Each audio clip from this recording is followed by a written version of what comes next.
Ladies and gentlemen, welcome to today's broadcast, where my webcam will freak out for a moment. One moment. Let's get this fixed. Hi, there I am. What's up, guys? Welcome to today's broadcast for the OSC Season 7 Championship, where we are going to be rounding things out and finalizing our champion, finding out our first time who's going to win their first OSC Season Championship ever, and get themselves a brand new shiny trophy, as well as, of course, a lot of money in their pockets.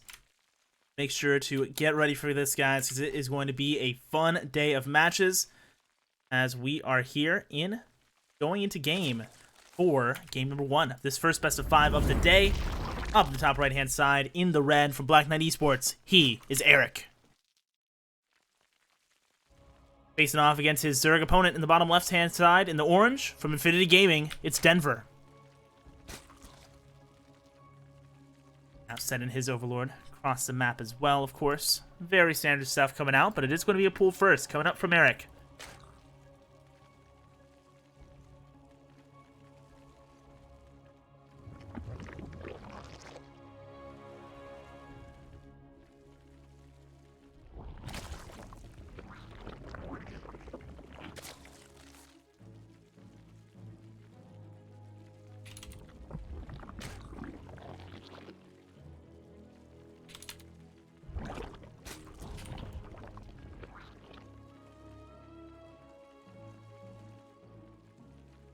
As the natural hatchery will now be coming down for Eric, right here at the 17 supply mark.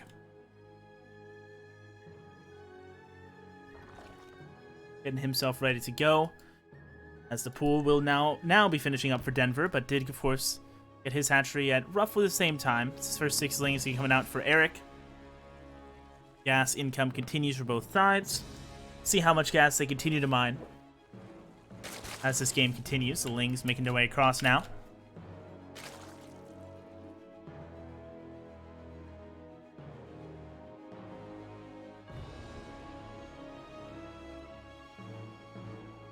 I want to, of course, remind you guys that you can still add money to the prize pool. 100% of that money goes to the players. You can check it out with !Matcherino.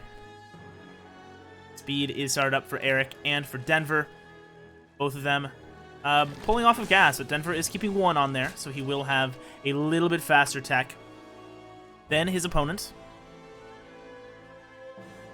You have these lings making an appearance now for Eric here at the natural base. Going to be looking to pressure this hatchery. 5 armor spy to 8 as a couple of Zerglings to Denver went all the way across, and so will not be here to help out with this defense just yet. Already doing some nice work on this. The lings of Denver are still getting added on. A couple of lings that were sent across just get some scouting information, but won't be doing too much else. Hatchery now in the orange health as the queen comes down, but the drone pool has to come through to help buy some time for the rest of these lings to finish up. Pressure these guys away. Denver able to hold on here as the inject comes through. Going to be saturating up this natural base as the lings pressure the front side. Got speed finishing up for both sides here very quickly as well. And Eric moving forward, but doesn't look like he'll be doing too much here. Just getting some pressure, forcing these Zerglings to respond. Denver going to be holding the ramp. Baneling Nest finishes up for him. Still no additional tech been added on for Eric on the other side of things, as he, of course, went for a little bit less gas income than his opponent, so is a bit behind in that regard. Baneling's now getting added on for Denver as the fighting continues. The first 2 about to finish up as the Lings get in the middle line, getting 1 kill. But now with the Banelings done, should get pushed back here, and ooh, almost getting some good connections here. It's so close, but now getting a few more worker kills in the middle line. 6 going down in total, getting some very nice value. Oh, and a good Baneling connection now finally comes through for Denver, as he will finally push this back. 18 armor supply to 8. Now on the warpath, marching across the map. Looking to get some damage inflicted back the other way if it's possible. Full wall going to come through for Eric to keep himself safe against this. We have the spine crawler on the way behind this as well. Zerglings do not look like they'll be able to break through this, as the 3 queens behind it will be shredding through these guys very, very quickly. More Evolution Chamber's going to get added on to try and keep the wall going, try and keep himself safe against these Zerglings, and it looks like he will be able to hold on. 2 Banelings are here now, but that's not nearly enough to bust through, and wouldn't expect Denver to be investing that much gas to try and bust through this, as the Lair will get started up for Eric on the back side of this. His queens continue to hold down the fort in the front. And he will be canceling this all to make sure that he does not fully block himself in. Does want to be able to move out, secure a third hatchery, and, you know, look for potential aggression and things like that as time goes on.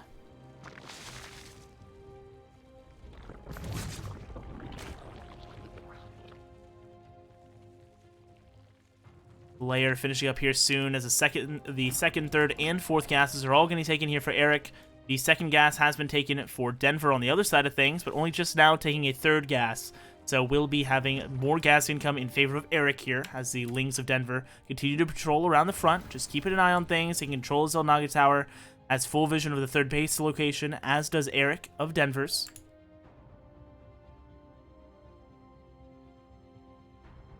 More roaches coming up for the side of Eric as +1 missile attack gets started. He does actually full wall himself in here, so going to be some time before he's able to move out and be aggressive. Of course, going to have to take down that evolution chamber in order to do so. The Spire coming up for Denver back on the backside of this. We have the Overseer making his way across to get some more information. Check out what's going on here in the main base. A Changeling will be able to make its way over there. Oh, not quite. Good snipe from Denver. And nothing really is going to go down, right? This +1 missile attack timing out, that will mean these roaches will be making their way across the map. Going to be looking to get some damage inflicted, if possible. And the Spire that's coming up from Denver will mean that he'll have a great response to those roaches, but it's going to be some time before they're available, right? It's going to be a question of how much damage can these roaches do before those mutas become available and in the right position to be able to actually clear these guys out. Got the Lings of Denver making their way along the west side of this map. Going to be circling around.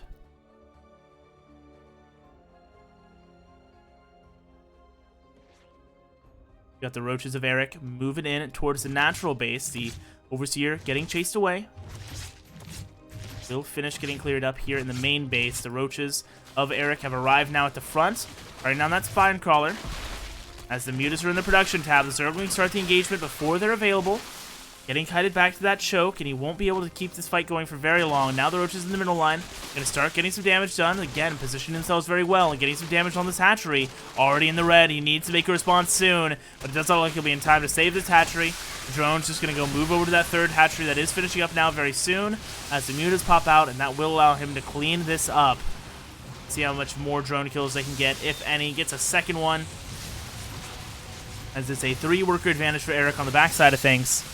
As he loses the last roach here in the main base, more roaches arrive from the other side of the map. And the Zerglings plus mutas should be able to clear these guys out a little bit faster than that first wave. The third base now getting mined from these new drones getting transferred over there. Looks like maybe 7 to 10 workers going to go down here for the side of Denver as the last of these roaches get cleared out. The Spire, meanwhile, finished up for Eric, and he's now working on Corruptors, 6 at a time coming out for him, as he will be getting ready to send those across the map and be a response to these Mutalisks. We're going to be able to shut these guys down very efficiently. Mutas cannot really ever win a fight against a even or superior amount of Corruptors. They just do much better in the air-to-air combat.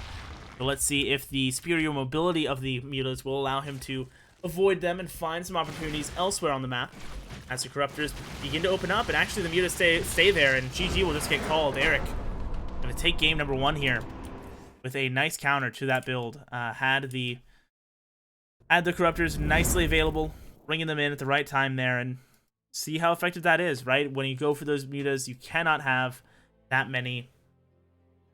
You cannot have those guys there. It was a great move from the side of Eric.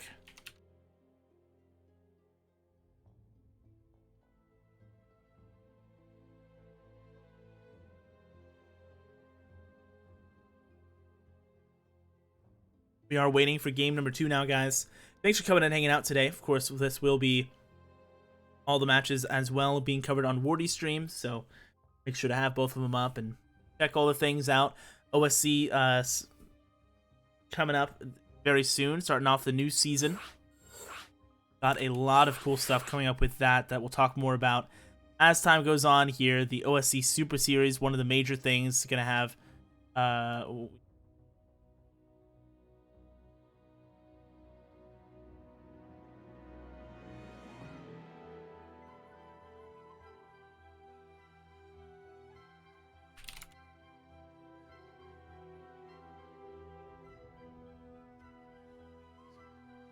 All right, players are finally getting ready.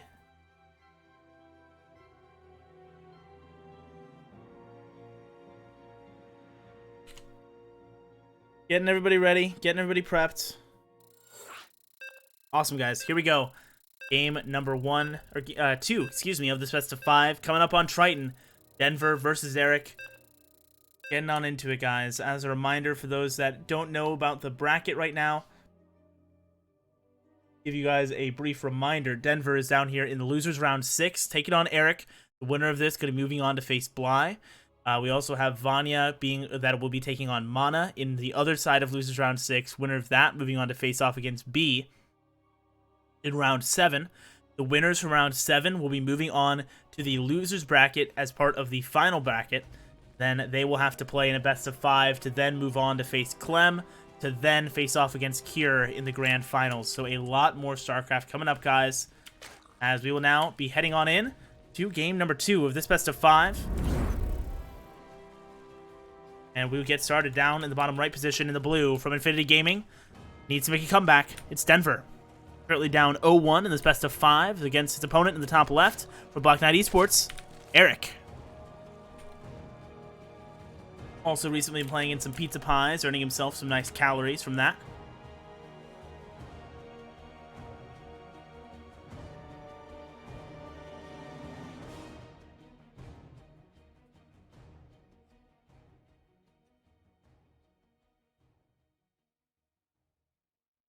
Natural hatchery coming down for Denver, as it is a hatch first coming out for both sides. Very standard stuff coming through as the Overlords will be making their way across.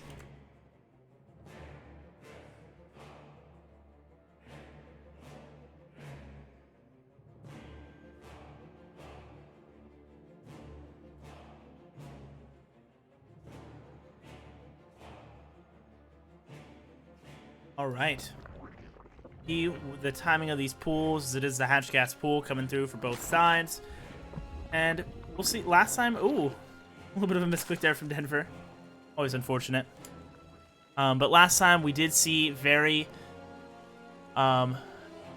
standard starts once again, but we saw Eric get some great value from those early lings heading towards that natural base, right? He was able to get a ton of early damage on that hatchery, able to get himself some nice opportunities that he then took advantage of later with the roaches, able to kill that natural hatchery, further delaying the amount of mutas that he could make and delaying the 3-base economy of Denver, which allowed him to ultimately take that win significantly easier. As in this game, we'll see if that same thing ends up playing out. The pool was not first here from Eric, so it does not look like it.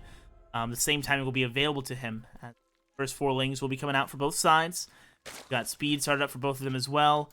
And looks like both of them just keeping 1 on the gas, 2 on the gas actually here for Denver. Just the 1 from Eric, so a little bit more gas for Denver. Nothing too significant, as the lings will be making their way across the map, and the third hatcheries will be going down uncontested for both sides.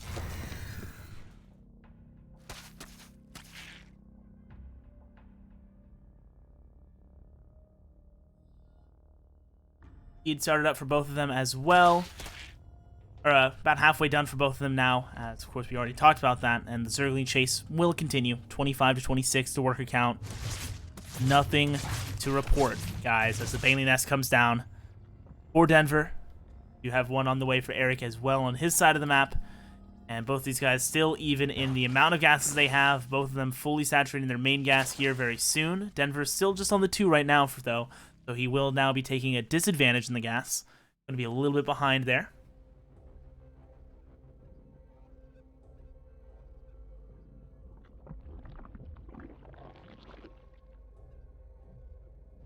Continuing to chase, Denver got speed a little bit faster. Might be able to get the last hit, but now both of them speedy boys will be running around the bottom side of this map. Banelings are done. The third hatchery is finishing up here soon as well, as the second and third gases will get taken for the side of Eric. Still no additional gases taken from Denver, as he's arriving on the other side with these Zerglings and looking to pressure the third base. He finds the Queen. Zerglings not arriving in time from Eric to try and save it, and the interject was not able to go off before it went down. So now that hatchery taking some hits. 4 Banelings are on the way to try and mount the defense. There's a single Zergling on the other side doing a little bit of nibbling, but that's not really too important right now, as the Banelings will start to take some damage. Denver with some good micro, targeting them down with a couple of these Zerglings. Two of the 4 already detonating. And still a good chunk of those Zerglings left alive for Denver, but he will not be able to find much more, as the Zergling over here finds a second drone kill. Mineral line all splitting up as a couple of Banelings from Denver walled up there, but weren't able to find connections. One of them taking a few of them very low. Eric continues to split up more army here. The middle of the map getting contested as Denver finishes up some more Banelings. Going to be posturing to look for some damage once again. Scouting Zerglings of Eric get all the way across the map here to figure out exactly what's coming up behind this. It is a Roach Warren and an Evolution Chamber for the side of Denver, as well as one coming up for Eric as well. So both of these guys going to be mirroring each other into the next phase of this game.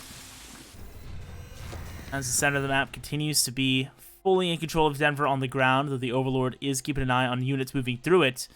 Yet again, harassment coming into the natural base, unable to get much done, as Eric keeps himself very secure. And Denver will just be starting up roaches behind this, starting up +1 missile attack as well. And it will be Eric going for the Spire this time. Making that call, going to be going for the mutas above this, which will be so very potent, and as we've seen, can be both the life bringer and the bringer of death for these Zergs, right? If they do not have the answer ready for the Spire of their opponent, going for the Corruptors, saw that game end super quickly in game 1. Of course, mutas can also be super lethal if your opponent is not ready for it, and do a ton of economic damage very, very quickly. And right now, it's looking like Denver is just going to be going for a large swell of roaches, which is the ideal scenario for Eric. He's going to have these mutas in the sky. He's going to be able to clear out those roaches, and it's just going to be really a matter of time before he's able to get some counter damage back on the other side, right? Denver is going to be looking to get some damage inflicted with these roaches, trying to buy himself some time and space to build up more of an army, get himself a little bit better secured, and get maybe a Spire or a Hydrosten of his own to respond to the Spire of Eric. As it does finish up now, see what those first units will be. How many mutas he'll be able to afford. It looks like in the actually going to need to throw out some roaches first, as he's trying to hold on against the roaches of Denver that are already here. It does not feel like he could get enough mutas out in time. 11 roaches on the way for him, as the roaches of Denver are already here, already targeting down some units. The Banelings not getting great connections, as the roaches that are already out get killed. The Queen's the next focus, as one of them already going down, and the roaches are now up into the natural base. Roaches are going to be so split apart for Eric. It's going to be some time before he's able to mount a good defense against this. More units of Denver are rallied across the map. 55-34 as Denver is up in the main base now, has control of the high ground, and is shredding out more of these roaches. The drones on the low ground doing all they can, as 9-10 drones going to go down. More soon to follow here, as this roach on the left-hand side is really the only main defense he has. No mutas coming out for the side of Eric, as he is just desperate to get anything out to try and defend, and does not look like he'll be able to get all the army together to make a solid defense effort. He is just kind of rallying them in here to their dooms, trying to fight this out, but he is losing unit after unit here. 4 more coming in from the high ground, going to be doing what they can on the left-hand side. Transfuses get committed on the right.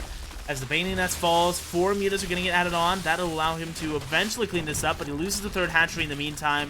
Another roach gets surrounded, and now the roaches of Denver are heading up into the main to continue doing more damage here. 33 workers to the 56 of Denver. He is in full control right now and will be doing a massive amount of damage to Eric.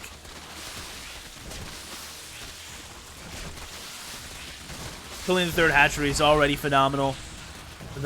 Any more drone kills is just kind of cherry on top. As behind this, he's pumping out more roaches. He's working on a Nidus network as well. And it's going to be looking to just continue this aggression and take down Eric here in game number 2. He's up almost double the worker supply. More roaches are arriving here. Denver's now kind of doing the same thing of just rallying units in one at a time. He's going to be losing quite a few of them here.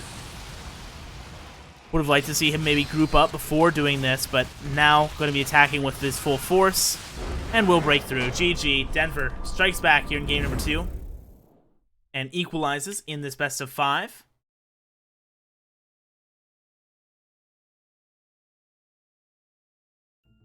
Game number 3 going to be coming up here, guys, where we'll see who will get to match point first.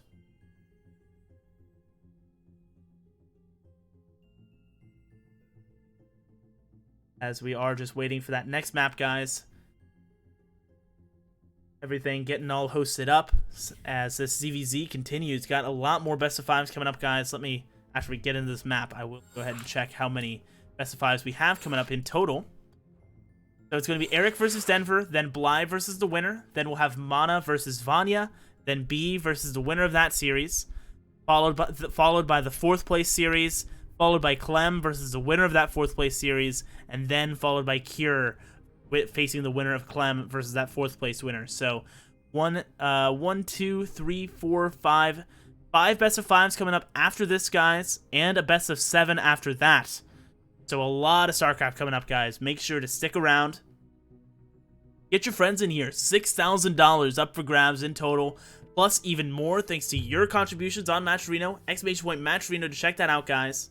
Please do go and get involved. Use the code OSCS7 to add $1 to the prize pool. 100% for free. All that money goes to the players, which will be deciding who gets the lion's share of it here today. As the players, looks like they are ready to go. One of them is, at least. We'll be getting in very shortly.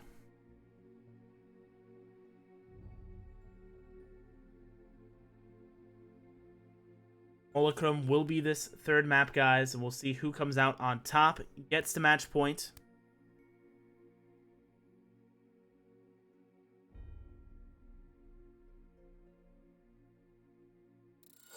Awesome. Eric is good to go. So here we go, guys. Some Molochrome. We'll see who comes out on top in the next game of this DBZ. So far, have seen the changing of who goes for the Spire first, being the dictator of who comes out ahead in these games. Let's see if that trend continues here into game number 3, or if we will get a more even style in terms of what sort of techs we're seeing from these guys, as the fighting will be fierce in game number 3. Neither one wanting to give a single inch to their opponent and wanted to stay alive and continue their run here in the bracket of the OSC Season 7 Championship. Down to the bottom right-hand side in the red from Infinity Gaming, it's Denver. His opponent up at the top left-hand side in the blue, representing Black Knight Esports, it is Eric. And it looks like Hatch first is going to be coming in once again for these guys.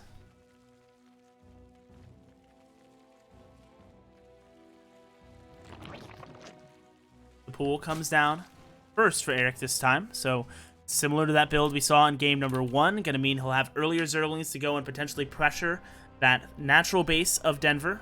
But it is going to be a pull first for him as well as a gas getting taken. So Denver going to also have access to very early Zerglings, as well as significantly faster speed than his opponent. And we'll be looking to take advantage of that as we continue into the early phase of this game. Let's see how this aggression pans out, as the hatchery will get thrown down now for Denver a little bit later than that of Eric's.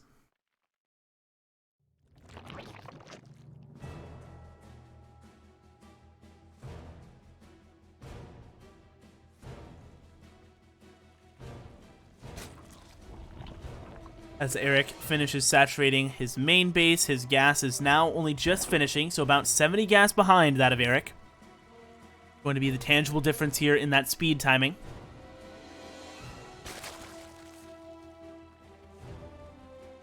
We have that natural hatchery for Denver finishing up here, or about halfway done, rather, not finishing up. Again, Eric moving across with these initial Zerglings through the center of the map. 6 of them, excuse me. All moving across. They're trying to avoid that Overlord, but the tail end of them did get spotted. So Denver knows this is coming. Denver's, though, doing the same thing. Sending his 4 Zerglings along the north side of this map. Going to be trying to find his way around. See if he can sneak around these Overlords and find some damage for himself as Eric arrives here on the other side with his own Zerglings. Going to start pressuring this hatchery once again. A Baneling Nest has been added on for Denver up in the main base as this hatchery starts to take some hits. Doing his best to whittle this down as the health bar continues to drop. We have the Zerglings on the top side for Denver, still just waiting for their opportunity as the Queen comes down to help out the Wings of Denver to push this back and secure his natural base. Baneling Nest finishing for Denver now, so that'll mean aggression going to be available for him very, very quickly as these Banelings will get morphed in on the far side of the map.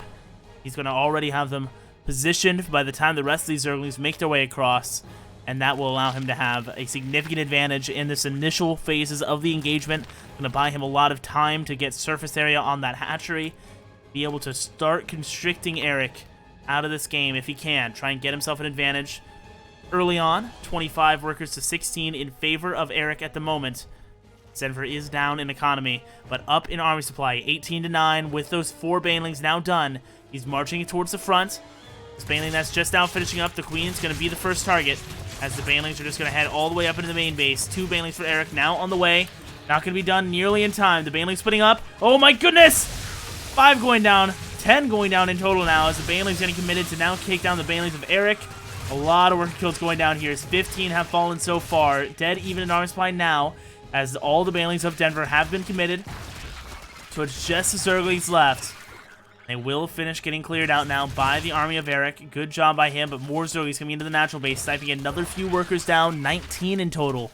The overall workers loss for the blue Zerg, as Eric is reeling from these attacks. Is now finally resecured his side of the map temporarily. More Zerglings continue to come in. Just going to be sniping down individual workers here at the natural base. Might even be able to kill this Queen, as it is already very, very low, and that's just so annoying. On the other side, we have Eric coming in with some Zerglings, but there's way too much for Denver on the defense. The one Queen does get taken down, as Eric finally kills the rest of those Zerglings, but his army on the other side is not looking very scary. He's down to 6 army supply, trying to make something happen here, as the banelings look for that connection, but it does not look like he's going to be finding it here. The banelings all detonate for Eric. Denver is in full control, and GG will get called as Denver moves to match points.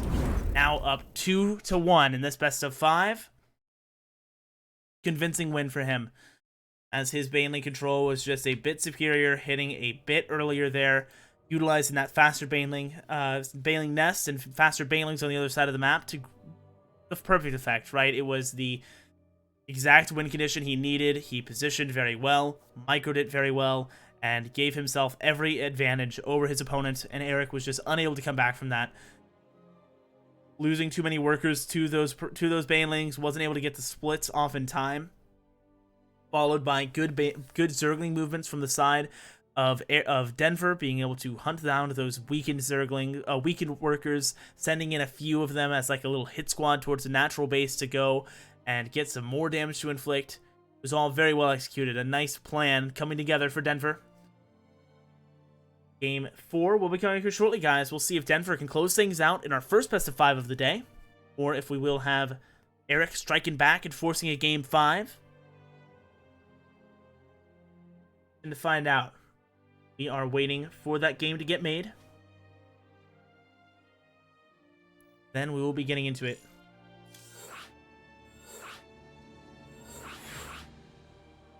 Up into the lobby. World of Sleeper is going to be the map. Eric versus Denver here for map number 4. Let's see who can finish this out. If Denver can close the gap and finish game 4, Eric will not go down without a fight, and he's still very much in this series. Let's see if he's able to start the long road towards the comeback. We head on into it.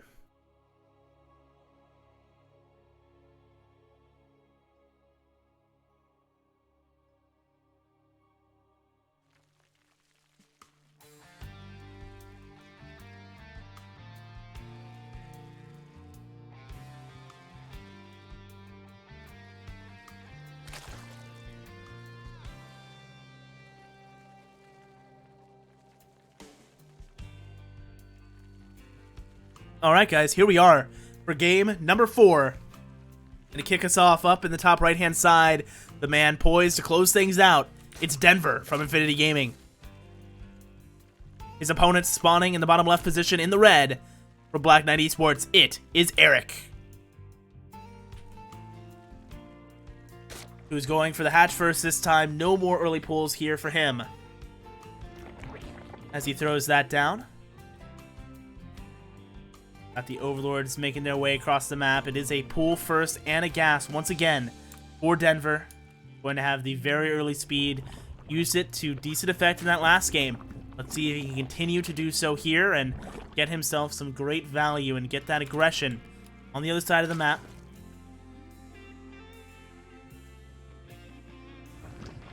Natural hatchery getting secured now for Denver, as pool and gas now getting secured for Eric on the other side. So he will have it not too much later than Denver, right? It's really going to be the initial Zerglings that are going to be the tough part. Seeing how well he's going to be able to defend this natural hatchery, keep that health bar. well, healthy. As Denver will be looking to maximize his uptime on it. The first 4 Zerglings going to get rallied along the left-hand side of this map. Going to be trying to avoid the Overlord detection here in the center. The natural base finishing up for Eric. I need to let my Discord know I'm here.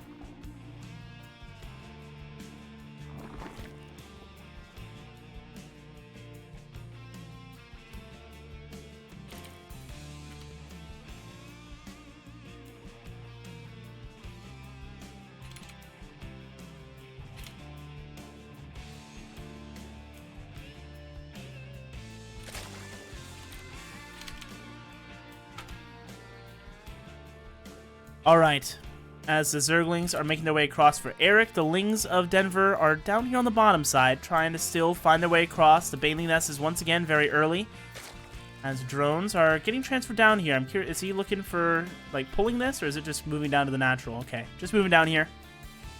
Wanted to have them in case they're needed for any sort of rapid defense, as the Baneling Nest will be finishing up. Those Banelings are once again going to be morphed in from these 4 Zerglings that are already in position on the other side of the map.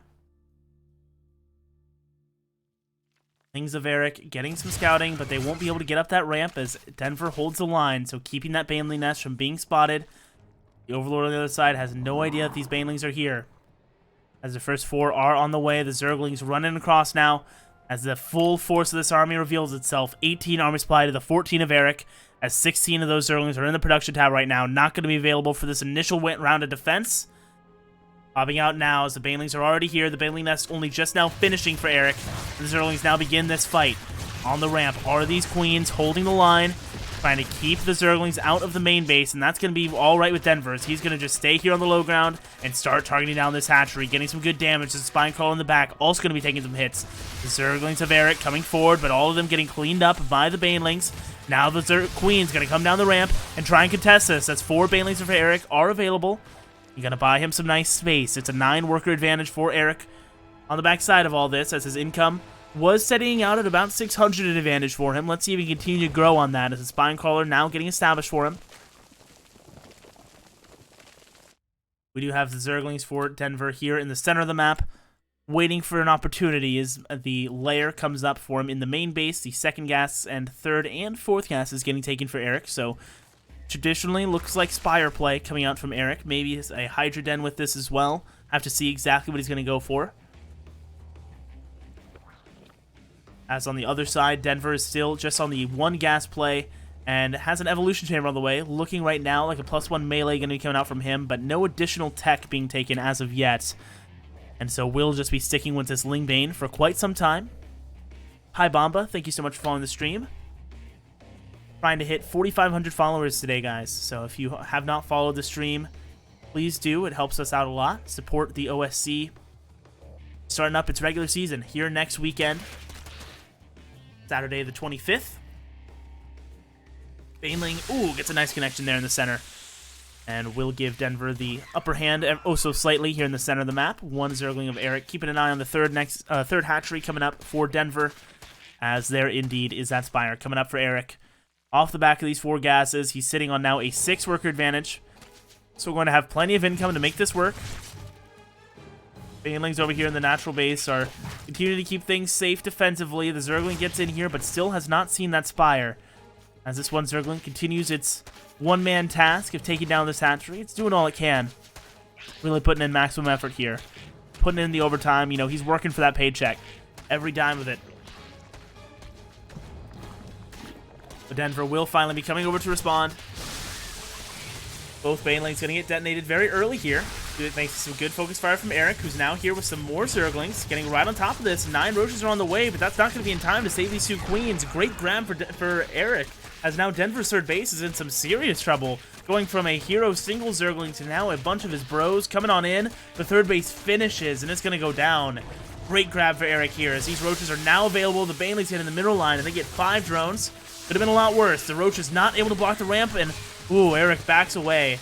He doesn't want to trade out all these Zerglings, as he sees just the sheer number of those Roaches coming across. He wants to make sure he can keep some pressure over here, as those Mutas are coming up behind this. 10 at a time on the way for Eric, This is a phenomenal situation for the Red Zerg. He's going to have phenomenal tools to deal with those Mutalisks, to deal with these Roaches, rather, with those Mutalisks. As the Queen gets sniped here at the natural, the main base going to lose maybe a worker or two more as they will finally get cleared up. These Roaches of Denver are on a serious timer. Going to try and find some damage, try and weaken Eric as best as he can. Behind this, more Zerglings getting added on, but yeah, no, not going to happen. And Eric, striking back here in game number 4, has forced a game number 5 in our first series of the day. Oh my goodness, it all comes down to this, guys, as they are battling to advance in this bracket and keep themselves alive here in the OSC Season 7 Championship. And now it comes down to one final map. So many good games so far. This entire series has been very good. Off of him. Fight me.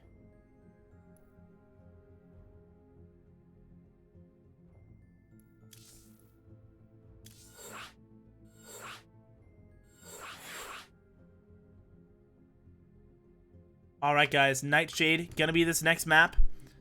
We are finishing getting everybody in here. Game number 5. Let me know, guys, who you think is gonna close this out, as it has been so many good games so far, and it has been very back and forth. Let's see now. One final map coming through here. Denver versus Eric here on Nightshade. Infinity Gaming versus Black Knight Esports. Winner moving on, loser going home. Here in round 6 of the losers bracket. The top 11, I believe. Let me double check that. We are loading into the game now, as you can see. Yeah, so I believe winner of this, or loser of this, will be going out in like the top 12 bracket of the payouts. Oh, is this top 8? Yeah, I think this might be top 8 actually. Let's see, 2, 4, 5, 6, 7, 8. Yeah, so this is top 8. Awesome. So winner of this, guaranteed top 8. Loser of this also guaranteed top 8, obviously, as well. As we head into game, I'll break down that prize pool distribution as we are here in game number 5 in the bottom right-hand side from Infinity Gaming. Give them your support. It's Denver. His opponents up in the top left position in the red for Black Knight Esports. It is Eric. Pool coming down for him as he is getting himself prepared for this final game, and it's going to be the early pool to try and carry him to this victory, to carry him into the losers round 7.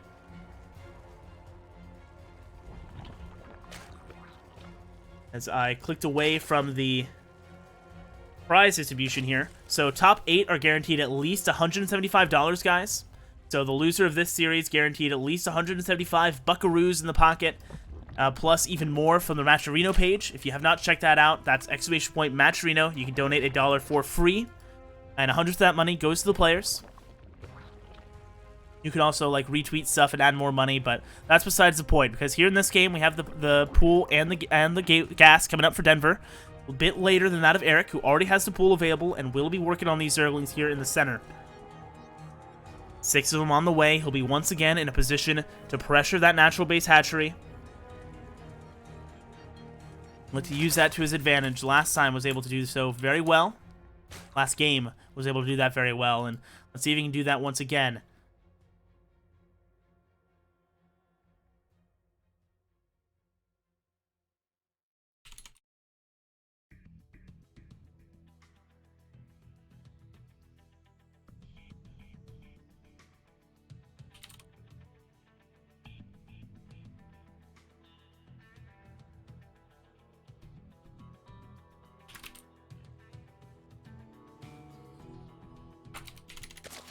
Here are the Zerglings now arriving as the drones are transferring up to the main base, trying to keep themselves alive. Queen not out just yet, as more Zerglings coming out now.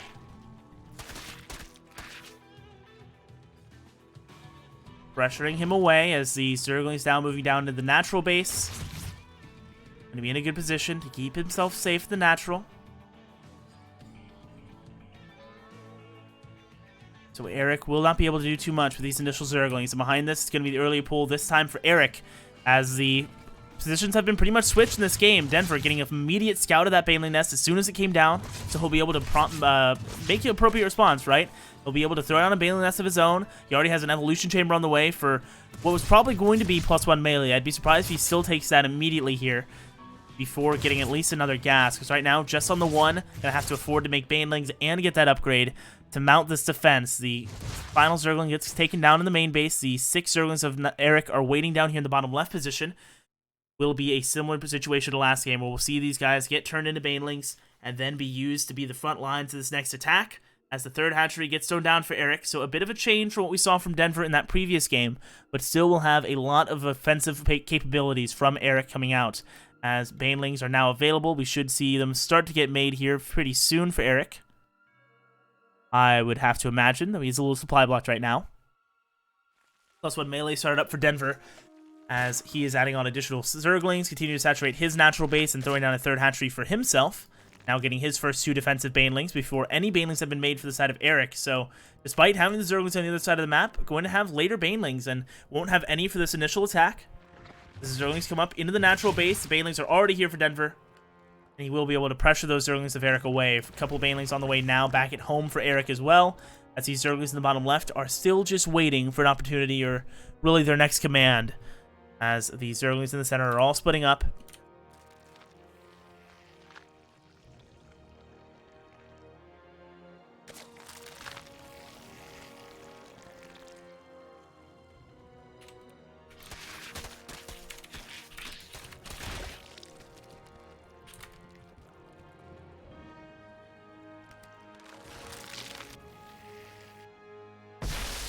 Baneling clearing out the Zergling on the right-hand side, as the rest of these Zerglings getting a scout off here.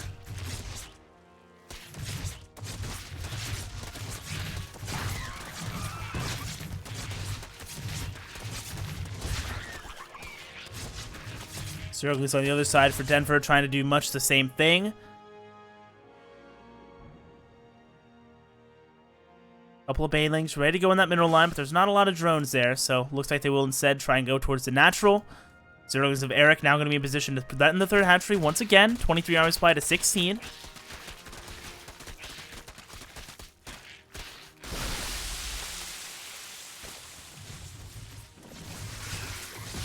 Banelings in the center, a lot of them getting taken down by the Queens before they're even able to get very close to these workers at all. Meanwhile, 9 went down at that natural base, so the 2 Banelings that Denver rallied over there, finding some great damage as the Zerglings chase down the final one of Eric. His 4 Banelings now going to be marching straight across the map, so look for some follow-up damage as the Queens chase away the Overlord. +1 missile attack coming up behind this for Eric as he works on the Roach transition. 7 of them on the way, but the Banelings coming forward. They get a good first connection for Eric on the defense. The second Baneling almost getting taken down here. One more shot will do it. Oh my goodness, it's so close. The workers on the run here for Eric, trying to get away from this. The Baneling of Eric detonates and not getting too much done. Oh, and a great connection for Denver here in Game 5. It's looking good for the Infinity Gaming Zerg as he marches up the ramp. The Zerglings have to surround on the last few Roaches. The Banelings trying to get to the middle line. They do get taken down by some good target fire from the Queen. One of them still connects, actually. That'll allow for a few kills. 7 going down in total as the Zerglings at the front, continuing the pressure. With that +1 melee, they're trading out very decently against these Roaches that still do not have that +1 missile attack. 11 drones have fallen, and more are sure to follow. 24 armor supply to 39, with more Zerglings getting added on constantly for Denver, and they are just streaming across the map right now. The Roaches are doing all they can. Queen going down, the Roaches getting taken down. All of these drones doing all they can to stay alive, running away to the natural base now. The Zerglings are regrouping. Defensive Banelings coming in once again for Eric to try and mount a defense. But it is a desperate struggle for him as these Zerglings are staying in the center. And now we'll be able to start opening up on this hatchery once again. Baneling getting a okay connection there, but 2 of them actually ended up detonating as the Roaches are still in full control of that side. The Zerglings on the other side get cleaned up by Denver, as he is now adding on some Roaches of his own, also working on that Spire behind this. The third hatchery will get taken down here. Good job by Denver, recognizing the trade is worth it for the lives of those Zerglings. Now workers falling here at the natural base. The economy of Eric starting to fall apart as the Roaches without Roach Speed are having a tough time keeping up with these Zerglings as they take down 7 more workers.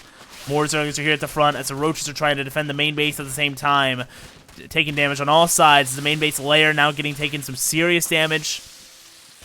Looks like he will be able to push these Zerglings back and finally clear the rest of this out.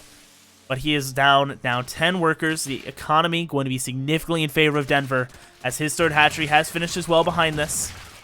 +1 missile is done for these Roaches, so they're as powerful as they'll ever be, and they'll be marching across the map, looking to get some damage.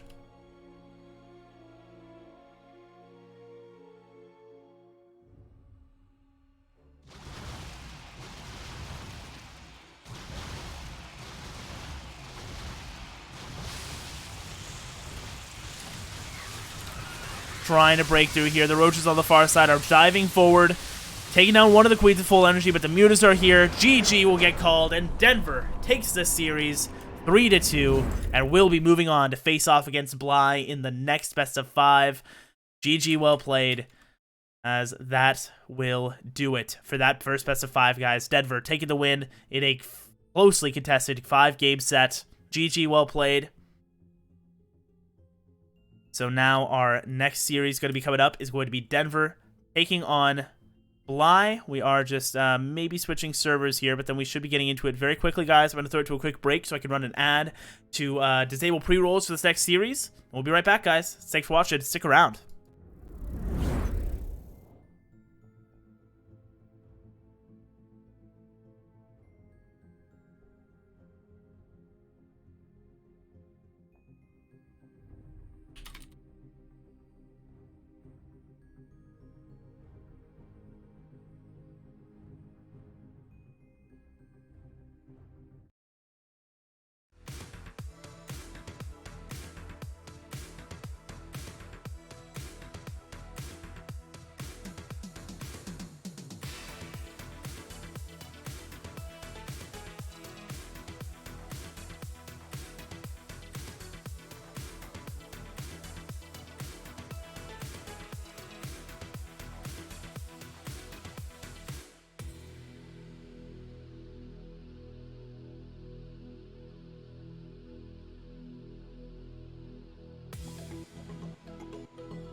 Ladies and gentlemen, welcome back to today's broadcast of the OSC Season 7 Championship Top 8.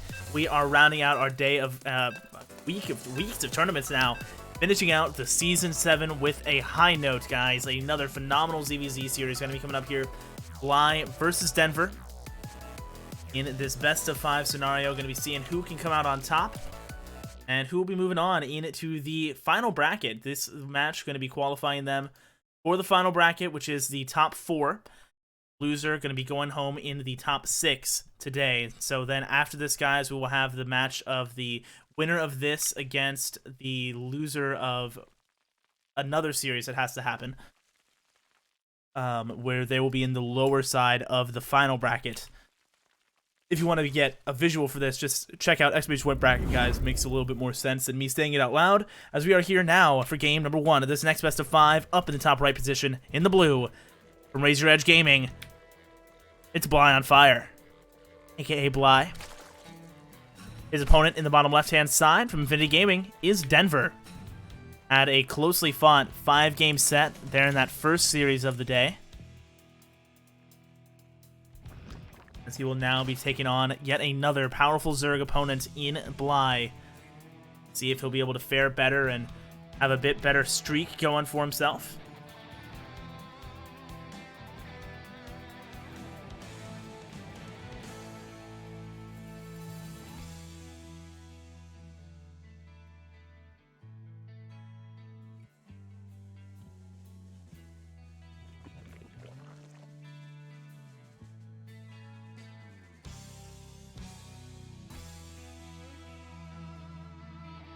Making his way across here.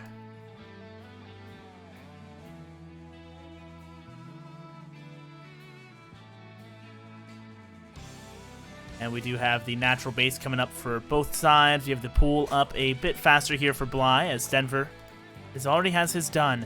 A little bit slower, rather, for Bly, as Denver's is already done. Those first 4 lings going to be making their way straight across. Looking to get some pressure going.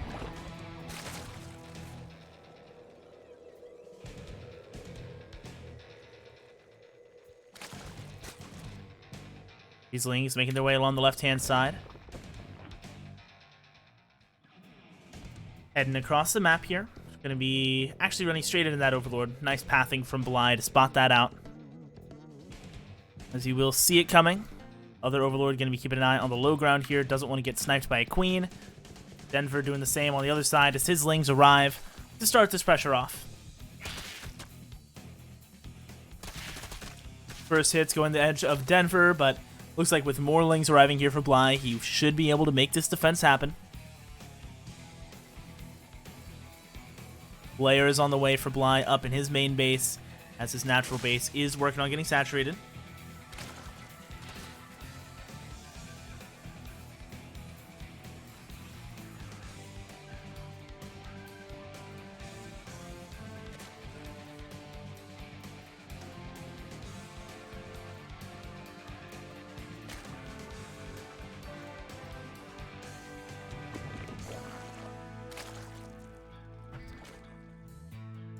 We have the Ling of Denver continuing to scout things out here, sees the Roach Warren coming up, has +1 missile attack already underway for himself as he works on that Roach Warren as well.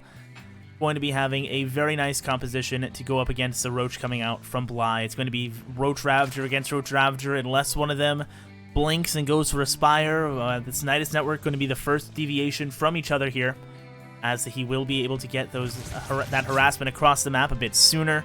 But the Zerglings come in and spot that out, also getting in the main base here, spotting out everything possible. So has full vision and full knowledge of what is capable of coming out from Bly. No secrets here. As on the other side, Bly will do the same. 8 Roaches on the way for the side of Denver already. No third hatchery is going to be taken for either side just yet, as they do not want to be falling behind in this Roach production at such a critical junction in this game. The Roach is clearing out the main base of any more Zerglings. The Nidus Worm now coming up in the main base, but it looks like Denver should be able to respond to this pretty well. Has full vision of this. The Overlord going to take some hits, and it actually looks like it will finish. It's not quite enough Roaches were here in time, but oh, actually did decide to try and unload that still, despite how low it got. He's going to just lose 2 Queens here. Nice grab for Denver. And a really nice way to start off this defense, as I don't think that was what Bly was wanting there. Thought he could get that transfuse off, but misjudged the timing just barely, as a new worm is now up over here on the left-hand side. But again, Roaches are here to respond to it.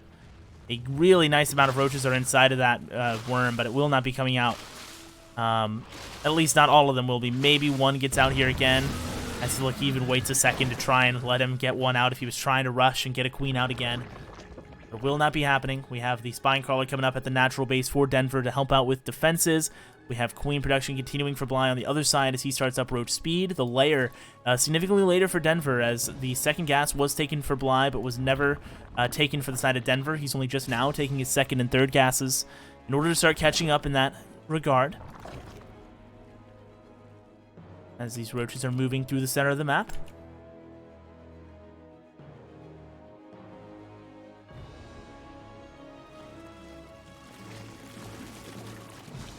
Third hatchery is going to, as I accidentally unmute my preview, making sure the stream was still up. The Roaches moving around. Here's another worm coming up. This one actually undetected. Okay, so this is going to be the first worm that'll be able to finish here for the side of Bly, right inside the natural base of Denver. And where are those Roaches? They are not anywhere close. They're going to have to come running over to defend against this as the Roaches start to unload. His army coming to bear to try and hold on against this. The Spinecrawler trying to get added on does get taken down.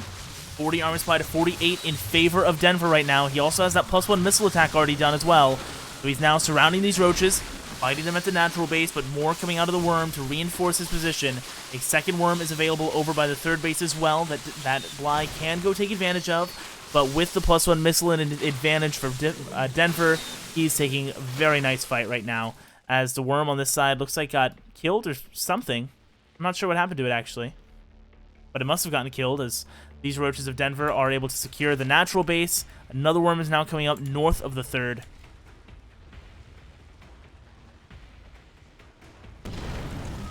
And will be allowing those Roaches to come on this side of the map once again.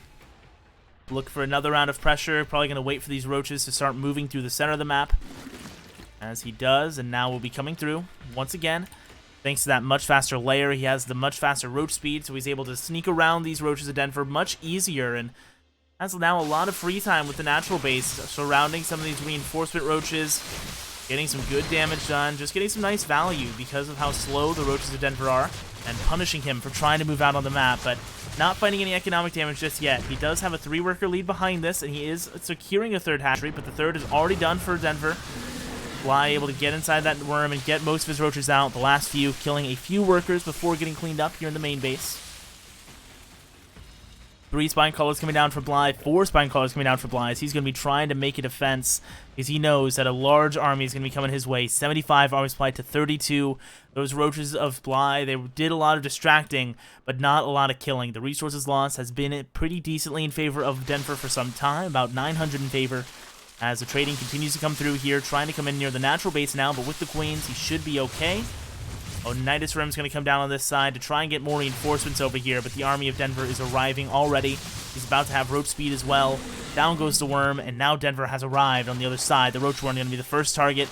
Those 4 Spinecrawlers not in the best spot here, as they will not be able to help out with this wall. The Roach worm will fall as a Spire gets established behind this, but it's going to be such a long time until that is ready, and it's going to be an unbearable wait for Blythe. He's going to lose this third base.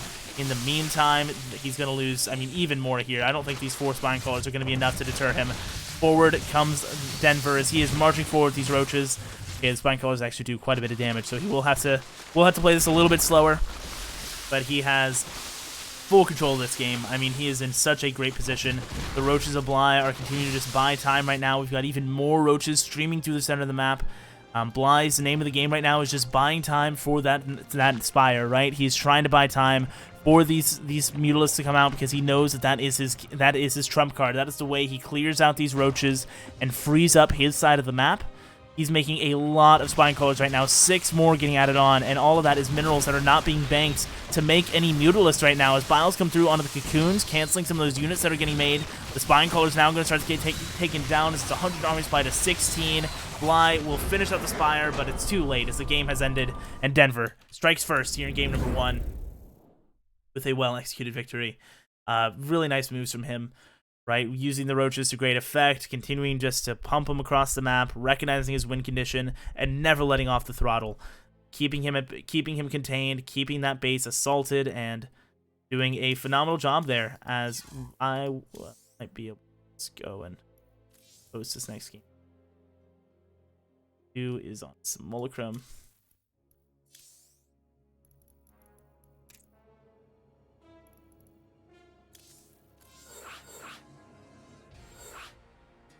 To it.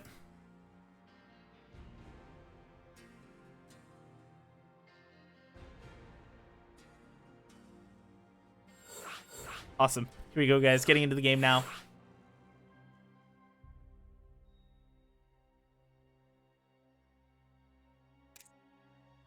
All right, Simulacrum going to be this map, guys, for the ZVT goodness. See if the momentum can continue, ZVZ goodness rather, seeing if the momentum can continue for Denver. Had a great first game there, recognizing his win condition and executing on it very cleanly. Now for game 2, going to be a much different map, right, Simulacrum, and will be, of course, a lot of potential different openers available, right? We've seen some variation in these openers, but for the most part, it's been pretty standard stuff. Seeing mostly the hatch first, with the mostly a hatch first up against a pool first coming out in almost every single game. Very rarely have we seen it be the mirror match of both going early pool, so that'd be interesting if we get that mixed up here in this game. We'll have to see, as we will go ahead and get on into the action, guys, for game 2 of this best of 5, as I try and get everything all established. Here we go, guys, into game for game number 2. In the top left-hand side, in the blue, representing Raise Your Edge Gaming, it's Bly. His opponent down in the bottom right position, in the red, from Infinity Gaming, he's Denver. Looking to continue the momentum here into the second game, get himself to match point, nice and early against Bly. We'll see if he can do it.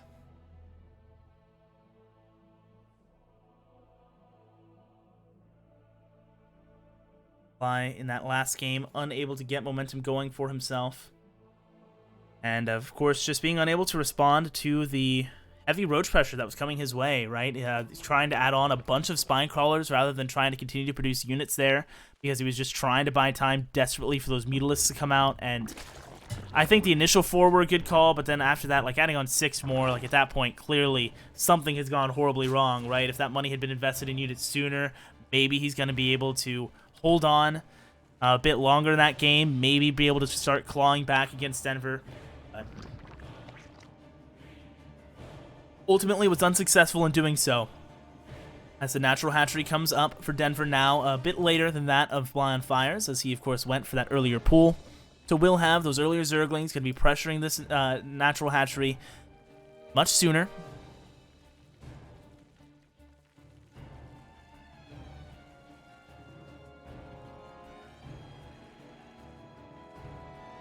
Speed now immediately started up for Denver, still keeping 3 on gas, so it's looking like once again an early Bane play coming out from the red Zerg, as this has been thing that he loves to do in this matchup today, and he has been doing it to great effect. He's been having really nice micro. This time we are playing on the European server as well, so his ping is going to be even better to work with.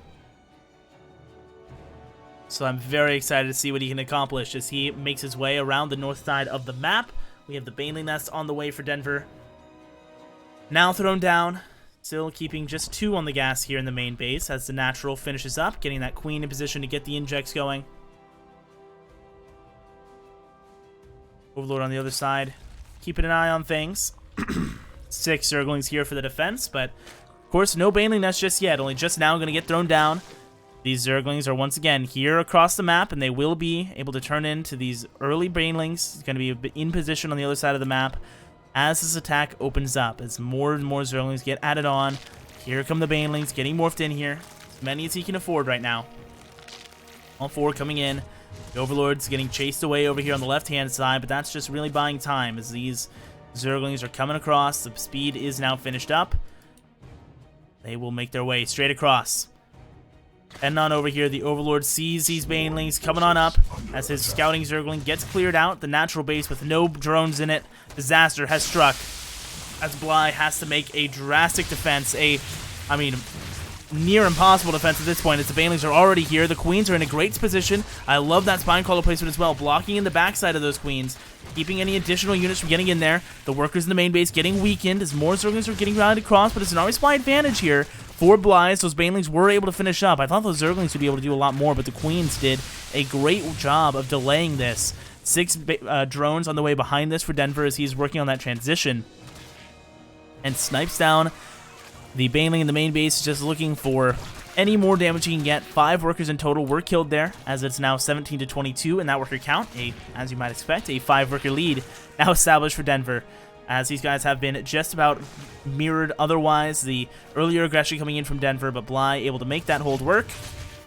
And yeah, just do good positioning of those Queens, and then getting the Banelings out, recognizing what he needed in order to make the defense possible, and executing pretty cleanly on that plan.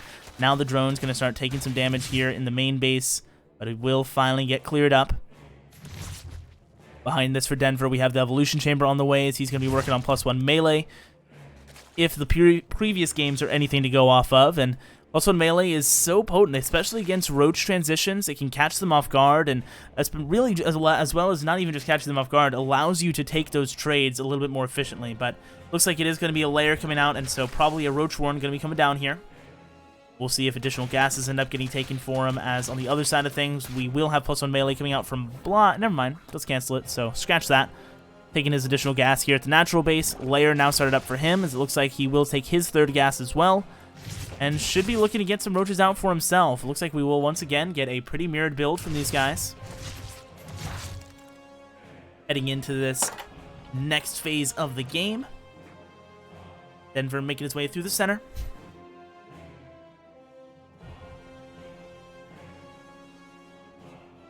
That Roach Warren is now finished up behind this.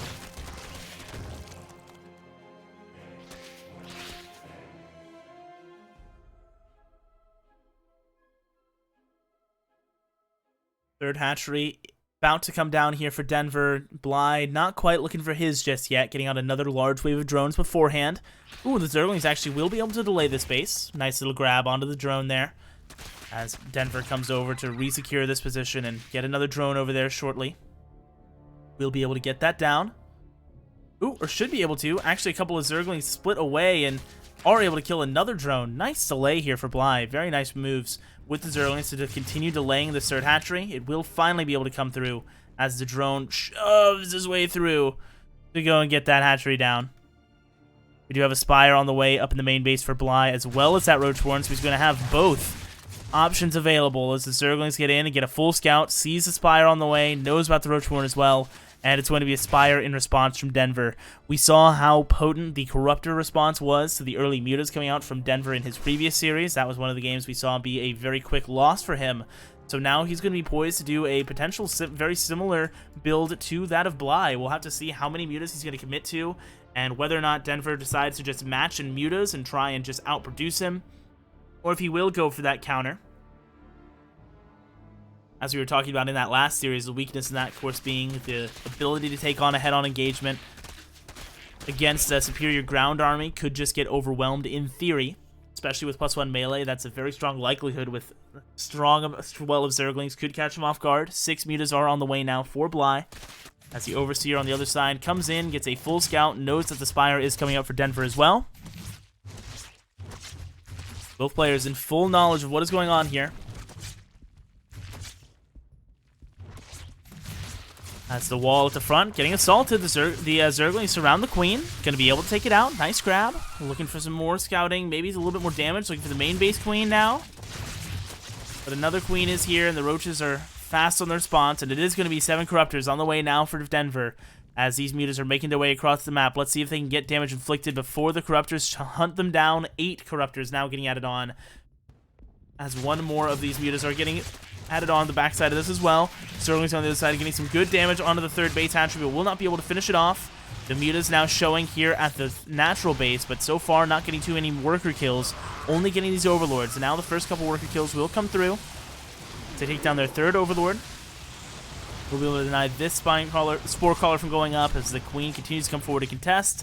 Now the Corruptors are here with this, and he should be able to chase these mutas away. More Zerglings flooding through the center of the map, and with that +1 melee, again, very powerful Zerglings. They have some powerful chompers. They're going to be trying to use them to good effect. Or I guess they're more like claws, huh? Because I guess the melee upgrade is like their spiky hands.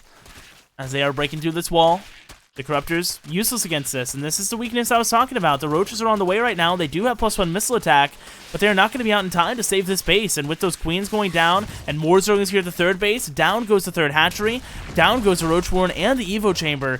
Phenomenal pickups for Bly here in game number 2, as Denver loses out on a lot here in the mid-game. Those mutas are still alive as well, and the Corruptors have been unable to find their purpose. Go and finish those off as the Roaches push away the Zerglings on the right-hand side. And now it is Bly with a huge swell of supply coming through. A lot of overloads getting added on as he works on +1 Carapace upgrades as well. His third hatchery is on the way, as that will be fully in advantage over Denver, who is having to rebuild his Roach Warren before even being able to start thinking about reestablishing that third hatchery. Bly will be continuing to just pressure with these mutas. Added on quite a few. He's now up to 19. There are 10 Corruptors on the other side of things to help him respond to these, but they are not with these Roaches, and they're going to start taking some punishment from these mutas. Splitting up now as the Corruptors make a beeline. Going to try and come over here and respond in time. The mutas doing a nice job splitting up, though. Corruptors are here now. Let's see how many they can take down before the mutas escape. 1, looks like 2. Okay. Not too bad so far. 5 workers in total fell on the other side of the map as Denver took a little bit more harassment damage. The Roaches are here now, killing out this Queen. But with the Zerglings here, I think he should be able to keep this hatchery safe, as Denver has his own third base about a quarter of the way done now, trying to reestablish that after losing it earlier. But it just feels so rough right now for Denver, right? He's down a worker.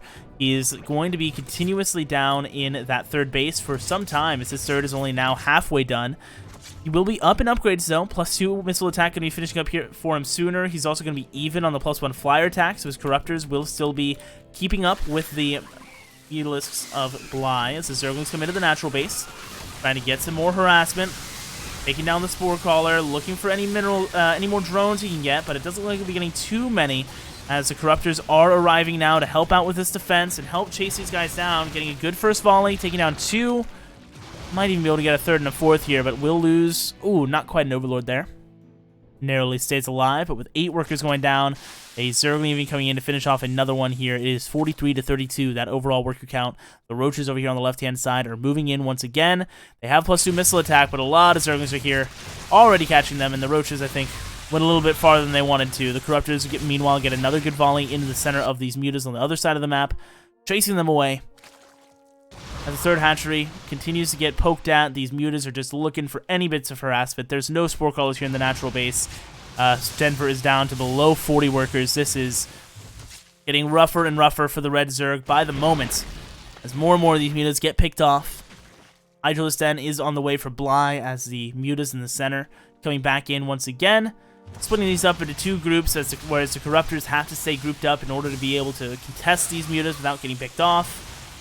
And now, he's trying to split up these corruptors a little bit better, but he's lost 10 workers in the meantime, now up to 12 workers, and he's already so down in economy. I mean, this income advantage right now is about to be very significant for Bly, as the third base is now getting attacked by some Zerglings. Not enough to kill it just yet.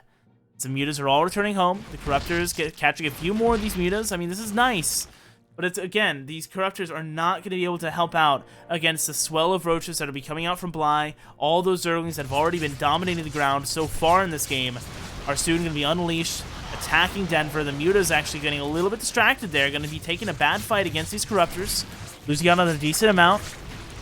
Denver's now going to try and supply block by, keep him from getting any further reinforcements, but with Hydras coming up beneath this, he will be able to push these guys back as Roaches on the other side start to trade out against Denver's with a +2 missile attack for Denver's Roaches, giving him the upper hand.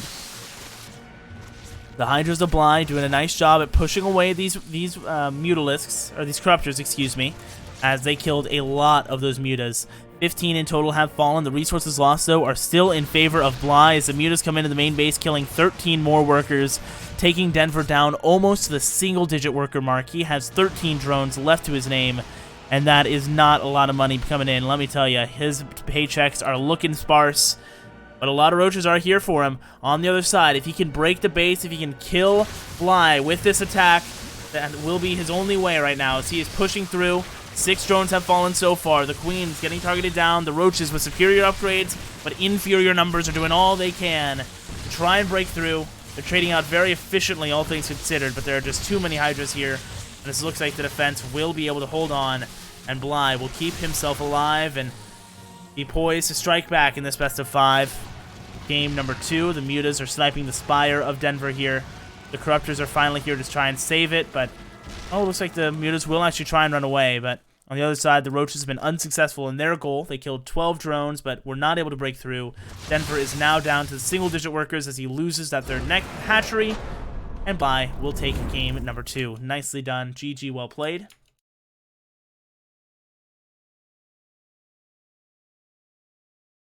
As he takes that game pretty well. It was good control from Bly. Great recognition of what he needed to do.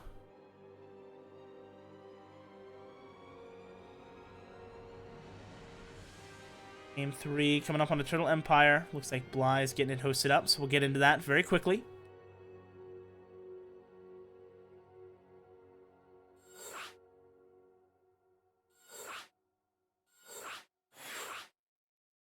Needing just a second here.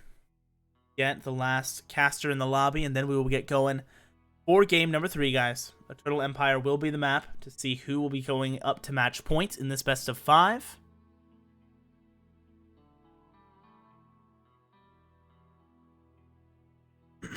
Thanks so much for tuning in, guys. If you have not checked out that Matcherino page, please make sure to go do so. !Matcherino, you can donate $1 for free using the code OSCS7. So that's $1 to the prize pool, 100% for free. All that goes to the players. It's great. Really thankful to Matcherino for being our partner for yet another season of OSC tournaments. As Denver is ready, Bly just waiting to pull the trigger here as we are heading into game 3. Eternal Empire going to be the battlefield. Let's see what these guys have in store for us for yet another ZVZ. Coming up here, series after this, guys, is going to be Mana versus Vanya up on the top side of this loser's bracket, followed by the winner of that versus B.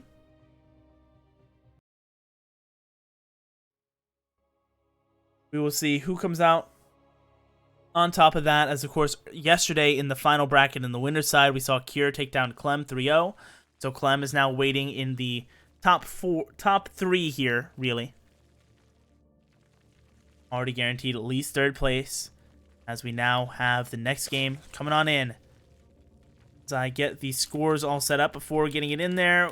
There we go. Game number 3 coming on up, guys. In the top right-hand side from Razor Edge Gaming, it's Bly. Love that play on words their name is. As his opponent is down in the bottom left-hand side in the red from Infinity Gaming, it's Denver. The also basketball coach for 7 years, apparently. Interesting little fact about him.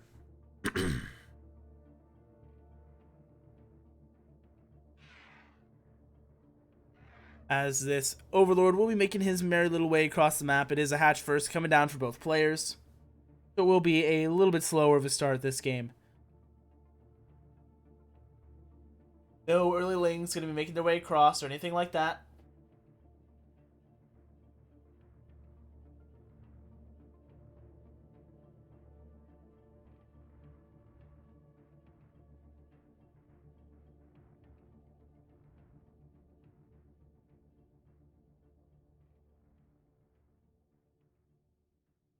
Something wrong with the sound?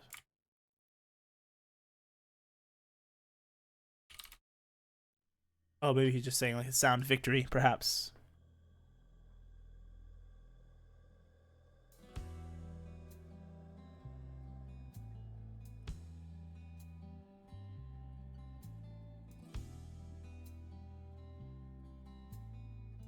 Before getting it in there, there we go. Yeah, it sounds fine on my end.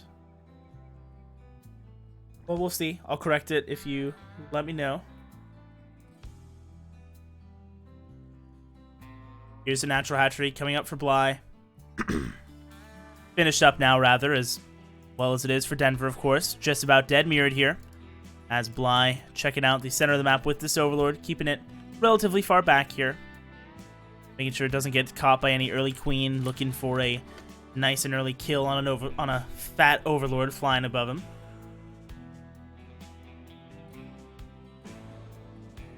These Zerglings splitting up and going for some scouting information. Bly is doing the exact same thing as Bly throws down that third hatchery. Meanwhile, for Denver, it's going to be a layer coming up behind this as speed gets started up faster for Bly, but of course that gas getting invested for Denver instead in that layer, and so that's going to mean potentially a speedless game from him.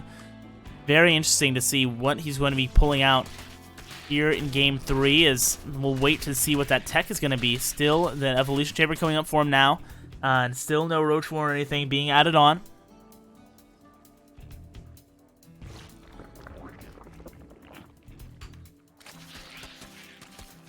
Zerglings are doing what they can to the third hatchery.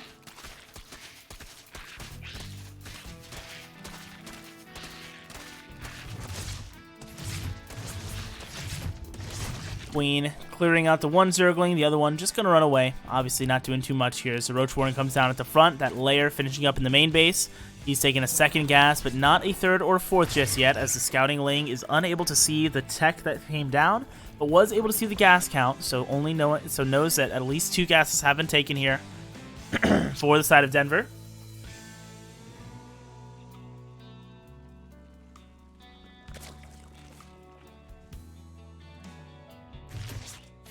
Queen chasing away that Overlord as +1 melee comes up behind this for Denver as well. Spire on the way for him as the Roach Warden will be finished up. Let's see if he actually commits to any serious amount of roaches here. Expect him maybe to get a few for defense right now, as there is going to be some Zerglings moving his way. 23 armor supply to 8. Denver really needs some amount of defense here. He cannot wait until the Spire comes up, but it doesn't look like he actually knows this army is coming. All the Overlords on the bottom side of the map as the Zerglings arrive here. They catch the 2 Queens here in the center. He is able to get the full wall up before these Zerglings are able to break through. Down go the 2 Queens, and now the wall is under assault. And if he's trying to break through, the Evolution Chamber taking some serious hits in the center. He's trying to break through. Baneling's now getting made with this as well. 5 in total going to be available as the wall is continuing to take more and more damage, but it's still holding for now, and that's what matters. Is behind this, roaches are coming up. Give that ranged damage. Try and help him keep this wall alive and break through the line of Zerglings here. The Banelings are here behind this. As Transfusers come through, the Banelings detonate, but that means Broodlings are here as well to help him hold this wall a little bit longer. The Roaches and Queens packed tightly together here will be able to hold on against the onslaught of Zerglings as they take down the Roach Warren, but will be pushed back. It's now an army supply lead in favor of Denver. As he's reestablishing this wall, he's going to have to remake that Roach Warren, but he has that Spire done behind this as well, and he has about 700 gas in the bank, so we'll be able to start making those very quickly, and that's going to be potentially very deadly to the side of Bly, right? He does not have much of a response whatsoever to any flying units. Mutas are already on the way for Denver, as the Zerglings in the center for Bly will be returning all the way home.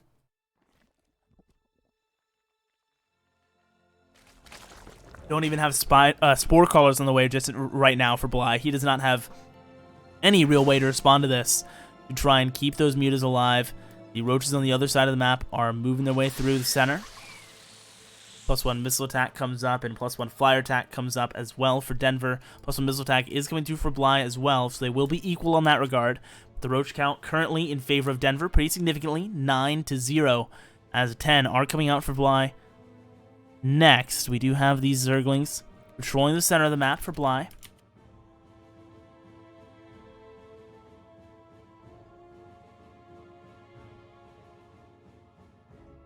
Going to be coming up here to attack this third hatchery, getting some good damage on it initially. More mutas are getting added on above this for Denver as the roaches are here to help push back the rest of these Zerglings. Shredding a good amount of them here as they run now into the natural base to get some more information. Sees the roach warren getting remade. Sees the Spire researching +1 something, and will be able to make a pretty educated guess as to what all will be coming his way. The mutas have made their appearance on the other side already now as well. They'll be looking for some kills over at the third base. The one queen a little bit too far away from her buddies will get taken down. Now the mutas getting some almost worker kills there at the third base. Now it's going to be the main base taking some harassment. Actually, all the queens moved down there to the third, so this could be actually pretty significant. 7 going down, 8 going down. Oh my goodness, this actually might be just an entire mineral line here. As the Spore Crawler finally finishes up, 9 drones go down. 2 of these mutalisks in the first time they make their appearance. A response Spire is going to be coming down for Bly, so he'll be looking for most likely corruptors of his own to try and contest these mutas and help him wipe them out and keep himself safe. As his roaches in the center of the map get spotted, they don't have speed, and so off creep as well. They're going to just be so slow and just fat targets for these mutas, clearing out a good chunk of them as the queens are finally there to chase them away. +1 Carapace coming up behind this for Denver as his roaches make their advance along the left side of this map. Going to be continuing to build on that upgrade lead. He already has established for himself the +1 air weapons is already, +1 missile attack is already done. +1 air weapons taken as well. Working on Nubatized Carapace so his overlords can keep getting more scouting info. +2 missile attack is started now for Bly, so he will start taking advantage in the attack upgrades.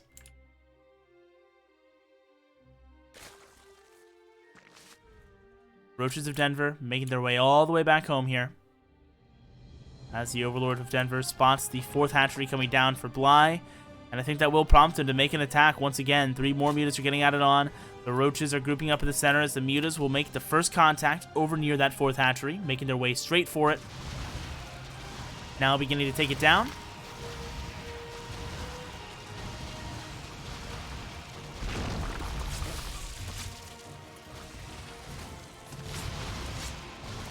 Taking down the queen. Almost. Good transfusions there to keep it alive as Denver is just looking for any damage he can get with these mutas. More roaches are getting added on for Denver on the backside of this as a large swell of mutalisks are going to be coming out for Bly. He's going to be trying to match the count of mutas here of Denver and then look to clean them up here in the main base. But a reminder, there is that +1 flyer weapons already done for the side of Denver, so his mutas will be a little bit more efficient in the head-on engagement. But Bly, with the help of those queens, will be just about even here at the front. Taking a little bit better of an engagement than he could have, but with the +1 missile attack, the mutas of Denver will be able to still win out on this trade, forcing out a couple of transfuses here as well. 6 more mutas getting added on for Denver as the muta arms race begins. Both players just trying to get as many of them out as they can to contest the air superiority of the opponent as Denver is now attacking the natural base at the same time. These roaches are diving forward, pushing Bly back. It's 82 army supply to 54, a 10 worker supply lead for Denver as well, as the roaches of Bly get overwhelmed. Now the roaches splitting up and going to start looking for that worker damage in the third base mineral line. Going to start clearing out quite a few workers running away from the natural base, losing 15, and more are falling here at the third, with now even more workers getting transferred into those roaches that are already there. Roaches that are at the natural base are just killing anything that comes into sight as the mutas on the other side of the map are winning every single engagement. They've killed 9 mutas of Bly's so far. Now we're looking for these queens. One has full energy, but it does not look like it'll be alive much longer. As down it goes, transfuses come through as best they can to try and buy more time to keep Bly alive in Game 3. But it's looking like Denver will be moving to match point as he is putting the finishing blows on this economy here in the main base, taking him now down below 40 workers. 30 drones have fallen. And down goes that 4th hatchery as well. GG. Denver going to strike back here in Game 3. And now be going up 2-1 in this best of 5. Nice game from him. It was just really well executed push from him, right? The Mutas with the +1 flyer attack being able to keep themselves alive, being able to trade out so nicely against the Mutas of Bly that came out as a response, right? It was a good idea if he was able to get even in the upgrade department, but the Mutas were ultimately a bit too lethal with that upgraded in advantage. So now, game number 4 going to be coming up on Triton, guys. We're just waiting for that lobby link, but we will be getting into it very soon.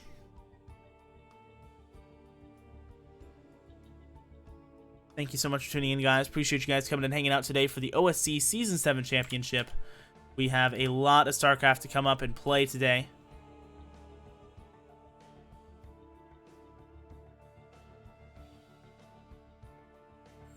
As the lobby link comes through, getting everybody in here. Then we'll get going, guys. Triton for map number 4. Denver on the brink of eliminating Bly here in the losers round 7 and securing his spot in the top 4. Loser going home in 6th place. Let's see who comes out on top, as Bly needs to win 2 in a row now in order to keep himself alive.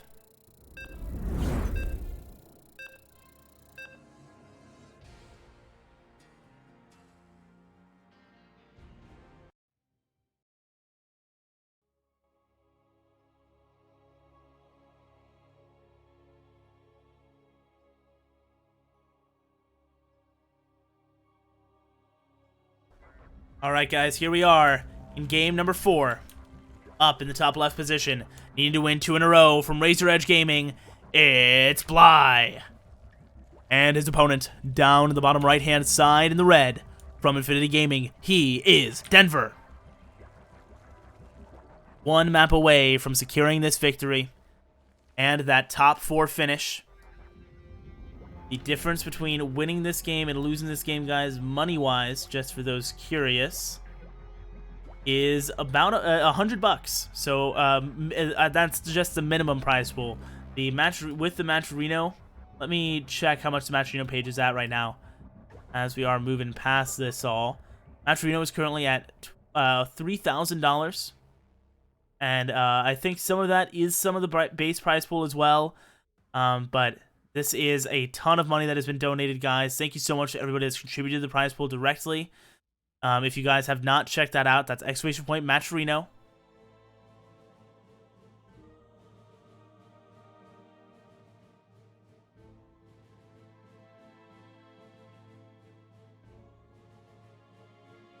As this Overlord is making its slow little way across the map, it was Hatchgas Pool coming in from both players.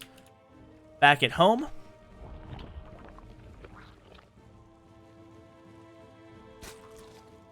And so we will get a little bit longer of a game here. No super early Zergling pressure coming through from either side. They'll be able to get their natural bases up without much fuss.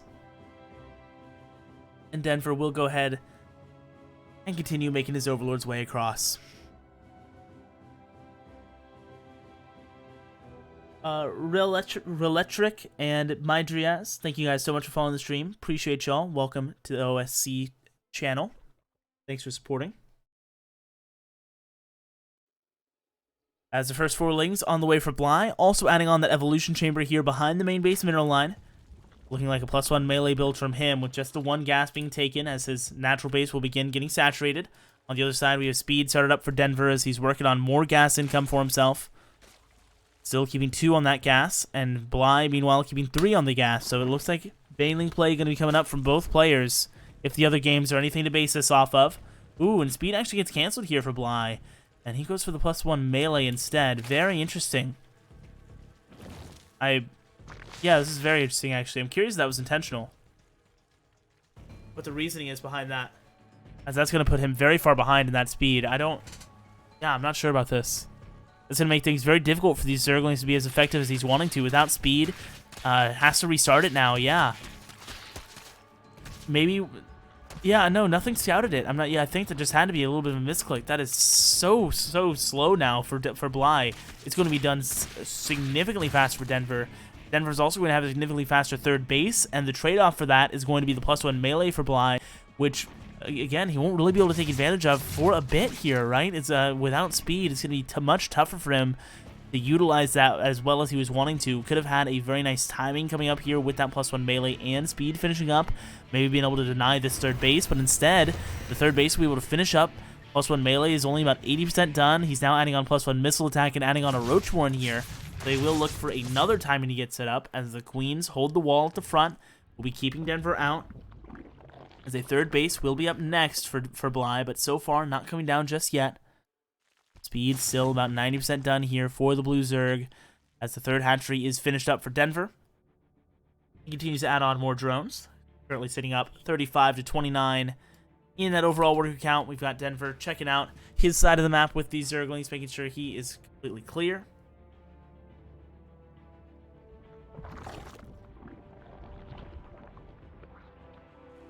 Lair on the way for Bly up in his main base. As the Overlords getting chased away by these Queens of Bly. We'll be looking to take that third base here fairly soon. A lot of Zerglings moving out now that Overlord is out of view. Going to be trying to make their way around, take advantage of this +1 melee, and find the snipe on the third hatchery. Snuck around the army of Denver. He does not know that he's coming.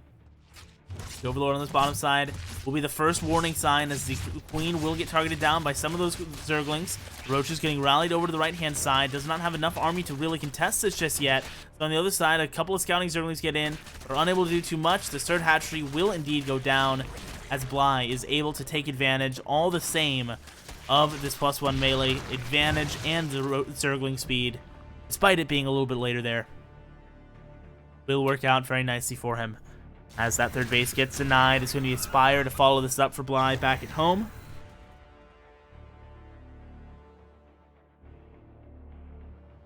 You have Roach Speed coming up for Denver here on his side of the map as the third hatchery tries to get secured again, but will be forced to get canceled.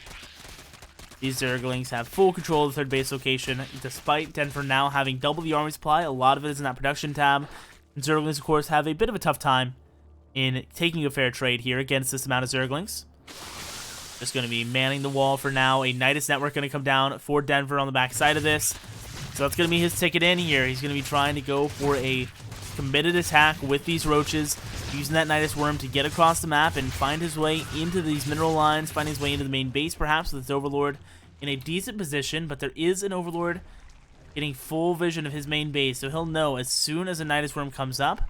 So may end up having to unload over here near the third hatchery as it will get established right about now as that Nidus network is finishing at the same time. So let's see what his choice is going to be as the Zerglings in the center get pushed back by the Roaches, who are just moving straight through the center of the map right now, or at least trying to give that that implication to Bly as his Nidus Worm comes up in the main base, but already a good response from Bly has his Roaches there to clear that up. Zerglings are on top of the third hatchery and again will force a cancel and snipes the drone as well. Great grab here by Bly as he once again is delaying the third base super significantly and is making things very tough for Denver to get this economy up and running as Bly's third base will be finishing up here very soon. And now Bly will have Mutalisks on the way, but the Roaches have arrived. Looks like they will be able to force a cancel here. So we'll be able to keep the third base timing fairly close. Actually able to kill that third hatchery. That's very nice. 300 minerals down the drain as he continues to push forward. The Roaches are doing what they can here. Try and put a stop to this, but Denver is just looking for as much damage as he can. Both players have the +1 missile attack, so the Roaches are trading out fairly evenly. As he takes down a Queen, looking for some more damage as the Roaches of Bly are chasing him away.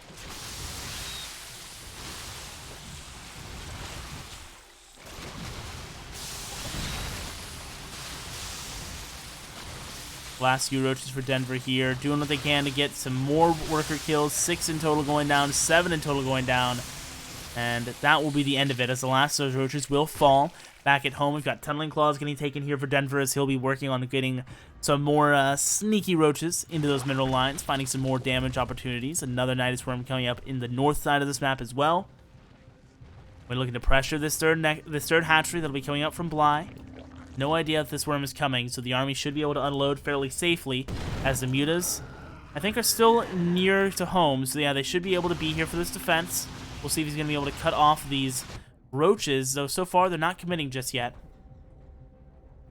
Denver instead just keeping a safe spot on his third base. Now going to be setting up those queens. Getting ready to come in and assault this third. Another Nidus Worm coming up on the other side of the map as well. Going to be ready to load and unload to get these guys to safety. The roaches unloading here.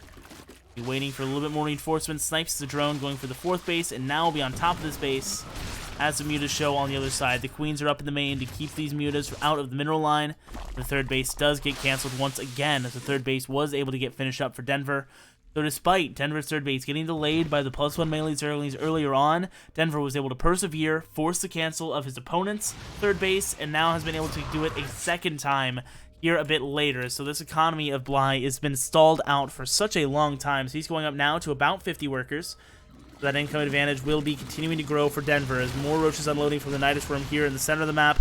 Another worm coming up here in the main base as the base on the left-hand side gets killed again. No cancel from Bly, as the Nidus Worm in the main will be allowing even more roaches to flow in here. The Overseer scouting out everything that is at the natural base to help out with defense.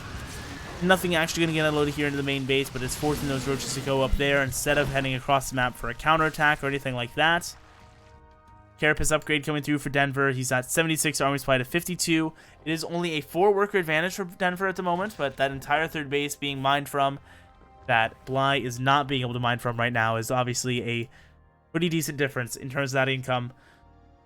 +2 missile attack has been finished for Denver as well, so these roaches are even more powerful. There is +1 melee for the Zerglings, as well as a +1 missile for the side of Bly, which does help, right? The Zerglings being able to be that buffer can make the difference in some of these engagements, and especially with there still being no direct answer to these Mutalisks, things are still not impossible for Bly, and he might be able to find some good damage as these Mutalisks continue to move across the map. There's still been no response to the Mutalisk tech. There has not been really any amount of a Hydralisden getting thrown down or a response Spire coming up from Denver. He's now getting an Infestation Pit. Might be looking to do Infestors to respond to this, maybe? Like looking for fungals on them? I'm not quite sure. But it's rather odd, and I'm worried for him here. As the game continues, the roaches are going to have a tougher and tougher time finding consistent damage as more and more of these mutas are getting added on. These roaches at the front are getting spotted as well. They're unable to tunnel their way into the space. They take down the Roachborn and are looking for some damage. They split up, but a good split in response from Bly, as on the other side, his roaches are pushing forward on top of the queens. They try and burrow themselves to keep themselves safe, but the Overseer is with this roaches, will allow them to see them. The roaches in the main base killing 4 workers now as the third hatchery getting taken very low. 6 drones in total going down. 8 total going down as they will finally get cleaned up in the main base. The third hatchery will get killed again. Denver is 3 for 3 in denying this third base, as on the other side, all those roaches got responded to by Denver very well, only losing a couple of queens initially, and was able to wipe that. It's now down to 37 workers to the 46 of his opponent. Denver continuing to maintain this lead, continuing to mine more money than his opponent, not a whole lot more, but a decent enough amount. The roaches up in the top right are now pressuring this third hatchery yet again. Bly trying to take a 4th as a third now, and is going to be able to save it barely, I think. It's going to be tough in terms of timing. Very close as the mutas are rushing to its aid. 6 infestors on the way, but he does not have pathogen gland, so they will have to wait a little bit before they have that energy available. A neural parasite coming up. Tried to research Microbial Shroud. I thought that would have been a bit weird, but the hatchery goes down all the same. Actually, the roaches are still able to finish it off. The roaches are diving forward on the other side of the map, trying to break through the wall. The Transfuse comes through. They're now here in the natural. Training out against more of these workers. 5 going down. 7 going down. Might be able to get like 10 before he goes down, maybe. Just 9. As he finally gets finished clearing up. Denver, without a whole lot left on this side of the map, will be now having to deal with the mutas heading across once again. A large amount of them are available here, right? This is a significant amount coming out from the blue Zerg. Currently at, I mean, how many is this? 29 in total here. I mean, my goodness. Kind of speaks for itself as they're trying to trade out against more of these roaches, trying to find every bit of damage they can get. But the queens are here to respond. I don't think there's enough mutas to take this fight on, but the Transfuse actually not quite in time as, ooh, now with the fungals, great hits into the center of all of these mutas, taken so low. They will be able to escape just narrowly as roaches on the other side break through the spine crawler. They're looking for even more economic damage here. Breaking through the Roaches to front. Game 4 is looking good for Denver. So if the Roaches can get more economic damage, the natural base having to run away. A worm is now finishing up in the main base as well as the natural hatchery going to be the target of these Roaches. Going to lose another hatchery, going to be taken back down to just 2 finished hatcheries on his side of the map. The Roaches are continuing to trade. It looks like might even be able to make the escape through the worm this time, as they bail out to their side of the map. We have 8 infestors coming out for the side of Denver, as he will be continuing to use those fungals as the main response to these Mutalisks. And I mean, it worked out great for him there. He was unable to get the finishing kills, but taking them very low. That's going to buy him a lot of time in terms of how aggressive these Mutalisks can be. The 4th hatchery gets taken yet again for the side of Bly. It's now the 3rd hatchery. That's his 3rd, and his actual 3rd location is finished now as well. So 3 bases against 3 bases. Denver with 5 workers more, but 18 more army supply. Now securing a 4th hatchery, as the 4th hatchery, aka the natural base, is getting reestablished here for Bly.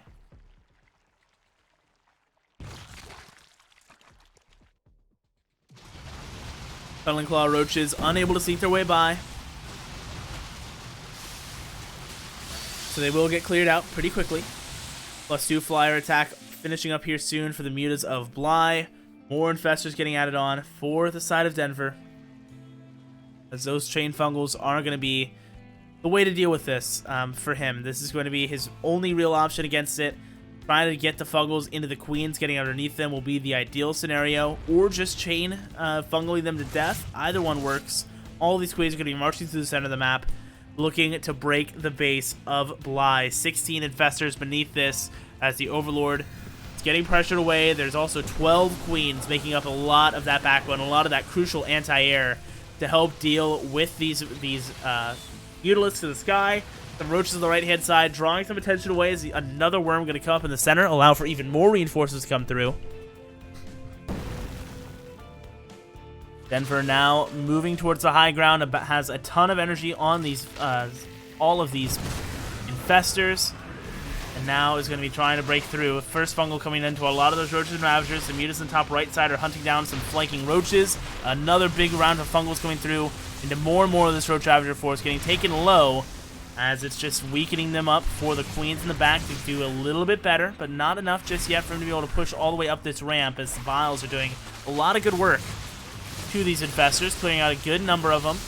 More transfuses needed onto the queens as yet another one goes down. The ramp is being held very efficiently by Bly right now, and the fungals right now are not quite enough to allow him to break through. Finally going to be able to start gaining some ground, as here come the Mutas on the back side of this. The first fungal getting committed, and it looks like Denver is just going to be forced to retreat here, trying to get inside that Nidus Worm, but it gets targeted down. And now the rest of these Roaches are just trapped over here on the other side, but more Roaches got rallied across from Denver. They were able to win that ground fight. All the Mutas in the sky for the side of Bly are very damaged, but they are still alive, and that's the important part. As resources lost favor the blue Zerg, and these Mutas will be available to continue picking off more units and heading on towards the Roaches that he knows are somewhere on the top right side. Just hasn't quite been able to spot them yet. Bly moving forward with his Roaches on the other side. When he's looking to move towards this army on the low ground, but Fungal's catching a couple of them. The Roaches looking to finish him up. +2 missile attack is done for both sides. +1 Carapace has been taken for Denver. Other than that, about identical upgrades. +2 flyer attack is also done for these Mutas of Bly, so they are a bit more lethal than usual. Quite a bit more lethal than usual, actually. As the Roaches of Bly catch a few more of these Tunneling Claw Roaches in the center of the map. And Denver, up 10 workers, still making more money than his opponent. Granted, not a ton more at this point, but it is starting to grow again, as that 4th hatchery is starting to get established. Bly has been unable to find much damage to these mineral line harassments. Now gets 7 with this next round of Mutalisks. Not too shabby. The Roaches show themselves and will have to retreat once again. Bly has spotted that out. 8 more Roaches on the way for Bly on the other side of things, as Denver, is moving into the natural base with these Tunneling Claw Roaches. He's found his way around this army. No detection here this time. And he's going to be able to start racking up the worker kills here at the 3rd base as well. Already going up to 5, 6, 7, 8. Very nicely done. More are going to be waiting here at the natural as some head up into the main base as well. And Overseer is getting made, but it's not going to be available for some time. as the third base is losing out on a lot of mining time already. Meanwhile, the Mutas clean up 15 drones on the other side of the map. Spore Callers in the main base will keep that anything similar from happening, though there is no workers there currently. 15 drones going down in a similarly faring trade for Bly on the other side. But the worker count that has been remade behind this has been significantly more for Bly, as he is on 43 workers to the 28 of Denver. Fungals, though, finally getting connected, chain after chain into these Mutas, clearing out quite a few of them and weakening the rest very significantly. 9 left alive on this side of the map, or on the map in general. As more and more roaches get added on, Bly is going to be marching forward here, and he has the economy lead now and the army supply lead soon. He's only down 20 right now, so he's closing that gap. A few roaches forcing a big response up in the north as Bly tried to defend his mineral lines, his mineral advantage that he does now have. The concave for Bly is better here on the low ground as he takes advantage of that well, but now Denver is going to be looking for the fight. The fungal is going to be crucial for this as some of the roaches get caught. Decent splits, but some of the biles still connect as the first units start to fall. Denver's army is larger, but he's going to have to fight through the biles to chase this army down if he wants to be able to finish the fight and find those kills that he's looking for. A Hydralisk End getting added on behind this as Denver so far unable to progress. Now here come the Mutas on the backside, looking to waste as much of these Infestor energy as he can. But it looks like he will get cleared out fairly quickly before getting too much expensive stuff here. The Muta even getting neural parasited just to go and finish off his friends. That's pretty cute. As he does get piled down. Ooh, piles 2 of his own Infestors as well. A little unfortunate there. 10 more roaches getting added on for Denver as this army moves to the top right position. 151 to 118 is that army supply currently, as the changelings all get spotted out. And here come the roaches of Denver moving forward. The biles on the high ground make this very tough to push into. And without the Infestors leading the way and trying to sacrifice themselves for some hero fungals, not look like he'll be able to, as Denver will just be backing away. Now half of these roaches are going to split off and go head on towards the natural base of Bly, and the rest will be maintaining defenses here at the 4th. Try and pick Bly out here and find an opportunity to rout this army while it's moving. At the very least, find an opportunity for some counter damage of his own, right? Trying to get a run by in, another couple run bys in, or set himself up well, as roaches on the other side have revealed themselves. They do get responded to very promptly by Bly, keeping them out of the middle line for now. The rest of the army is rushing straight home to deal with this as they get into this middle line, getting a couple of kills. 3 going down so far, 4 going down so far, as 6 in total fall. The main army of Denver going to be moving along the right-hand side of this base, of this map, excuse me. We're looking for some more damage as that worker count has drawn closer to even as time has progressed. 174 to 156, the overall supply, as it is now just a mere 30 army supply between the army supply of Denver and Bly. But Denver is looking to use every bit of that 30 supply to his advantage. He arrives at the top right position, starting to take down that hatchery, but here comes the Mutalists looking to chase down this army as more Infestors are getting added on. Fungal is not getting committed just yet onto these Mutas. They're getting some good value. Now gets the first Fungal out onto a large chunk of them, and that will be enough to scare the Mutas away for a bit. Lurker Den coming down for Bly on the back at home as his 4th hatchery is finishing getting saturated. Now, in fact, starting to mine out a bit. We have the roaches of Denver making their way along the left side of this map now, as the Mutalist does spot this out.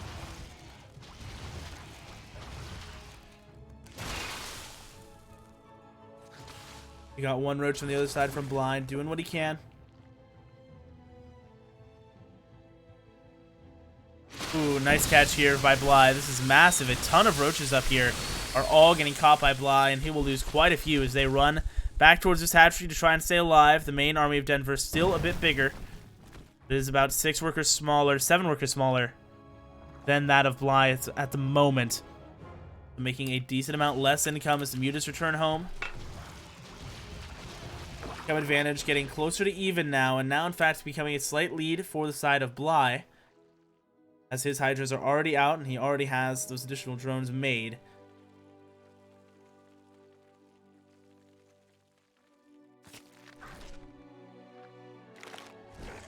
We have this Mutaflock continue to clear out more and more units here, taking out another Overlord, and we'll be looking for anything more he can get.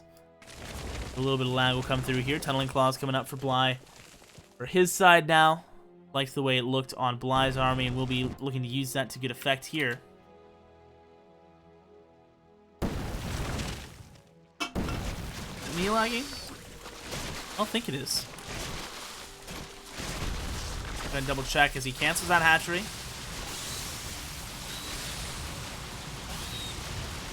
Roaches running back here as the hatchery did get taken down. There are more roaches up in the top right position. But he will not be able to get much more done. There is the slight army supply advantage now in favor of Bly. The worker supply now within 2 as the base count is about dead even. So it's really just coming down to the engagements that'll be the decider of this series, or of this match rather, as Fester is going to be the call up against the lurkers coming out from Bly. The Beetleist here in the main base, or in the 4th base, clearing up all the attackers on his side of the map as the lurker den now gets added on for Denver. He will be continuing to produce more Hydras to respond to these Mutalisks partially, and of course to get that additional ranged AoE coming in very soon.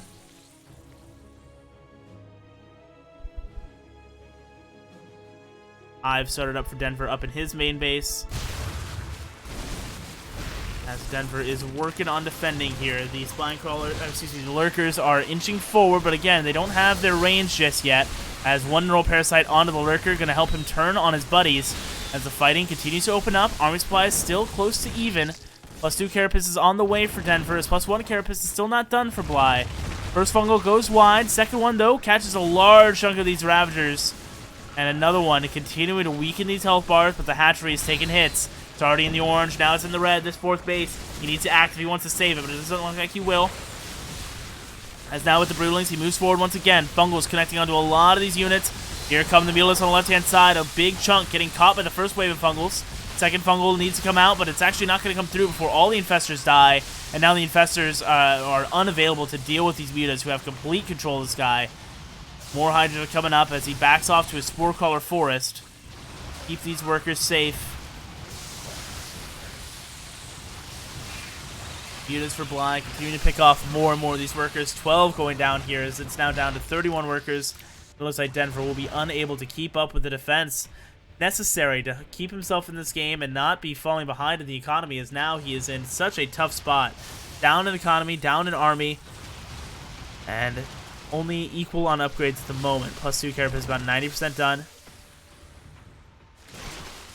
As the roaches on the other side will be taking down this 5th hatchery, excuse me.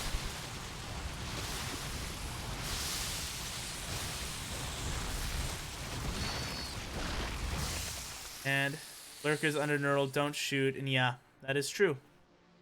When you Neural Parasite a lurker, they do not shoot right now. It's still a bug that has been in the game since, I think, the most recent patch.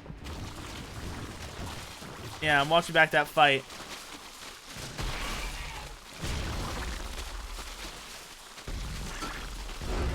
GG. Bly takes game number 4 and equalizes here. In this best of 5, I'm looking at that fight with the lurkers now. I'm going to see if the Neural Parasite lurker fired or not.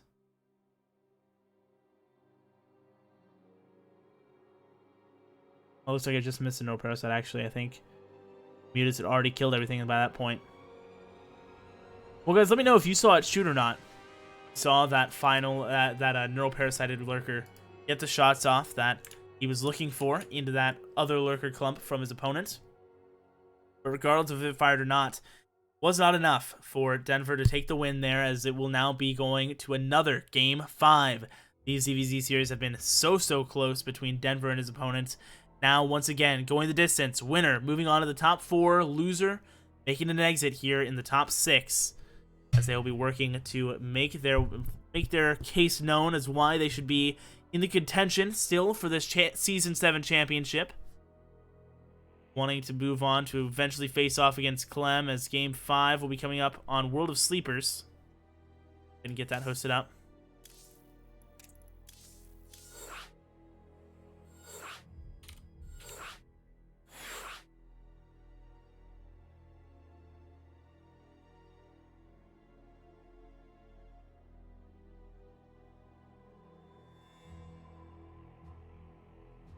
Alright guys, getting everybody in here. for this series, getting everybody into the game and good to go.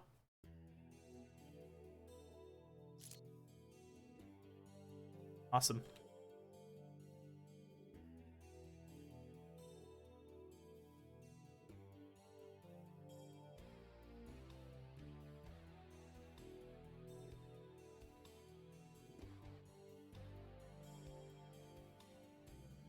Awesome. Making sure the players are ready.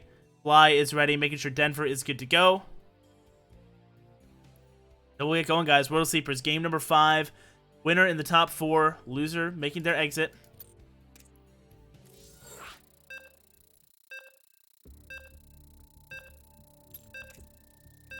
We'll be making our way into this 5th map. Seeing who comes out on top, guys. It's been some intense roach-on-roach action with trades going across all sides of the map. And never saw it fire even once. Yeah, I'm not sure that it fired either. I don't feel like I saw any of those lurker shots go across, but may have been wrong. Not sure, but yeah, I think Denver is right, because I know that it was a bug. I did think that it got fixed, but evidently not, as the World of Sleepers going to be coming down to the decider, guys. Let's see who closes things out, who has the clutch factor here in Game 5 as we start in the bottom left side in the red from Razor Edge Gaming. It's Bly, and he is indeed on fire, playing some very good games so far. This is his opponent in the top right in the dark blue from Infinity Gaming. It's Denver.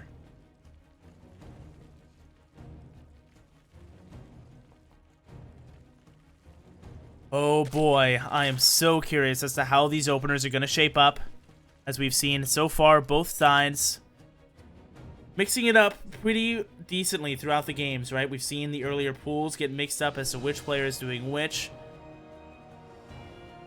We've had the Roach Warrens be a little bit sooner from Denver most of the time. The Spires getting traded off, who's taking it earlier. A lot of back and forth, give and take between these two. Overlord will make its way across the map. Go check out what is going on here. Natural Hatchery coming in for Denver, as well as it is for Bly, of course. It is the Hatchcast pool for both.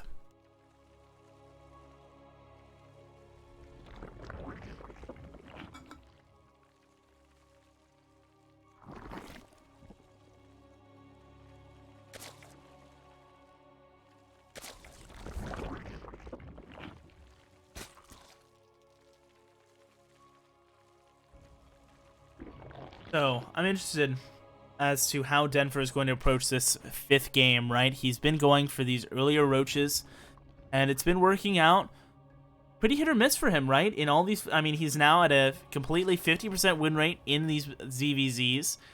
Both of his series going all 5 games. The earlier roaches from him have been so far unsuccessful in finding the damage he's looking for when he's wanting them, right? But it's still been his go-to.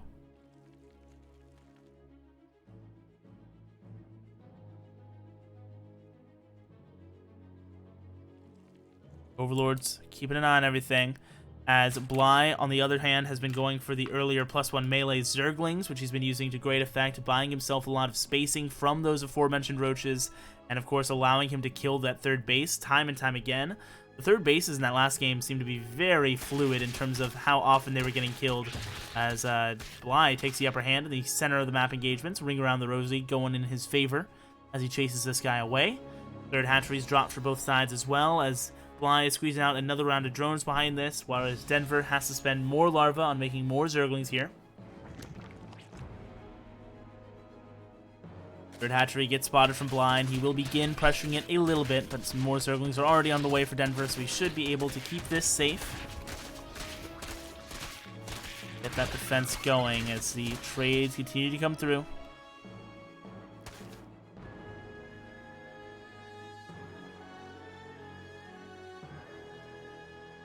$18 more Zerglings on the way for Bly, as the Baneling Nest is on the way for Denver. About to finish up, actually.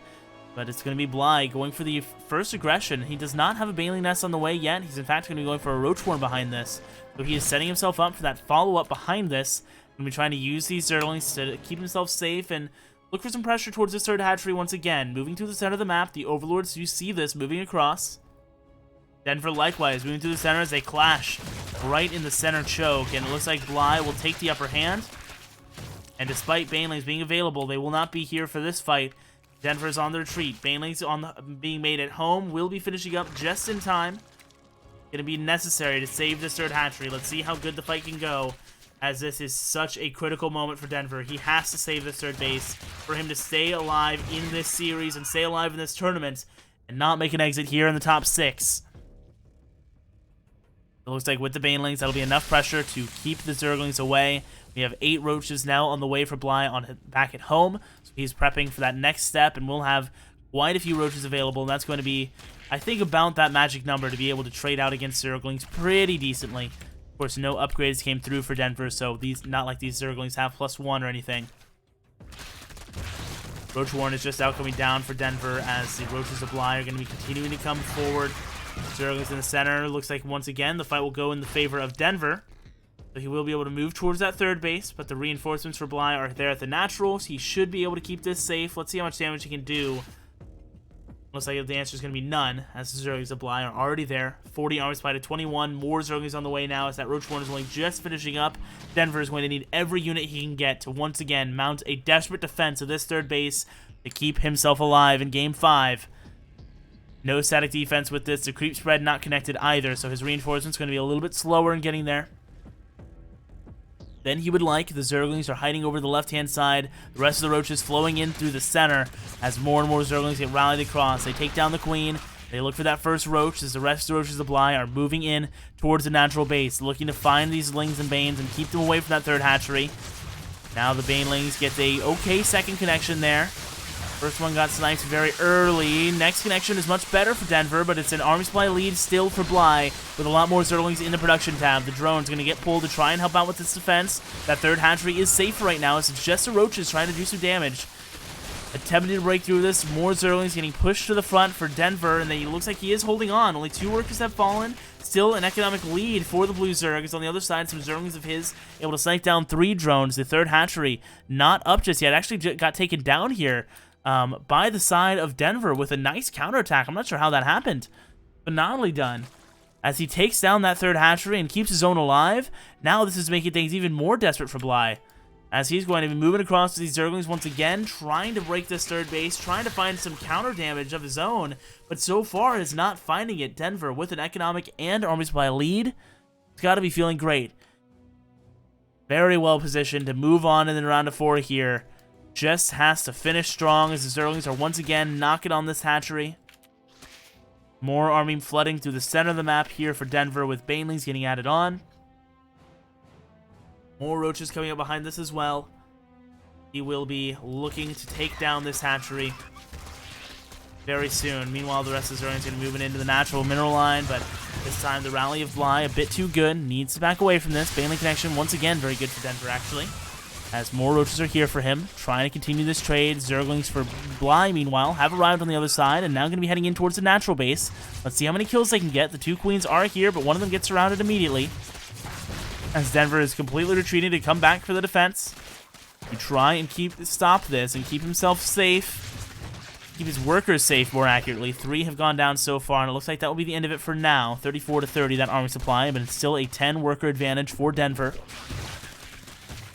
as the third base will be the site of another attack by the looks of things. While he's marching through the center, but it looks like he will think better of it and turn around as that third base gets reestablished for him. Finally gets that finished up. 40 workers to 30 right now in favor of Denver still. 40 army supply to 32 as well, and 8 army supply lead for Denver as he continues to add on more Roaches behind this. We do not have a layer coming up for Denver. We do have the layer already started here for Bly. As I said, that does get started up for Denver, so both players working on the next move.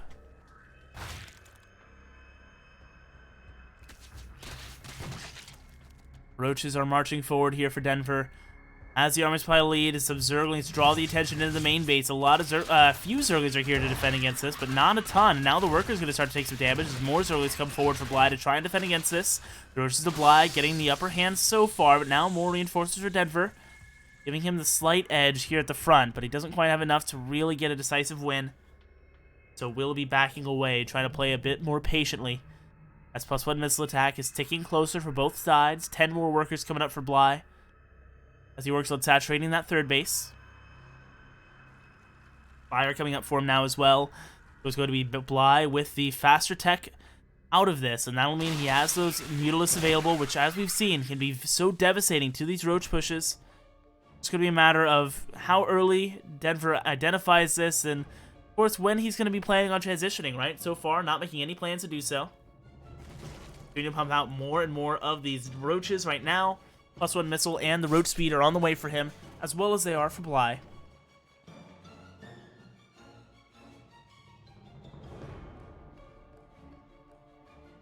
Denver moving through the center of the map with more of these Roaches. Coming up to the north side of this as well. Going to be looking to pressure this third hatchery. We have the Spine Crawler coming up to help out with the defense. It's 86 armor supply to 55, as Bly has been kind of skipping out on army production to try and save up some more supply for these Mutalisks, but now recognizing he needs to be pumping out more. 10 more Roaches getting added on for him. The Overseer gets taken down. The Army of Denver is here. Coming on up here toward the north side. A great concave for Denver as +1 missile attack will be finishing a second sooner for Denver, but very close in terms of timing. The Roaches are pushing forward now as the drone pool comes in from the left-hand side. And now the Denver are going to be kiting back. 14 drones going down so far. Still a nice army supply lead for the side of Denver as 4 Mutalisks are on the way, but 4 Mutalisks will not make the difference here in this fight, as Denver is pushing forward here in Game 5, looking to secure his top 4 spot in the Season 7 championship. He is diving through the Roaches, he is targeting down the Ravager, and now he is in the natural base mineral line, killing the last of these Roaches. There are more reinforcements streaming across the map right now for Denver, as he is looking phenomenal and looking dominant in the natural base. The workers are on the run, 9 more going down, 10 more going down, taking him below 30 workers. The rest of the Zerlings and Roaches catching the reinforcements for the third. Denver is putting an end to this as he is finishing off this mineral line and looking for a bit more. 17 total drones have fallen here. The third base is falling. GG. Game 5 goes the way of Denver as he secures his top 4 berth. Congratulations to him as he moves on to that final bracket. If you're a little confused as to how this bracket works, guys, check it out with !! bracket. They are now in the lower side of the top 4. As it was a very nicely earned win there for Denver, taking a second best of 5, through all 5 games. As it looks like the first game of Mana vs. Vanya is already ready here, guys. I'm going to throw it to a quick little break while I run and grab a drink and run an ad. And then we'll be right back with more StarCraft right after the break, guys. Thanks so much for watching, and stick around.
Ladies and gentlemen, welcome back to the OSC Season 7 Championship. You are watching OSC Esports, home of some of the best StarCraft 2 action online right now. It is absolutely phenomenal stuff, guys, as Vanya will be taking on Mana up next in another best of 5. We're going to be kicking it off on Triton.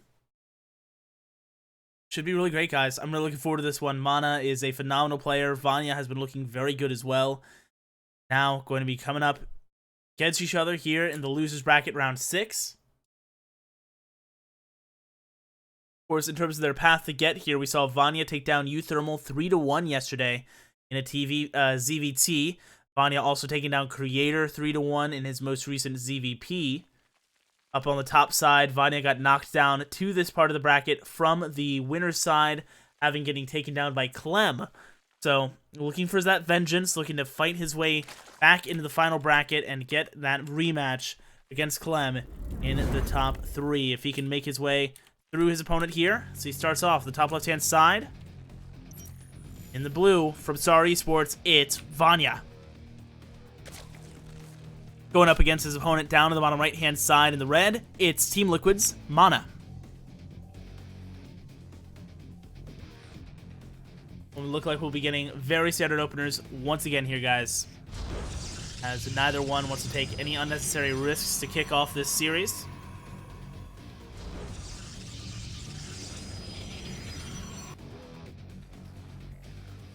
Probe keeping an eye on the expansion here. He will be making his way up into the main to spot out the gas and pool timing, as the natural base was taken over here at the third base, since it did get blocked by the probe here. Nothing too crazy.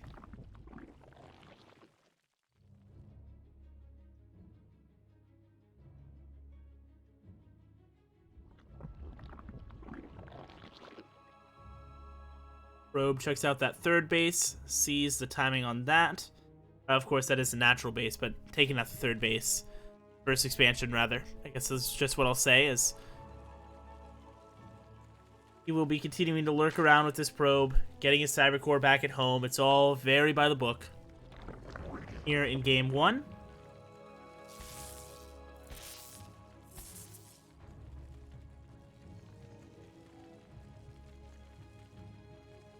Really interested if Mana has anything specific planned here, or anything, a little bit unorthodox in mind. One of the highlights of his career, I remember it being at WCS Austin in 2018, seeing him go for the double Stargate opener, using that to great effect to make his sweetheart run through that playoff bracket. I think being the only player to not be a Zerg in that final top 8.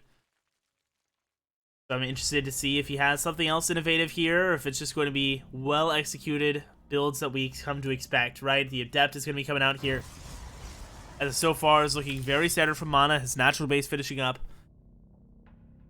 And his Stalker going to be the first unit out, so it's looking like that Oracle first from him. When you're looking for that earlier harassment, not so focused on using the Phoenix to hunt down the Overlords, and of course we'll be able to build up more energy on that for Revelations and such as well. As well as just being a little bit more useful in early game defenses. Oracles having the ability to shoot down, very helpful. Let's see what he ends up going for. Could still go for this Phoenix all the same. No, it will be the Oracle. Here's the Adept heading into the main base. Just checking out for information. Didn't get too much of it there. Second gateway coming through to lock up the wall here at the front.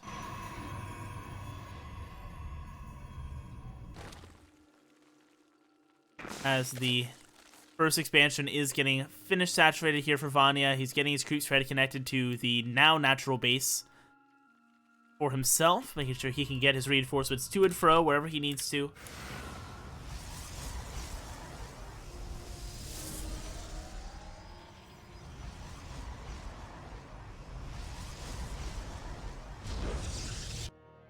Oracle making its way along the top side here.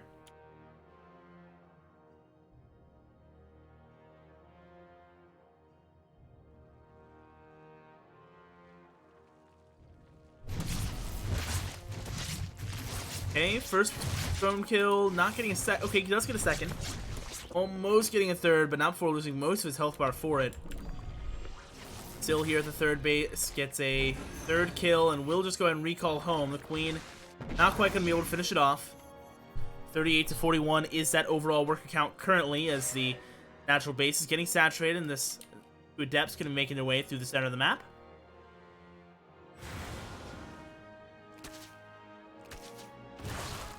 Seven probes in total have died, as this other Oracle came in actually right behind the other one. Didn't see it, and it gets 4 more kills. In total, resources lost. Looking flawless game so far for Mana, as the third base is coming up on the other side of things for him. 43 to 47 is that current worker count. Twilight Council and Forge getting taken behind this for the Red Protoss. Setting himself up for success. This one Zergling is committed to taking down this third base, but I don't think he'll be able to do too much. The Evolution Shaper was a little bit off on the block there. 2 drones going down here so far, 3 going down. It looks like they will finally get cleaned up before getting too much else done. 1 Zealot here to finish off that Zergling, as this third Oracle is in position outside the third base. Additional gateways coming in for Mana as he starts up +1 and charge. Getting himself ready to continue to progress into this mid-game and be at a nice and healthy level upgrade-wise. More Zerglings getting committed now to try and pressure this third base a little bit more seriously, as my microphone decides to be very squeaky. Oh, and I spill a little bit of Red Bull right onto my keyboard. That's not great. Haha. Alright, let me dry that off real quick. Let's not break my freaking keyboard. Of a cask, that would be very much less than ideal, as you might imagine. I'm going to go ahead and mute for a moment.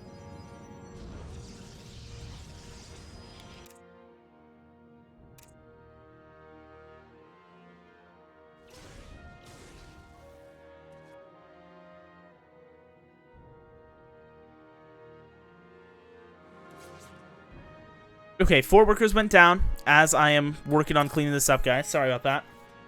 Hoping that I didn't permanently ruin my keyboard here. It's mostly okay. Maybe we'll unplug it for the remainder of this game and just leave it on this zoom and let it dry out for a moment. Go ahead and unplug that. Leave it upside down for a little bit. Dry it out as we can get it here. We have the 2 Oracles coming through for Mana back at home still, as the Mutas will come in above that, but they won't be doing too much. We do have the shield batteries continue to get added on. Oh, I dropped the freaking production tab.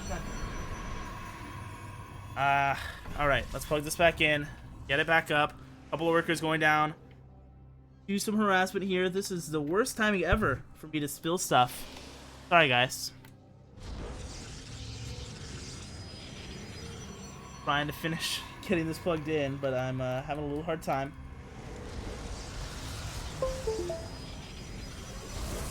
Alright. Production is now pulled up. Firing off a few more of these.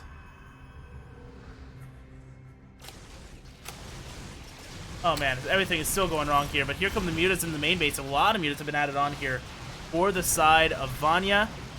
They're getting some nice value so far. Not too many worker kills, though, but more general harassment.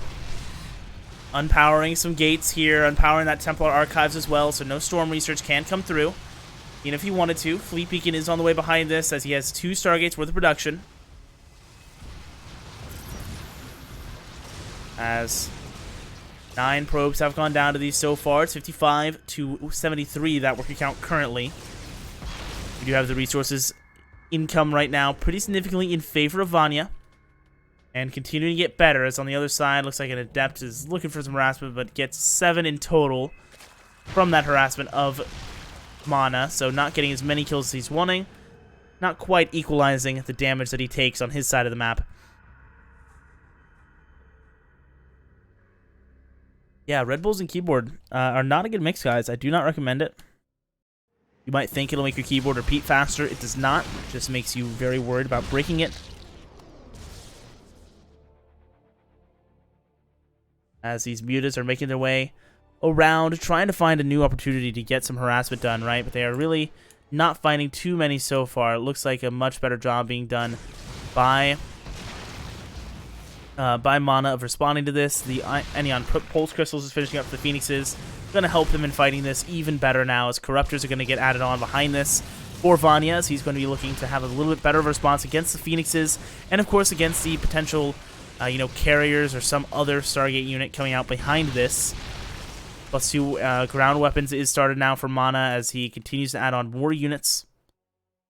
More of these Phoenixes continue to be in that protection tab for him as well. Mutas still following them around as they continue to get more and more trades coming through. +1 air weapons is now getting started up for Mana as these Phoenixes are finally shutting through the last few of these Mutas, and with the unit tab, only 5 of them left alive as they are getting all replaced with these Corruptors. More Phoenixes are getting made. I'd be curious if he continues making these despite the Corruptor count now climbing for Mana, or for Vanya, excuse me. Oops.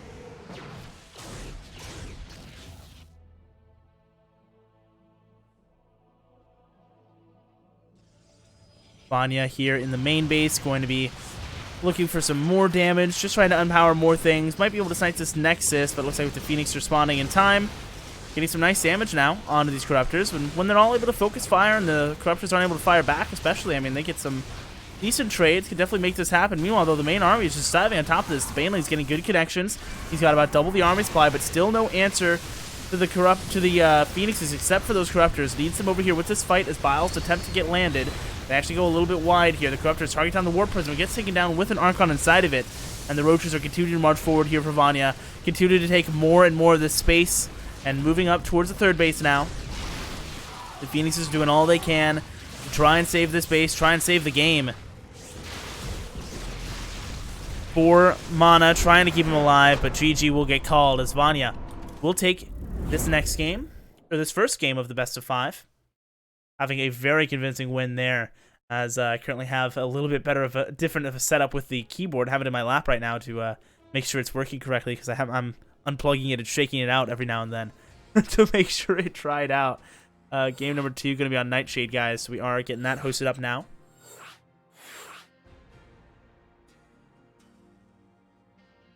As I will hopefully not spill any more Red Bull onto my keyboard. Players are ready, so here we go, guys. Nightshade for map number 2. See who will be coming out on top. And it's getting, potentially match point here for Vanya, right? If he's able to keep this momentum going. Mana, I think, had some good moves there, right? With the Phoenix response, I think just ultimately was caught off guard by the amount of ground units that were coming out from Vanya, right? He didn't have any sort of AoE to help him deal with that. Didn't have a really good amount of gateway units either. I mean, we didn't see really too many gateways available for him. A lot of that money getting invested in those Phoenixes, which ultimately ended up becoming obsolete, as there was not continued investment from the side of Vanya into the more of those mutas. Instead, switching it up, getting those Corruptors out just like he needed to, as we are now in game number 2, guys. In the top left side, in the blue, Rutsara Gaming, it is Vanya. Currently up 1-0 against his opponent down on the bottom right-hand side. In the red, it's Team Liquid's Mana. Looking good in that, despite the loss there in Game 1. I think he should still be very much in this series. Looking forward to see how he will be playing it out here. And adapting, right? That's really going to be the name of the game, is how he adapts, right? Vanya is a very diverse player. Has a lot of different tools up his sleeve. And Mana, as I said before, one of the more creative Protosses still in the circuit, and has some very good ideas and such a deep game knowledge as well. So it is going to be very tough to count him out at any point in this series, even if he goes down 0-2. Let's see what gets pulled out here in game number 2. As it is just a Hatchcast pull once again from Vanya, and it is once again a 1-gate expand coming out from Mana. Very standard stuff. Neither one taking any unnecessary risks in the early game.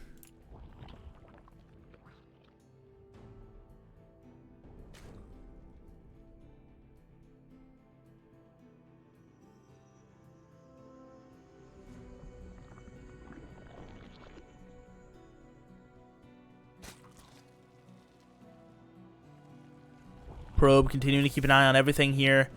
Just trying to mess up the spread of these drones, trying to keep them from getting paired up on the close mineral patches here. Nothing too crazy, and it really doesn't make a massive difference, but it is a difference, and so when trying to optimize, it's a nice little thing to be doing here, as he will just be beating up on some drones, continuing just to get that information, as the third hatchery will be taken at the close spawn here for Vanya. Very interesting, this base choice from him. I'm rather surprised to see that, actually, as this will be... I mean, it will make the creep spread significantly closer. Could be signifying that he's looking to go for a little bit earlier of aggression here. Wants that creep spread to be as close as possible to go for early aggression towards his opponent. I'm not quite sure, as the probe on the top side will be keeping an eye on this third base location, but of course will not have any idea if this third hatchery is already underway. The Stargate coming up for Mana once again for him. About as standard as you can be. The one stalker keeping that Overlord at bay. There's no additional Overlords to potentially get any other scouts, as the probe does see that hatchery finishing up. And it looks like the probe will be able to return home safely, as that pool will be finished up, and it's just going to be Queens coming out here for Vanya, working on getting saturation up at both of his bases. And we'll see how well he's able to respond to the Stargate coming out. Last time did a pretty decent job at limiting the amount of damage the Oracle could do most of the time. But it was eventually able to get a little bit of damage inflicted. Let's see if it can do any better here.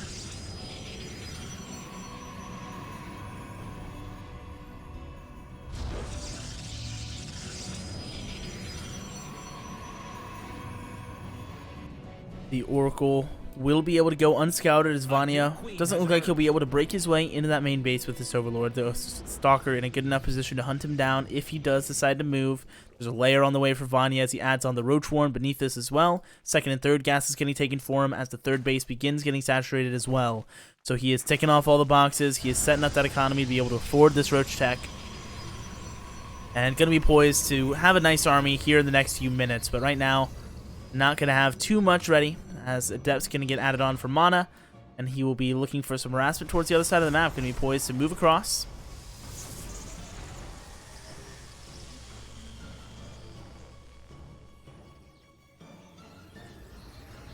This first circling on the high ground gets cleared out, as Mana will be continuing to march across the map. More depths getting added on for Mana as Resonating Glaives comes up behind this. So it's going to be, this time, Resonating Glaives beneath the Oracles on the sky. So this is going to be very interesting, actually. Going to be super, super lethal, especially to those mineral lines. And any sort of early Zergling response going to be not doing too well, right? It's going to be very, very tough. Continue to respond to that as the Oracle's getting in here, clearing out a few more drones. 4 in total have fallen, as he looks for a bit more. 6 going down, 7 going down, and now he'll be cycling around to the right-hand side. 7 drones is a great way to get this started off, as he still has so much more harassment potential coming through from these depths. This is the reverted change of the Resonating Glaive, so it will have the 30% buff to that attack speed. Going to be coming into play here, going to be giving him significant opportunities to beat this army to death in the center of the map, as the Roaches will come forward to try and contest this. The Shade coming through from Mana, heading up towards the main base. Half of them canceling, but 4 of them will still be going through as they head into the main base. The rest of the Adepts on the front side drawing the Queens away, and now the mineral line going to be under fire. 5, 6 workers going down, 7 going down. This is now 14 total drones that have fallen. 2 of these Adepts, and still a significant amount of them still alive at the third base, looking for even more kills. 11 drones going down. Oh man, this is some significant damage as these Adepts are just going to be trading out their lives for as much as they can get. 12 drones in total, as the final Adepts will get cleaned up. As in total, he takes down 19 drones in this game. 46 to 46, that new worker count. Double immortal production coming out from Mana as a robotics bait gets added on in the main base as well. He's going to have a ton of immortals available here. That's going to be the key to stay alive against Roaches coming out from Vanya, who does, of course, have that Roach Warren done. The Oracle able to escape over the right-hand side, narrowly avoiding death. And that's the most important thing here. He'll be able to use those for revelations a little bit later on. Potential stasis traps saw be very effective earlier today. We'll see if that can continue to be the trend in the top 8, as Vanya will be returning home with these Roaches. The Oracles of Mana will be making their way around the north side.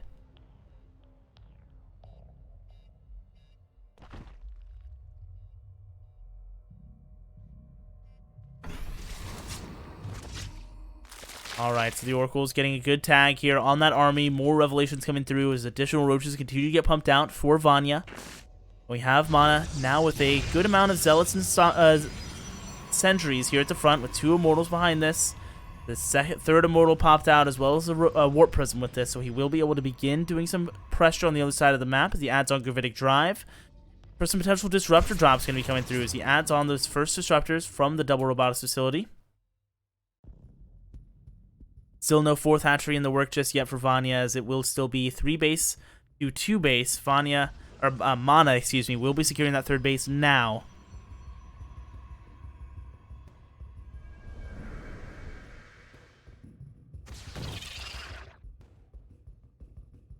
So Warp Prism makes its way along the center of the map.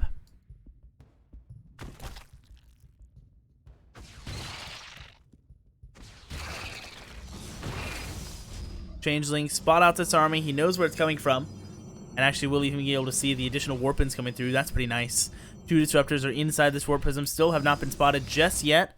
So may still catch Vanya off guard. He's going to be trying to make this defense happen.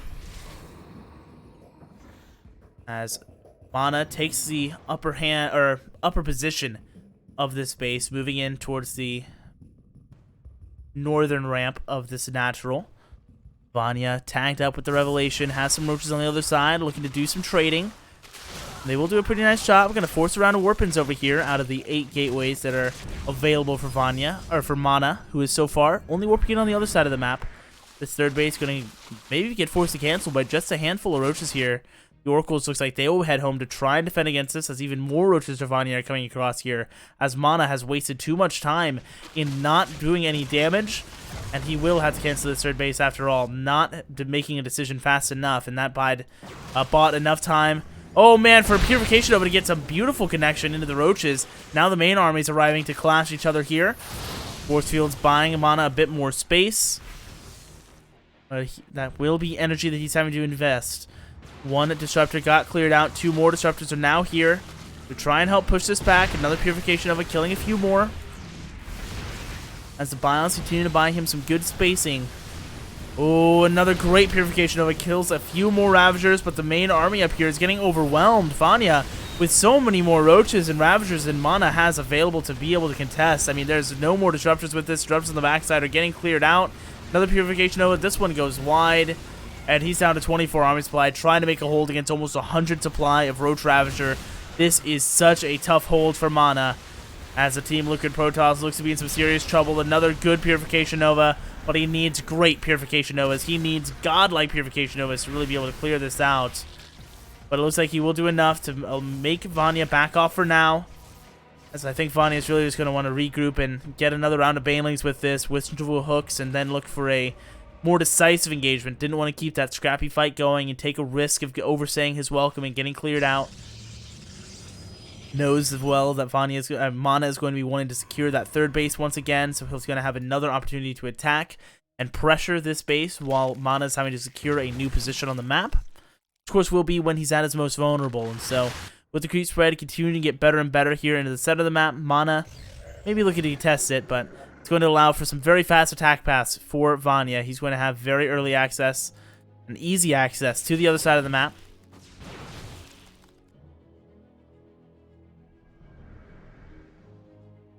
The Centrifugal Hooks is finishing up here for the Banelings of Vanya. His Zergling's going to be leading the charge here on this 3rd Nexus. Beginning to get some damage, 92 to 59, that army supply, as the Disruptor shot does not quite connect here. The Banelings on the right-hand side, ready to come rolling on in. The Stalkers are stuck in the wall. They're going to need to blink away from there. Get out of there, guys! Oh, man! Narrowly escaping is the juggling of the Disruptors to keep them alive, getting them up onto the high ground. But now some Biles connecting, and GG. Game number 2 going to go the way of Vanya as well. And he is now up 2-0 in this best of 5. Really great stuff from him, with phenomenal engage after phenomenal engage. And really limiting the potential of Mana there, right? Keeping the even despite good Purification Novas landing from the Disruptors, it was never enough for him to be able to get that and then get a follow-up push. He never had enough alive to be able to continue to march across the map and to be able to continue getting damage inflicted on his opponent. As game number 3 will be coming up here, guys, and Mana is on the brink of elimination. Simulacrum going to be the final map. Potential final map. If he cannot make the adjustments needed and start the comeback, he'll be in some serious trouble. Let's see what he can do, guys. Mana looking lost almost against this, right? I mean, he just has not been able to get any momentum going his way. He has not been responding well to the pressure coming his way. He has not been responding well to the just sheer amount of Roach Ravager coming out, right? I mean, the Biles doing a very nice job at buying himself spacing. Third base, he's been consistently unable to defend. Hesitating for so long up in the north side of that last game, really being the main thing that I think ended up costing him, because that was directly what led to that third base getting sniped. And so I think that we should have seen him be much more proactive with that defense, right? If we had seen him be a bit more active on there, trying to be offensive near the third base of Vanya, maybe then he's able to get something done. But at the end of the day, he is not able to. We are now here for game number 3, guys. Down in the bottom right position in the dark blue, it is Vanya from Star Gaming. And, ooh, might be doing something cheeky. It's Mana up in the top left. This probe is already making its way across the map. What is he planning here? It might just be going for a very early scout. Trying to block this natural hatchery again, but it is a 14 hatch thrown down from Vanya, so it is down nice and early. Let's see the timing of this pool. Might have some idea what this is.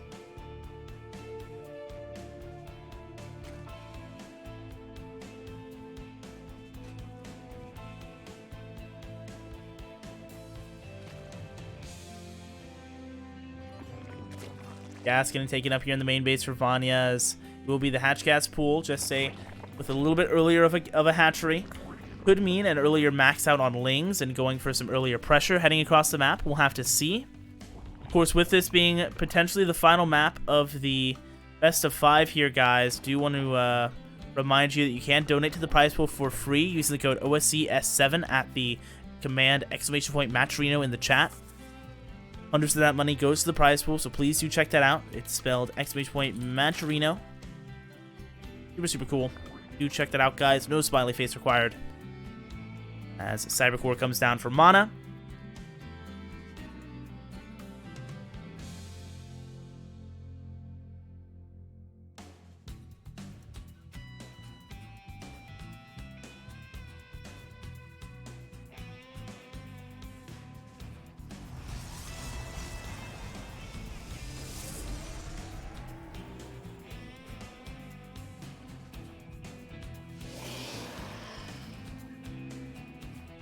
Depth coming out for Mana.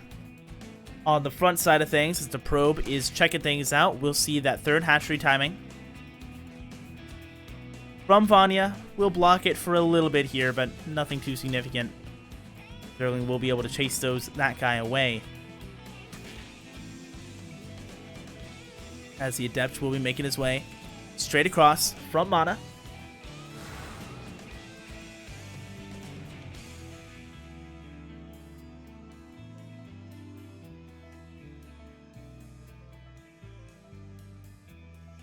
Third base, not going to be able to get stopped by this Adept, as it will just be looking for some information, trying to find the drone count at the natural base and the gas count up in the main. How much gas is being mined here by Vanya, which of course we know is just one drone at the moment, so not going to have any super early tech available. Will not be going for any early bailing nests or anything like that so far, as he will just be putting more of a focus on saturating this natural base. Third base will be finishing up without a hitch. This Adept continuing to poke around with the shade, but I think we'll just be heading on back home now, as he's gotten that information he's looking for. In fact, choosing to recall at home here, as the Zerglings are making their way through the center of the map. A decent amount of them here. 12 arms fight to 12.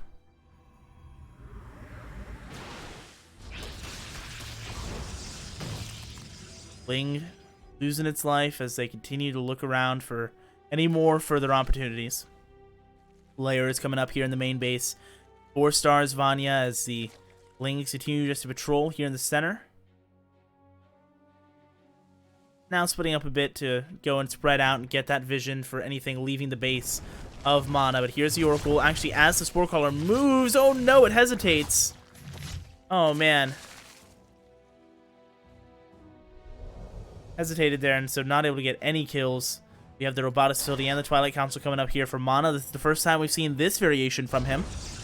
Typically saw the Forged Twilight Council from him previously, and so let's see if this works out a bit better for him, as he will be able to go for potential Archon drops behind this. Can be a much more potent way of keeping the Zerg at bay and controlling this growth of the Zerg, as well as giving you access to a little bit better of a composition in the mid-game. 2 drones do get taken out by the Oracles, but it doesn't look like they'll find much more than that, as Vanya does a nice job pulling those drones away and keeping them out of range for as long as possible. There's that Temple Archives now getting taken, as the 3rd and 4th gateways will get secured. Looks like he's going to be moving to secure the 3rd base location as well, right around this 5-minute mark. 49 workers apiece, as the income will be balancing out at about dead even. With the 3rd base coming down, it is Hydralisks on the way for Vanya, with Goose Spines already well underway. Hydra's going to have some very high DPS, and of course will be very nice at pressuring the health bar of this Warp Prism that is making its way across the map. And the health bar of this Warp Prism is the staying power of this Archon drop, right? If this Warp Prism goes down, Archons are sure to die below it, as the Warp Prism will take these 2 Archons up into the natural base.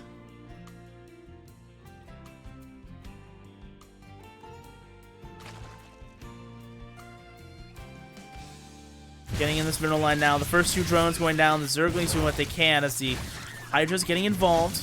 Already almost popping the shield on one of them, and will be forcing this back. Continuing to get the damage, actually, as Hydras came in from the north side and actually were able to take down that Warp Prism. One of these Archons going down. That is a phenomenal pickup for Vanya, as Mana now has no cross-map presence and will be completely shut down. Going to have to now be on the defensive, as these Hydras are making their way across the map. There's no muscular augments for them just yet, so they will not be very fast in getting over here. But once they do arrive, it's going to be a significantly tough fight for Mana. He's adding on shield batteries and a cannon to try and hold on against this, as it is 52 supply to 35. Force fields need to be on point here to cut off these Hydras, and I think that will be enough to deter Vanya from going for this at all, as some Zerglings are looking for an opportunity to go into the natural base. That Archon was able to block off the wall. Charge is started up for Mana back in the main base, as his +1 weapons is getting chrono boosted out.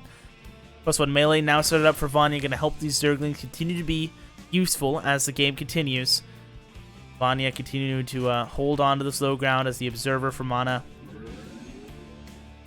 Not really seeing too much, but we'll be able to help him push back this creep once the opportunity arises. 60 workers to 62. Income still staying fairly close to even here.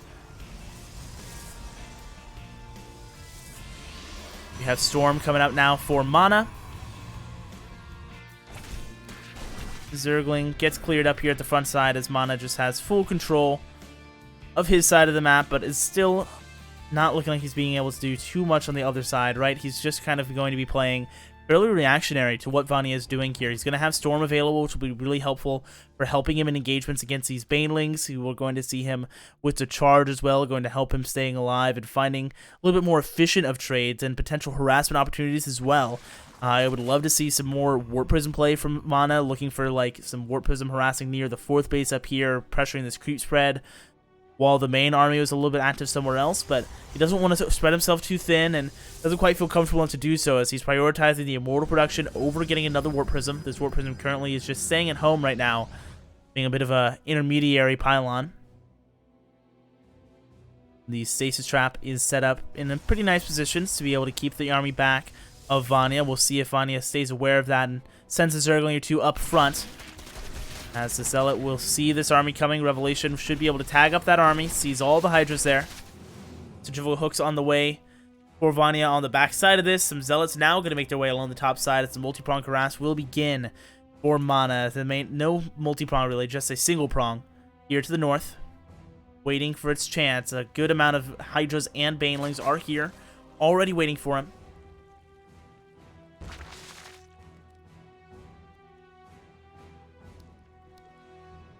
The 4th Nexus is finished up. He will be working on saturating this base. Going to add on more nice energy on these sentries and really nice energy on these High Templar as well. 4 of them available, each of them going to be able to do soon to be 2 storms each. Right now just a single one and 1.5 storms really. 4 drones have fallen to these oracles, who are continuing to look for more damage, but doesn't look like they'll find it. Instead, just going to tag up this army. Be aware of where they'll be coming from later on. The zealots on the top side still waiting here. As +1 air weapons comes through, a second Stargate and a fleet beacon going to get thrown down behind this for mana.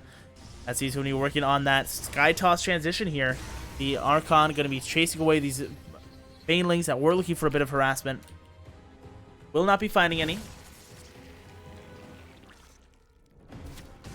Look at how close this creep spread is, by the way. That is absurd.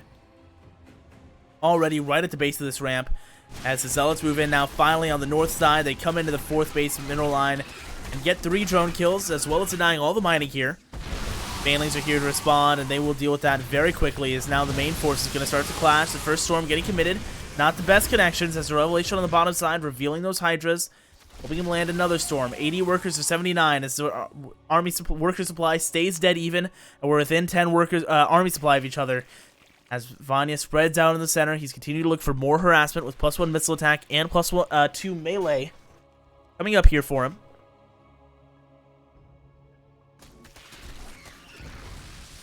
Banelings continue to get split up as Vanya's army is still just in a very wide concave. Now moving in. The Archon's here in the corner. The first storm gets committed. The rest of the Banelings get closer. The force fields get committed. Banelings from the north coming in as well. The Zealots getting warped in the north side of that mineral line. Trying to hold on to this. The Zealots moved in on the bottom side and killed 10 of these drones on the south side base. Hydra's eating more of these storms, eating even more of the storms here, getting taken very low. But the buffer for these expensive units in the back is evaporating here. Not a lot of Zealots left alive, and it's just the Immortals and Archons here on the ground as 14 probes have died. Now it's Zealots getting warped in once again, but the Hydra is still doing a lot of DPS, and more Zerlings are now arriving to reinforce this, but GG will get called as Vanya's actually going to tap out, and Mana will strike back there despite killing 15 workers. I didn't feel like that game was over just yet. Maybe I'm wrong. But I really thought that game was not over, especially after killing 15 workers there. I mean, I'm looking kind of now back at the replay. I definitely.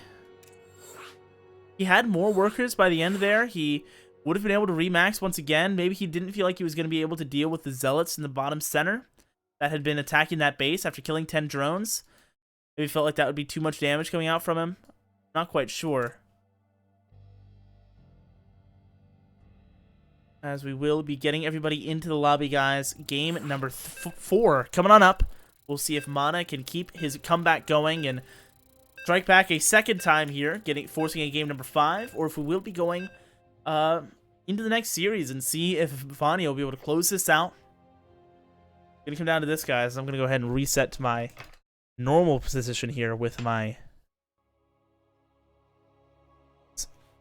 keyboard as I try and not break everything on my desk. Okay, keyboard is down. Getting the feet deployed. Oh, okay, guys, here we go. Moving my microphone back into place. As into game number 4, we are loaded in now. And with that, guys, into game we go. Well, into game we go, as I actually hit the button. Down on the bottom right-hand side in the blue, from Star Gaming, up 2-1, it's Vanya.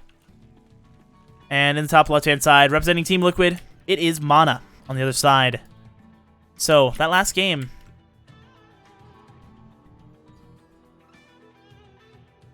Yeah, Sky Toss, you're right, that was coming up. Very good point, Pandolfo. The Sky Toss was already well established. We saw that second Stargate finished up, as well as the Fleet Beacon, and there wasn't a real answer for that from Vanya. So, yeah, very good point. That is why he tapped out. Is that Sky Toss? I didn't consider that.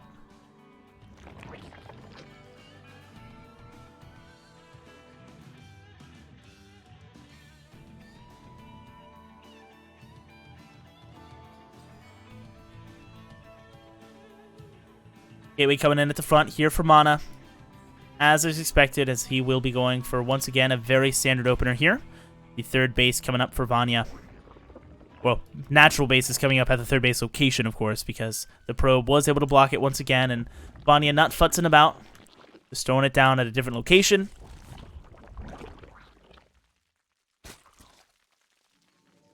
Still working on more gas income coming through here, as the probe of mana will be heading on back out of the base.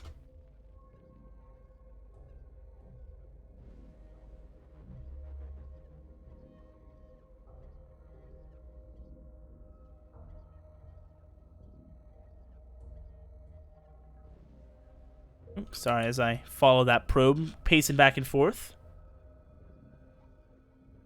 Careful with the Red Bull this time. Yeah, seriously, I have it now on the front side of my keyboard instead of behind it, so if it tips over, it's just going to spill, like, right on my lap. So we're set. We're good. We're good to go. I really should just, like, chug it and be done with it, but I don't want to get that overdose of caffeine going and just, like, start shaking my leg. That usually happens when I drink too many energy drinks. These Zerglings will be cleaning up this probe, getting them out of there, as the third base will get established for Vanya. We do have the Adept coming out for mana first, and it will be the Stalker once again for him. This time, okay, ding, ding, ding. Difference in the opener. It's a Twilight Council coming down for mana. All right. What is this going to be from him? Could be Dark Templar coming out. Dark Templar are a fairly common build these days. Only takes 3 to kill a hatchery if there is no Overseer made. There will be, can also be, of course, turned into the Archons afterwards to continue to bring value. Resonating Glaive all in, or some sort of like charge lot push, of course, very potent as well. So many options here, a lot of agency in the hands of Mana right now, as a second Adept is getting made behind this. The first Adept working on a little bit of harassment, gets a single kill, as Resonating Glaives is going to be the call for Mana.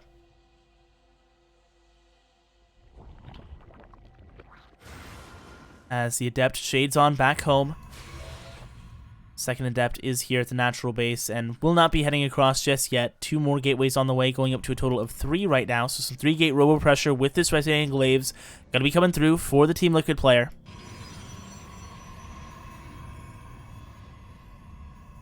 As the probe production is paused briefly for Mana. Not quite sure why. Looks like it's just setting up to add on an additional gateway here. Going up to 4 gateways with this.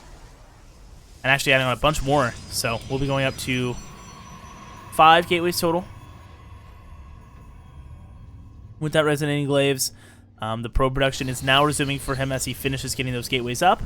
The Adepts will now begin moving out on the map, but the Overlord, of course, did see that, knows that there will be 2 Adepts somewhere.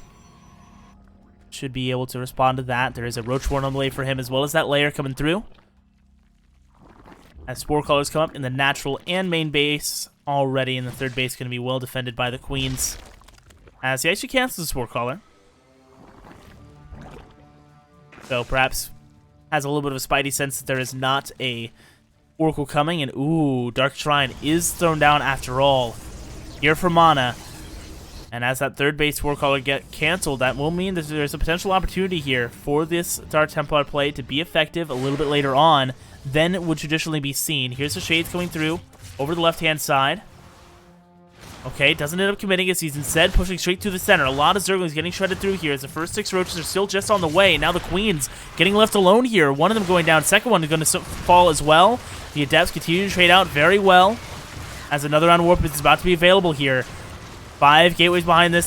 Some of the Adepts staying at the natural base. The rest heading up into the main base. Actually, only 1 heading up in the main base. As another round of Warpins comes through.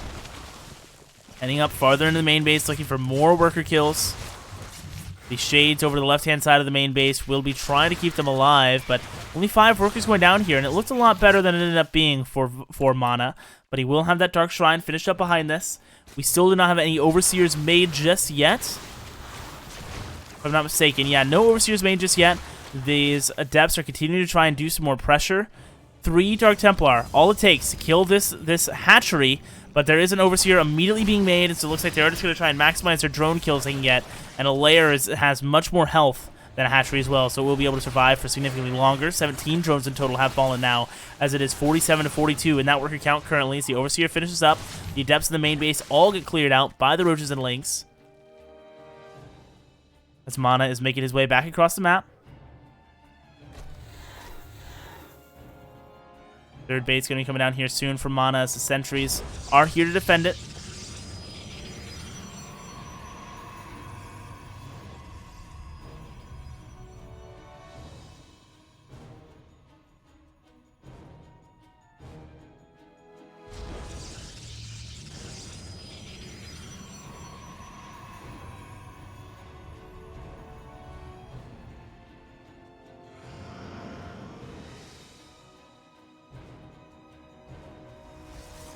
Okay, as I finish clearing off my keyboard there, we are now finally back to full dryness. It has been restored as the Warp Prism makes its way over here with these 2 Archons in tow.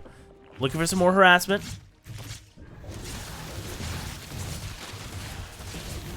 Nice juggle micro to miss the shots, but ooh, loses one of them here.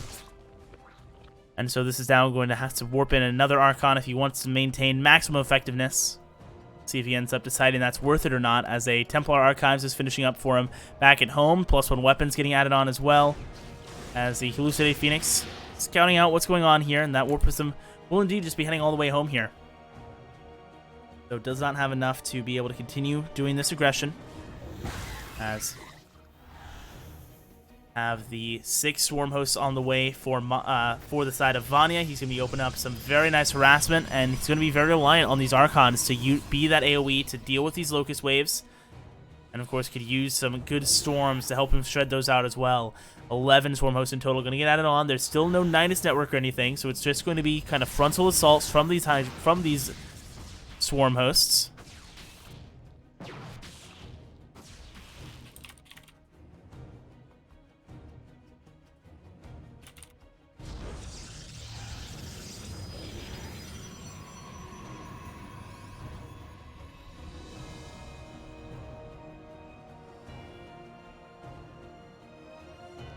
Observer sees this entire army moving across, sees the Swarm Host moving with this, and so he will be able to make the defense. His +1 weapons is finished up for this defense. Storm is now available. Charge is done as well. The Warp Prism getting ready to move to be available for this defense. The Observer seeing everything, knows exactly the angle that'll be coming in from. Storm so crucial to keep those Locusts from doing too much. 4 shield boundaries getting added in here for mana as more weapons continue to get added on. Ready to defend this 3rd base. We have the Swarm Host wave now getting committed. Here are the Locusts coming up. Let's see how well the target fire is from them. If they go in too early, won't be able to do too much. There's the Storms now coming in right on top of the Locusts. A lot of them will go down. Storm coming in on top of the Ravagers now as well.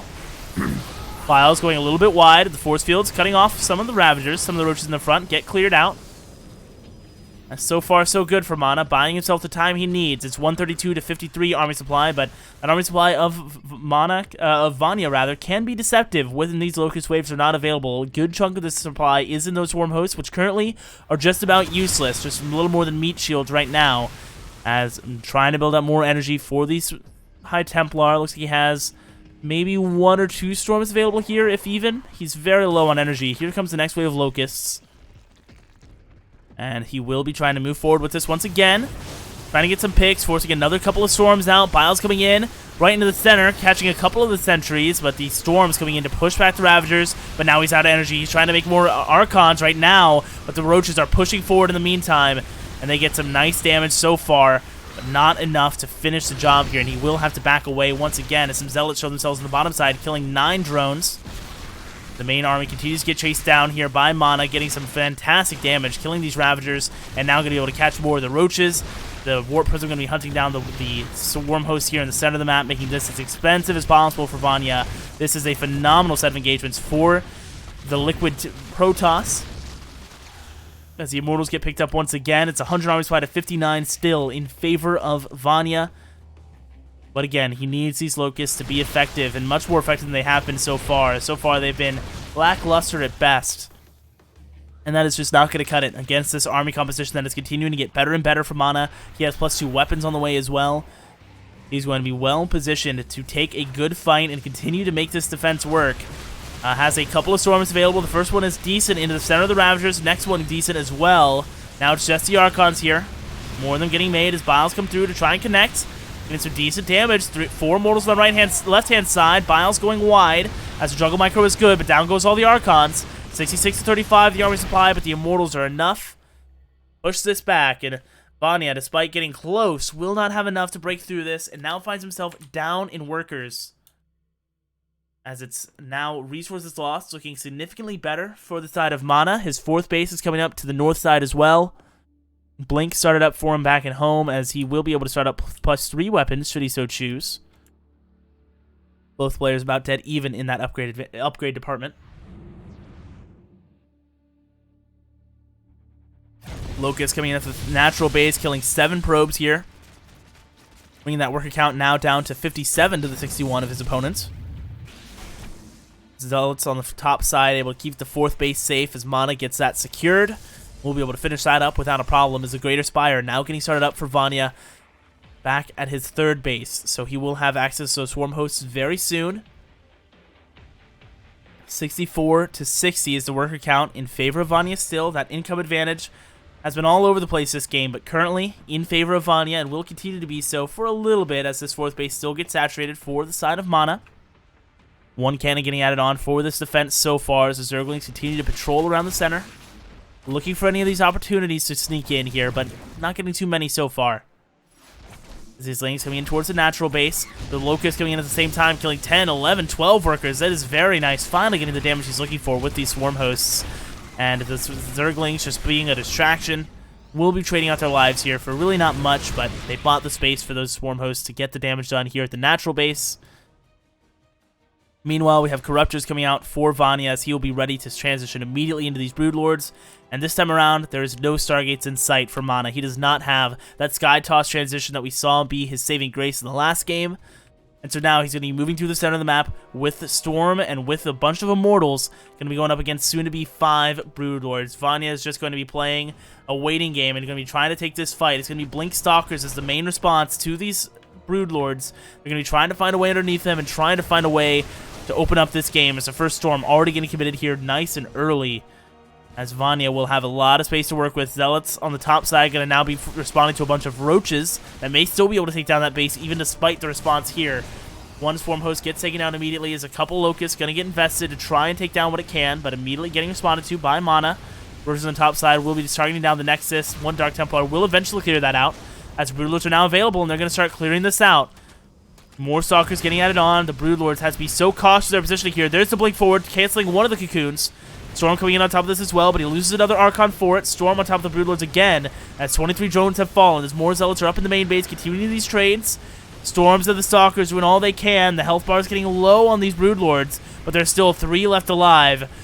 And now it's a wave of Zealots coming up behind this, and there's still the Broodlords here. 3 Stalkers I don't think are enough, but the Broodlords are going to do what they can. Oh man, the Stalkers are actually targeting him down. The Broodlords do not have a lot of Broodlings. The GG, Mana is able to do it. And he takes the win here in game number 4, forcing a game 5. Once again, all 3 best of 5s going the distance today, guys. Phenomenal stuff here as these guys are fighting tooth and nail to win this series. And of course, these 2 are fighting to move on to face B in the round of 6, to then fight for a position in the round of 4. Lord of Sleepers is going to be this 5th map, guys. Get excited as we will get to see who is advancing. Is it going to be the Protoss player Mana or Vanya? The Zerg looking to make it a matchup between 2 Russian Zergs. Carry that Russian flag, a guaranteed spot into the round of 4. We'll see if he can as Mana. We're trying to hold on for Team Liquid and keep this momentum going. Winning 2 games so far. 1 more to decide this as he was able to stay alive. Barely in his first win in the second, and now in his second win, looking much more dominant. Having him looking much more comfortable in the matchup as well, as he is finally coming into his own and adapting well. Really, the main weakness there for him was having no real response to those Broodlords, but he was able to do nice work with the Stalkers and able to get that, make it happen. Not enough Broodlings available to keep those Broodlords alive. As we are now here for game number 5, guys, and getting loaded in the bottom left-hand side, looking to close this out and make it a matchup between 2 Russian Zergs. It's Vanya from Star Gaming. His opponent in the top right position in the red from Team Liquid, it's Mana. Looking to keep his momentum flowing into game number 5 and get himself a round of 6 berth.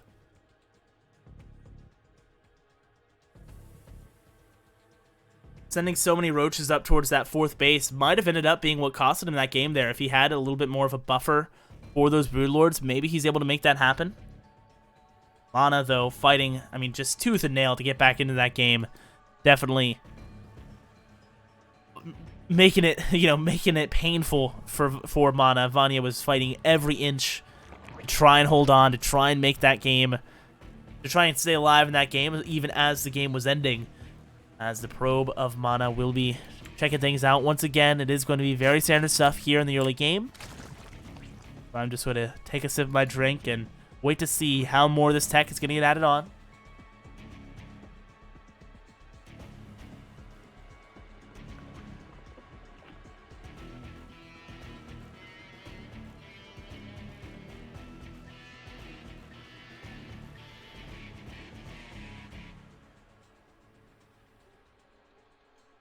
We have the Overlord making its way across for Vanya, of course. We'll see where he ends up sending it. Looks like he is sending it to that high ground. No Nubatized Carapace generally being taken by Vanya, whereas we see a lot of Zergs prioritizing the faster Nubatized Carapace to allow for more scouting. But with the prevalence of how many Stargates we've been seeing from Vanya electing to not go for that, because most of the time the tech ends up revealing itself by coming and hunting down his overlords. So it doesn't need to spend that additional money if he doesn't have to.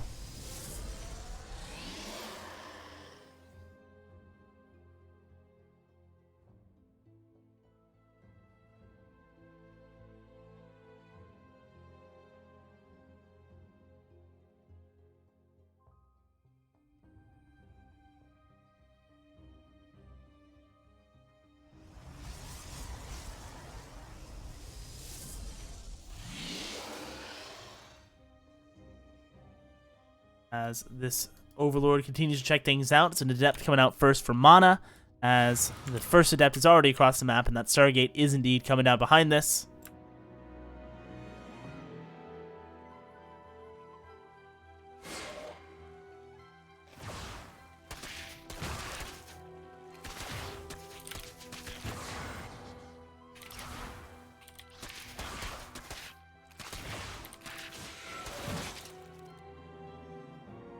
Adepts looking for another Zergling, but won't quite get it. 2 drone kills in total. Not too shabby. Can't be sad with that. Down 7 workers right now is Vanya, so he will have to be making some more of those to catch back up, but shouldn't be too significant.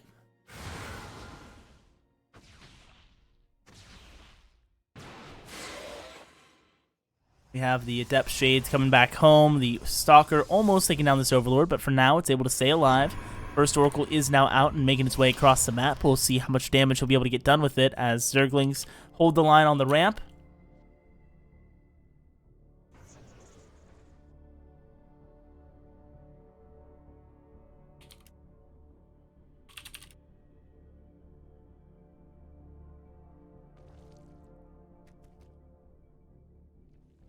Here's the Oracle coming around. Gets 1 drone kill, gets a second, but the Queen's able to pressure that Oracle away.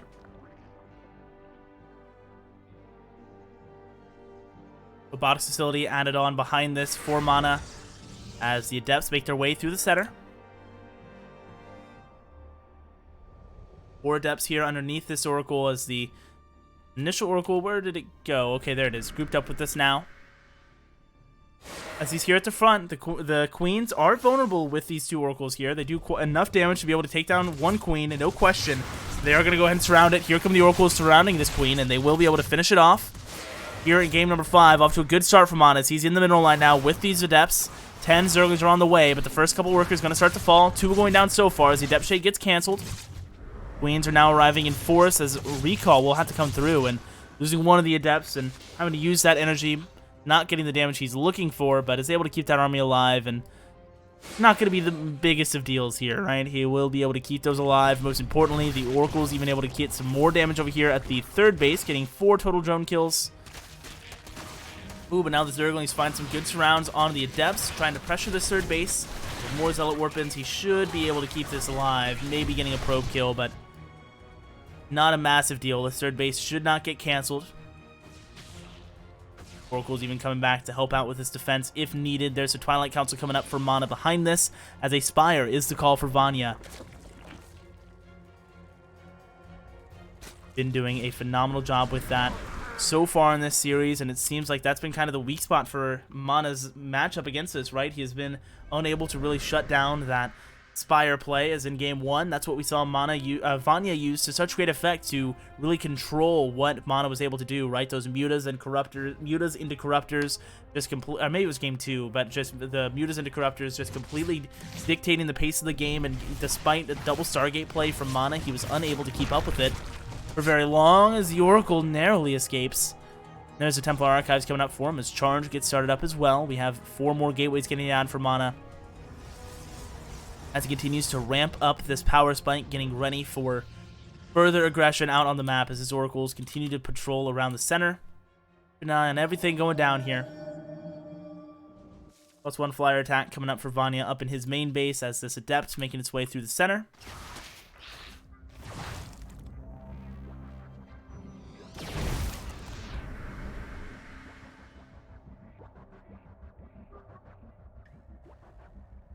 Zealots are marching through the center of the map as the 2 Immortals behind them and 1 Archon and a couple sentries makes this a pretty formidable force. It's 49 armor supply to 40, 66 drones to 48 right now, as the income advantage will be growing in favor of Vanya.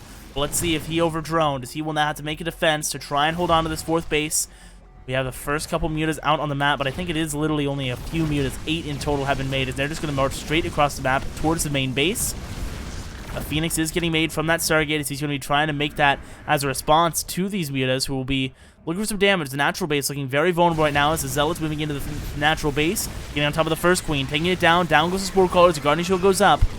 More Zealots on the north side as well, zoning out those Ravagers here, as 9 probes in total have fallen at the natural base to those Mutalisks, but it looks like he does not have enough. And GG will get called. Mana taking the series 3-2, and he will move on to face B in the round of 6 here. Round 7 of the losers bracket. Well played by Mana. Great use of his army composition there, pushing straight across the map, not hesitating when he saw the mutas get sent across, and instead just pulling his probes away to safety and continuing the attack on the natural. Very well done. Great decision making from Mana as he takes that game and the series. Now we'll go to a short little break here, guys, while we wait to set up Mana versus B. Will be the next best of 5 for to decide who's going to be making it into the semifinals to make top 4 for today's bracket. Thanks so much for watching, guys. Please do check out that match training page if you have not. We'll be right back with more StarCraft 2 in a bit.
Ladies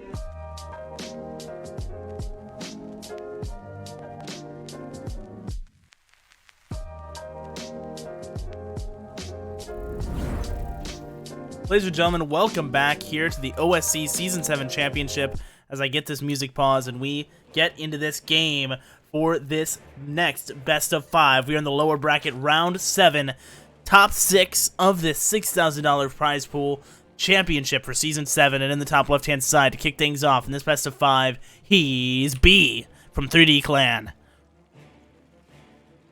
Facing off his opponent who just slayed his Russian compatriot, it's Mana from Team Liquid. Of course, in the blue, very fitting. As he will once again go for this early probe scout, and it's looking like another very standard opener to yet another PvZ, guys. So buckle in, get ready to go.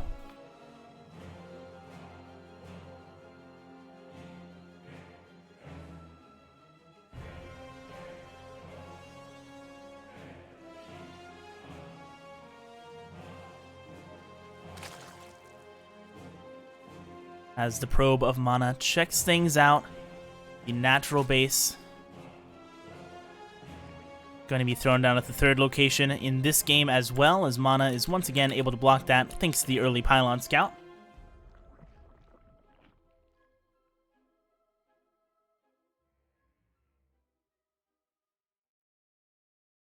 And guys, just while we are here, I do want to, of course, talk to you guys about that OSC Super Series that I showed the graphic for. That is something that's going to be coming up here starting next week.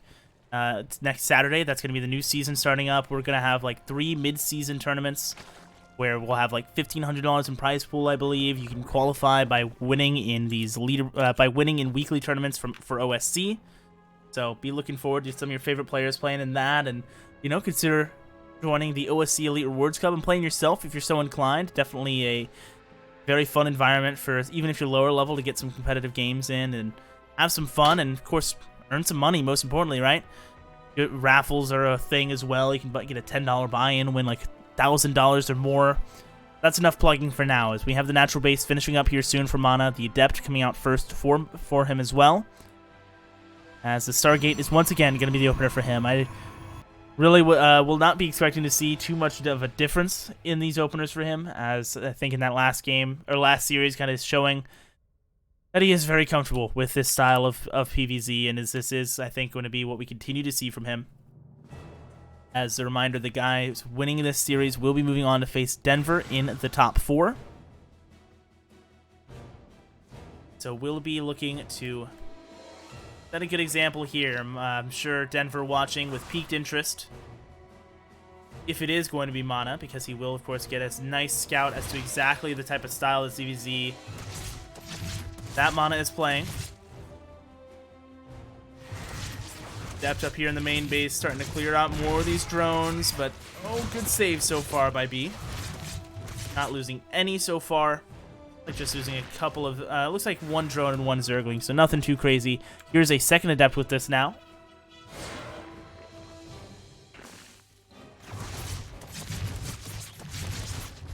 Ooh, Adept narrowly stays alive. Literally 1 HP left on that.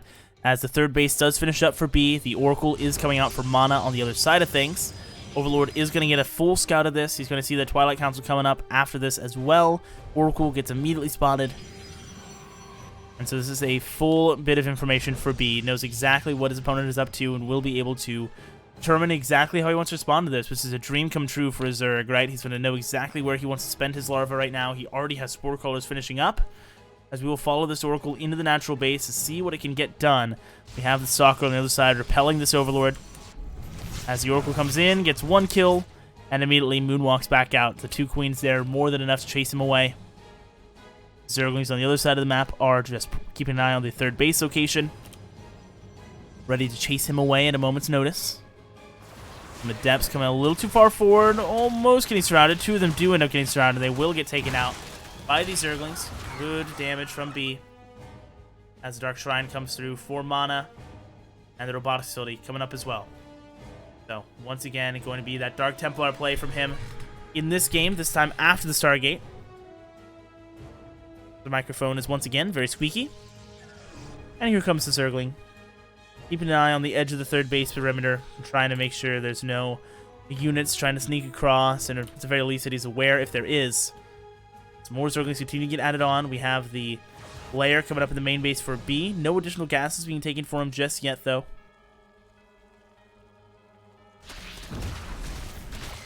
As this is all very true to form for both these players, right? Both of them playing to their strengths, the styles we know them for, right? B, very aggressive players, going for a lot of Zerglings right now. 18 more on the way behind this, and he's going to have a lot of pressure available to come towards this third base and look to try and force a cancel. With 21 armor supply to 13, as more of those Lings are coming over, they're trying to take down the pylon now. Oracle using what little energy it has to try and buy some more time, as the pylon will get taken out. All the Zerglings over here traded their lives for it, but here comes another big wave of Zerglings. A Force Field might have to get committed here as he tries to set himself up in a good defensive situation. Trying to hold on to this third base and keep it up as the Zerglings are doing all they can. Looks like he will lose the Sentry, lose all of those gateway units. Now this third base is going to continue to take some more damage. Dark Templar have been warped in on the other side of the map as they are making their way into this hatchery. Spore Crawler is here, but if he can take this out, he will be able to take down this hatchery as there is no Overseer on the way. Only just now about to finish it up. Queen's going to be the focus of these Dark Templars. They get one, and won't be able to get too much more damage just yet. The Queen's getting some really good damage onto that War Prism, as it's very close to going down, but it is able to safely make it into the main before getting recalled out to safety. As the +1 melee comes up for B here in the natural base, working on muscular augmentation as well, getting those Hydras nice and speedy to be able to respond to more of these threats. And we saw this be the great response from Mana's previous opponent in Vanya. He was able to use this to be able to pressure that Warp Prism and get a little bit extra DPS to pop those Archons a bit better.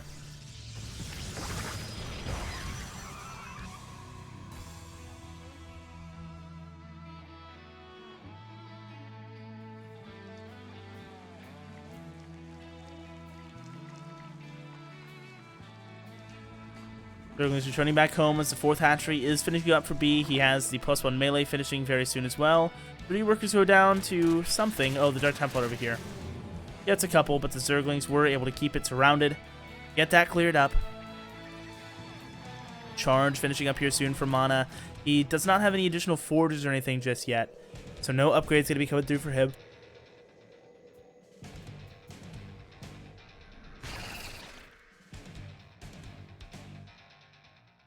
Pardon me as I sneeze. These Archons moving through the center of the map with more Zealots getting added on as well. Going to have a very powerful force on the ground here to start pressuring B's army. No creep spread this far forward, as it will be able to get contested now what little spread there is around this base. Revelation onto the army. Going to know exactly when those Banelings try and come in. A couple of them getting detonated early here as Guardian Shield goes up.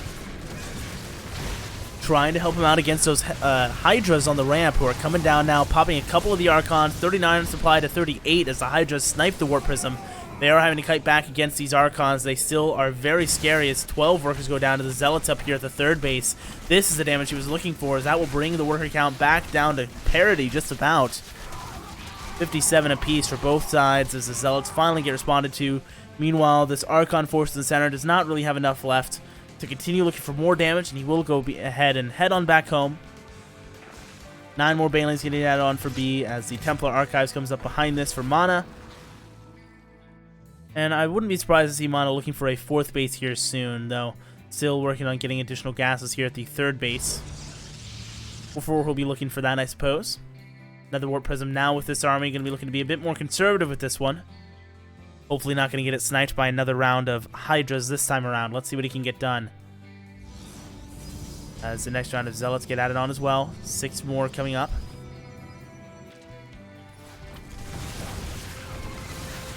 Archons making up the front line, soaking up a lot of those Baneling connections. As the Guardian Shield goes up once again, the army supply for B down below 30. 47 for the side of Mana as the Zealots continue to move forward. 6 SCVs, 7 drones going down actually to the Dark Templar down there as it clears out that 4th base. 62 to 57 is the worker count currently behind this as more Zealots get added on, making this force continue to get stronger and better for Mana as he's trading out against only Zerglings right now. With Archon Zealots will be having a phenomenal time dealing with that. GG, well played, as Mana takes game number 1 of this best of 5 in pretty convincing fashion, looking like a much easier time of handling things than he had against any of the games of B. having much better army control, having a much better composition to be responding to, and was able to just completely dictate the pacing of that, right? There was never a situation where B was able to be aggressive on the other side, right? It was the having to respond to their Templar, then there were Zealots coming to his side of the map, then the main force pressuring with a then run by the third, finding the damage, and that really beginning the snowball, right? Getting those 10 worker kills, and then following that up with constant pressure, and was able to bring him down as we're getting the last of the observers in here for the game, guys, and then we'll get going for game number 2. And let's see if B can strike back and equalize here, or if we'll get Mana moving up in this series 2-0.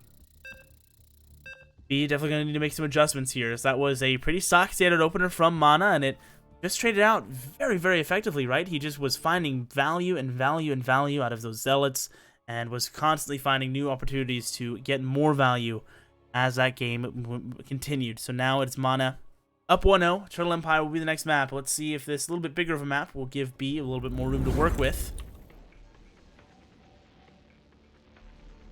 So we're here in the top right position, in the red from Team Liquid. It's Mana.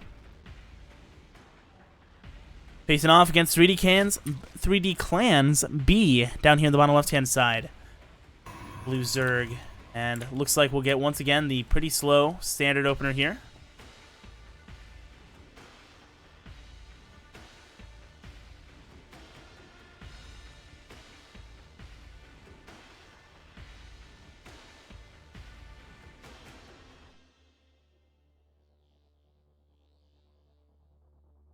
The probe making his way across as the gateway gets thrown down a little bit later than as usual, getting the assimilator before the gateway, which is a bit odd. We'll see how that ends up panning out. Probe, get some more intel. We'll see that it is the hatch gas pool coming out from B yet again. As we expected, right? Not wanting to take any risks, not really going to be a player going for any sort of proxy hatch here in a second game, especially being down a match right now. Down a map right now. Pool coming up for him as the drone beat up on that probe.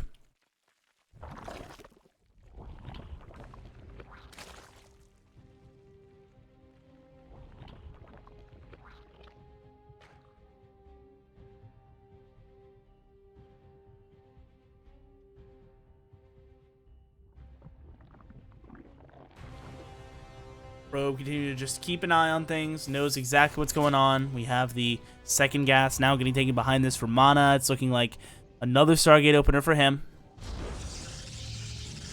as he will have a very nice amount of gas to be working with here. We have B with his natural base working on getting saturated.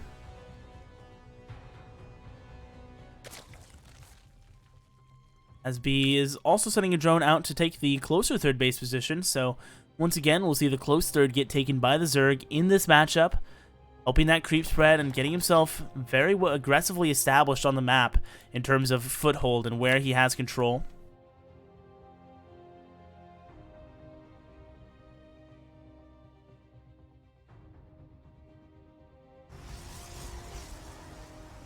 We do have B with the Overlord, keeping an eye on the front side of the base of Mana right now. Got the Adept coming across for Mana as well. Looking to join up with that probe. Keep an eye on the other third base location, as right now still does not quite know what third has been secured. Pneumatized Carapace going to come up this time for B, so looking to invest in that to help him get that scouting information. As we mentioned, we did not see from the side of Vanya in that previous series. So game 2 going to be coming up here very similarly to game number 1.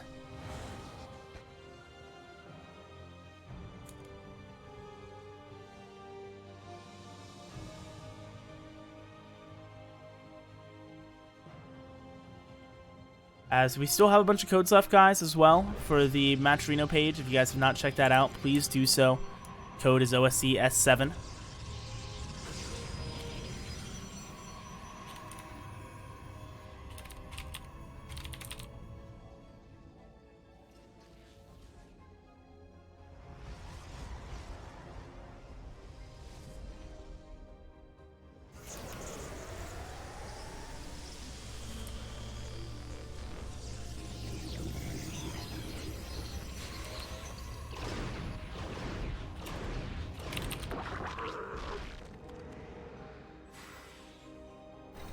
Have the Phoenixes moving across the center of the map as continued Phoenix production will be coming through, as well as a second Stargate here for Mana. So it is once again that double Stargate Phoenix play. We have seen this get spotted by B, so he knows what is coming. And in response, so far, no additional tech being taken for him. He does not have Lair on the way just yet. He is going to just be having to respond with Spore Crawlers and Queens right now, as these first two Phoenixes are looking for some harassment.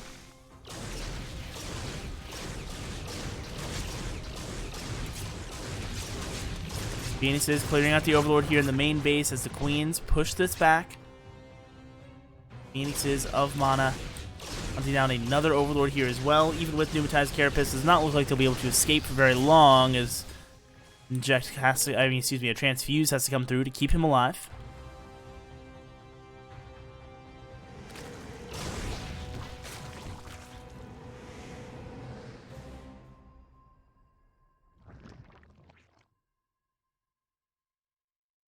These Oracles coming back across as the Zerglings up to the north of B are waiting for an opportunity. They are going to be walled off on this side. Nice wall for Mana, keeping him nice and safe here. Adding +1 weapons into the mix as well, as he actually not continuing double Phoenix reduction right now. Cutting a little bit, only making one at the moment.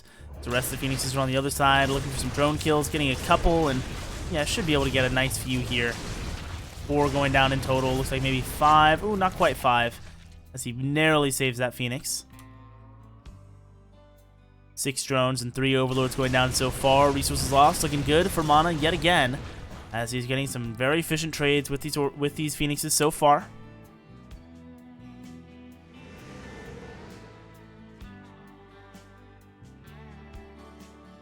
Zerglings of B heading towards the third base, going to be denying it from going up, which of course is not trying to get established just yet. The Zerglings of B catching the Zealot here at the front as well. Will be able to take him down. As Phoenix is on the other side. Ooh, move a little bit too far, needs to get out of there.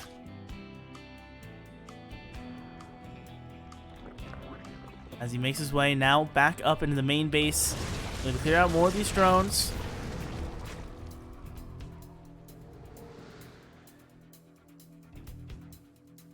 We're only getting 2 so far. The Zerglings of B will go once again heading over towards the third base location.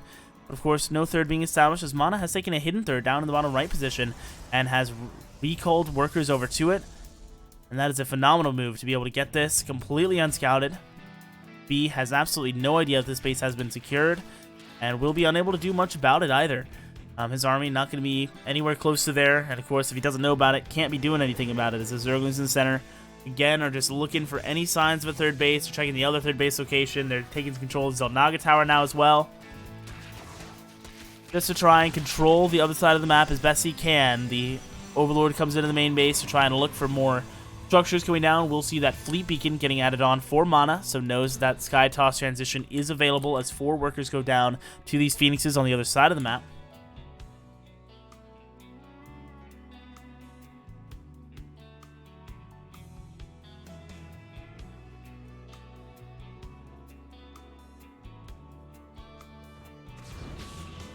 The Overlord getting chased away by the Stalker over here, as we have the Phoenixes lifting up a lot of Queens, but taking down 1. Doesn't look like they'll be able to take down too many more, as the Phoenix is going to start to get taken down here. 2 of them falling, 3 of them falling.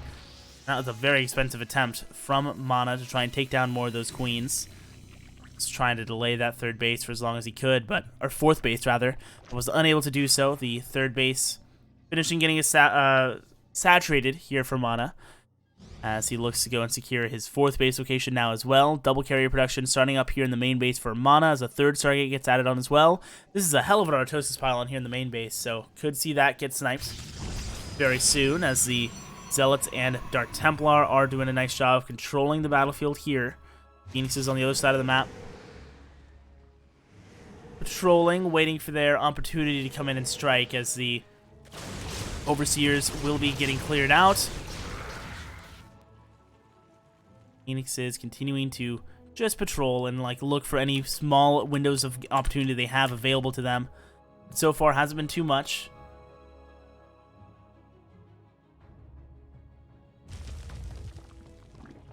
So overall, getting 18 drones in this game. Much more than I thought he did, actually. 3,000 minerals down the drain for B to the just 1,000 lost for Mana, as he continues to move around with these Phoenixes, looking for opportunities wherever he can. And it's just like opening up to Zelnaga and just getting intel more than anything else, allowing him to make an educated decision as to how he's going to be responding to this. We have the carrier production continuing for him, and that's really just the name of the game, right? It's just buying time and waiting for those carriers to be coming into full force. Here's the Zerglings now spotting this base, and he will be looking to try and deny it and kill this off entirely. The shield battery is doing as much as they can, as the 4-star Templar will try and save this base. Hydra's going to come over here now as well, as the Overseers have been sniped down, so there's no detection with this, but the probes looks like will be getting taken down next, as the Zealots, Zerglings, excuse me, are still very much alive. The probes will just get recalled out of there. Great move from Mana, so he'll keep all of those probes alive and get them over here to the new third base that he has established now as well. So he is not even going to miss out on very much uptime at all from the mining. And these Phoenixes will not have to go and sacrifice themselves to try and save some probes. And instead, we'll just come back in the middle line and get a couple more drone kills. Try to equalize more of this damage.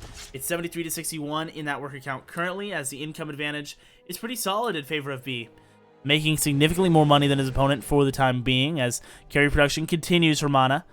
Currently sitting at 6 carriers already made.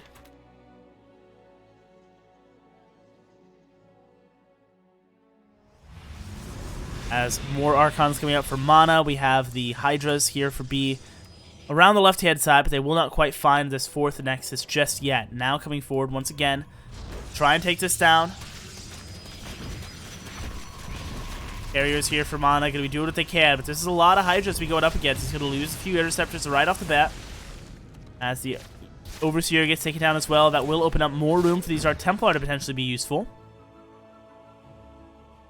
Void Rays getting added into the mix for Mana as well. Wants to have a good amount of those as a response to the Corruptors that are sure to be the response to the carriers, right? Void Rays able to get that prismatic alignment, doing the bonus damage to Armored, will allow them to be that a little bit more useful of a tool to help him deal with those, and allow the carriers to focus on the bigger task at hand of shredding through these Hydras. As the fighting begins, the Corruptors looking for some snipes onto the carriers, and getting one, but will lose a few of them for it.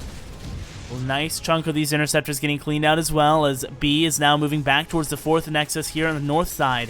62 to 78 that worker count in favor of the Zerg, as the Corruptors begin to open up, starting to apply some pressure to the health bar of this Nexus. Shield battery and a cannon finishing up as carriers starting to get involved once again. The Archons are underneath these Corruptors who are trying to do what they can.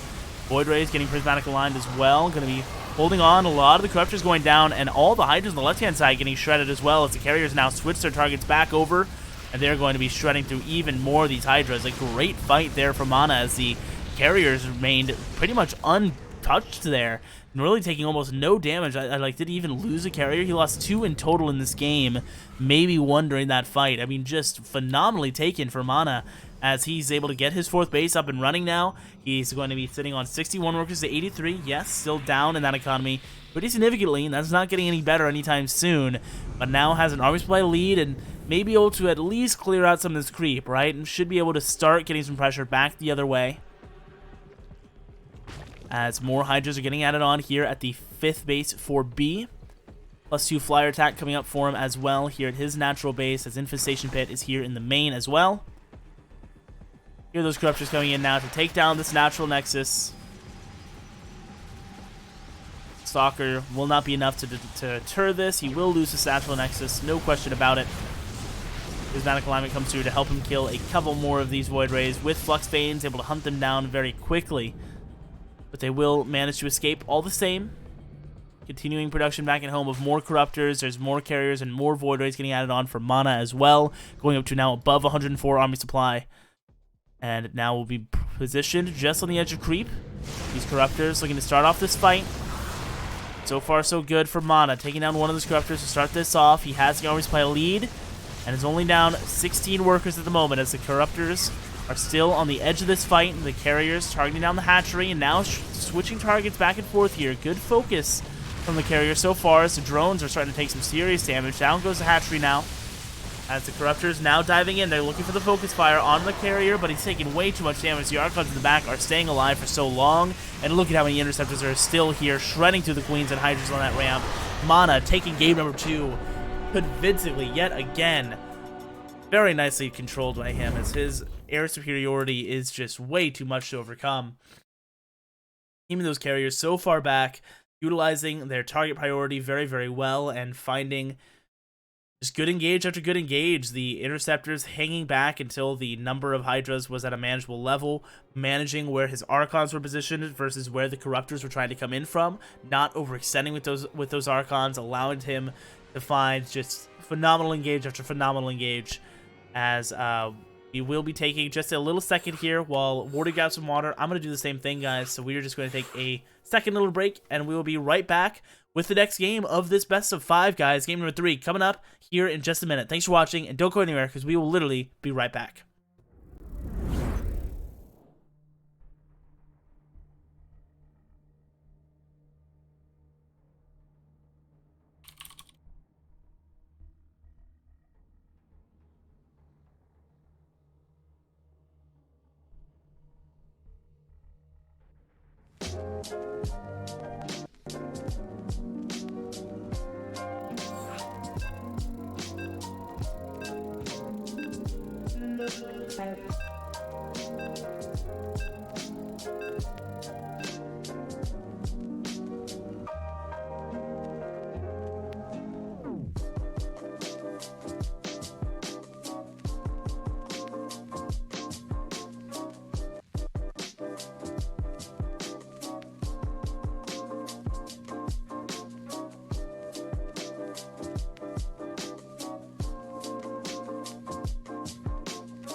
Alright, guys, here we are for game number 3 of this best of 5 as we kick things off. Down in the bottom left position of World of Sleepers in the red from Team Liquid, he is Ana. His opponent in the top right in the blue from 3D Clan, it's B.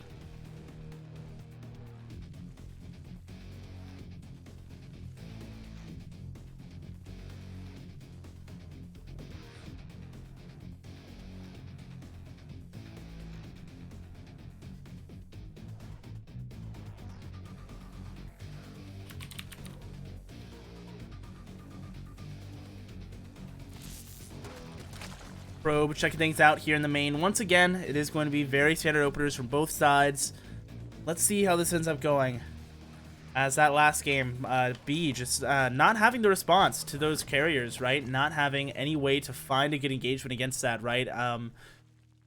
We didn't see the Corruptors being able to close that gap the way he was wanting to. We didn't have a very compelling response to the Archons on the ground either. They bought so much spacing, and with them underneath the carriers, they were able to deny the Corruptors from closing in too close, and with the carriers above that, the carriers did enough damage to deter the Hydras from coming in, and the Hydras will have to come in to kill the Archons if the Corruptors want to be successful, but then the Corruptors can't come in because the Archons are alive, and the Hydras can't come in because the carriers are alive, and it just creates this endless cycle of hate that ends up in B being unable to take a good fight, and does get taken down there. Maybe some Vipers with like Parasitic Bomb could have helped there, but even then I'm not sure how much that would have actually made a difference against that many carriers at that point in the game, especially with how good the upgrades were for Mana, as the Probe continues to be a nuisance, but nothing serious going down here.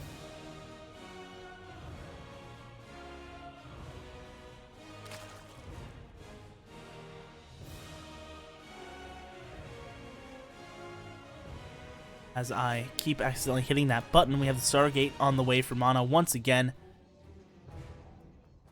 Here in game number 3. If it ain't broke, don't fix it, and he is just going to be sticking to the Sticking to the script.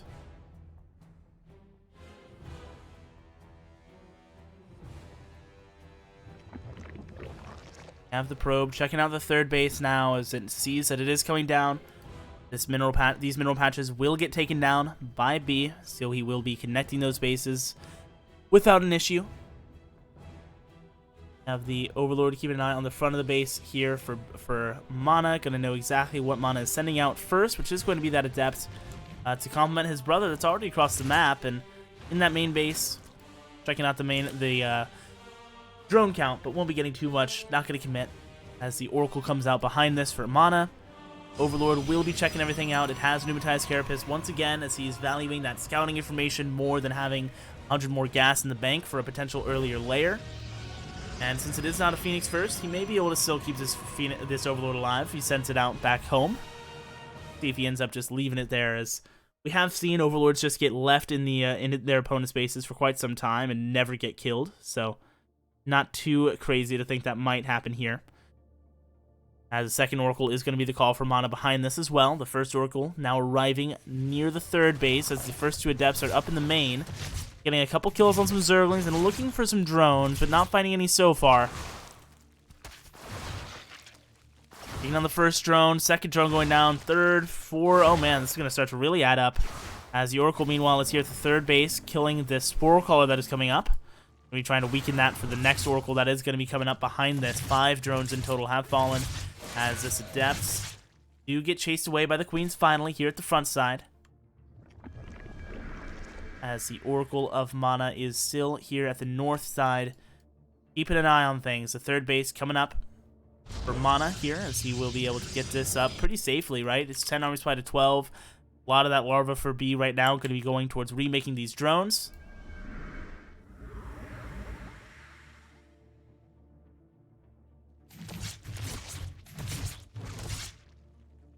Queens taking down the Oracles here. You know, the shields at least, they won't be able to take advantage of that almost dead Spore Crawler. Layer coming up behind this for B now finally, as he still has about 150 gas in the bank, so we'll be able to start up an upgrade from that Evolution Chamber.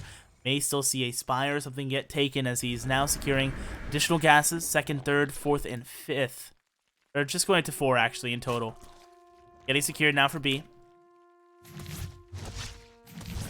We'll be looking for that additional tech. Ooh, Spore Caller is able to take down one of these Oracles, so just one going to be left alive for potential revelations later on, and it doesn't look like Stasis Traps will be utilized too heavily from Mana in this game, as it is going to be Templar Archives coming up behind this to complement the charge of +1 coming through for Mana, as he will be securing the third base and adding on a lot more gateways, 3 more, 4 more coming up, as he will be going up to that 8 gate count, and we'll have a lot of production available and going to be looking at just securing a good army composition, and from there, taking smart engages, right? It's going to come down to the execution here at the end of the day, as it is a 62 worker to 48 worker lead for B.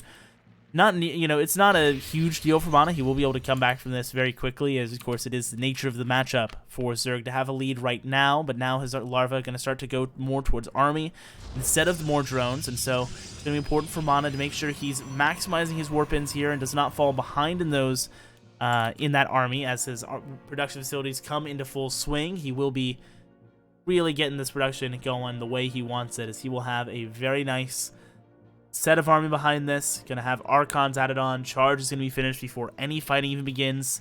The 4th and hatchery is now getting secured for B, so he's adding on some more Banelings. Trivial Hooks, I think, is already done. No, not done actually. So without Trivial Hooks, it's going to be some time before these Banelings are super threatening offensively. Right, especially off creep, Banelings are so slow without any speed, and they will not have much luck at all in finding good connections against Mana. As this Oracle will finally get taken down by this Queen contingency here in the front. Zealots leading the charge, 49 hour supply to 54 right now. As the Hydra's coming in from the north, the Banelings from the south side, not finding much. The Warpers will get taken down immediately by those Queens. The Zealots of the north side getting cleaned up by a lot of the Banelings, as the Queens on the south side are doing very well, and he will be forced to recall here. That Warp Prism getting mismicroed, costing him that push. Storm going to come out behind this for Mana, as he's sitting down 56 to 65 workers. This means he will not be able to threaten this 4th hatchery whatsoever. as he does go ahead and verify that it is thrown down on this side of the map. Knows that it is there. Nice use of the observer mode there to dodge that spore crawler. As +1 groove spines coming up for B, as more Hydras continue to get added on to this composition. Dropper Lord in position outside the third base, but nothing actually inside of it just yet. Some Zerglings maybe going to turn into Banelings to get dropped into that. +2 melee is coming up now as well. +2 melee, I think, does allow Banelings to one-shot these workers, so could wait for that if he wants to. As we have more army for B arriving down here on the south side of the map, but nothing really from new pressuring here. Here are more Banelings getting made now for both of these drop loads. Going to be coming into the main base and the third at the same time. And this could be devastating to the hopes of Mana in this game and his hopes to close out this best of 5 with a swift 3-0, as things are about to get messy. As these drop lords make their way into the middle lines, the third base in position, the main base moving on in. With Pneumatize Carapace, they're going to make their way in here very quickly as the army in the center is going to start to show itself to try and draw that screen away and keep Mana distracted. Banelings hitting made for him to help out these Hydras, and he's biding his time. Playing this so patiently right now is B, as he's waiting for the perfect opportunity. Going to draw the screen to the center and then move in with those drops. So here comes the army moving down the ramp. He knows that the screen is over here, microing this army, but wants to wait until he's a little more committed. There is another Nexus getting secured now for Mana, a 4th base on the way, as he's working on mining out these mineral patches in the center. The drop coming into the third base now. The pull from Mana not coming through, and here we go. Oh, it's not unloading. It's not unloading. Oh my goodness, the probes get away. Oh my goodness, but in the main base, they also get away. Wow, not unloading immediately there. He gets 6, but could have gotten a heck of a lot more. And that actually ends up working out quite nicely for Mana, all things considered. Went from being a near disaster, almost guaranteed, to now not being too bad. These Banelings are, all 4 are going to detonate on that Zealot. Not what he wanted there. As a Hive comes up in the main base for B. Spire coming up for B as well, as he's working on, once again, going to be able to have that late game composition that he's looking for. And of course, be able to respond to any late game compositions from Mana if he tries to make an early transition yet again. We have the Templar count continuing to climb for Mana as +2 weapons comes up for him, about 90% done. As the Banelings will no longer be in these Dropper Lords, and so they will just be kind of sitting idle on this side of the map. More gateways coming up for Mana as he completely walls off this third base. Does not want to have to worry about this ramp getting assaulted while his army is out of position. As the Spire finishes up, let's see if he immediately goes to the Greater Spire or just opts for an upgrade first. 85 to 71, that current worker count, as the Hydras in the top left position are patrolling, looking for anything stray going on, but not finding too much. The Overseer coming in for a scout, but will get cleaned up very quickly. Creep spread for B continuing to be good here through the center of the map as Adrenal Glands get secured. We have +2 weapons finishing up here very soon for Mana, as +1 missile attack is only just now on the way for B. He does have +2 melee, which will help these Lings and Banes, but the Hydras won't be packing nearly as much as a punch as he would like. The first storms of the game come out, killing a few of these Banelings, and those storms are going to be devastating to this army of B. None of these units want to be hit by even a few ticks of that. They will take so much damage. Already being pretty squishy as it is. The Banelings rolling forward over here.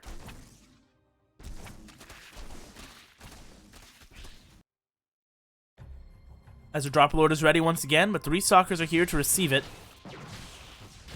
Looks like he will be able to keep this from doing too much. Good job by Mana adjusting and being ready for that follow-up pressure from the Dropper Lord, as Tempest going to get added on here in the main base out of the 2 targets available for Mana.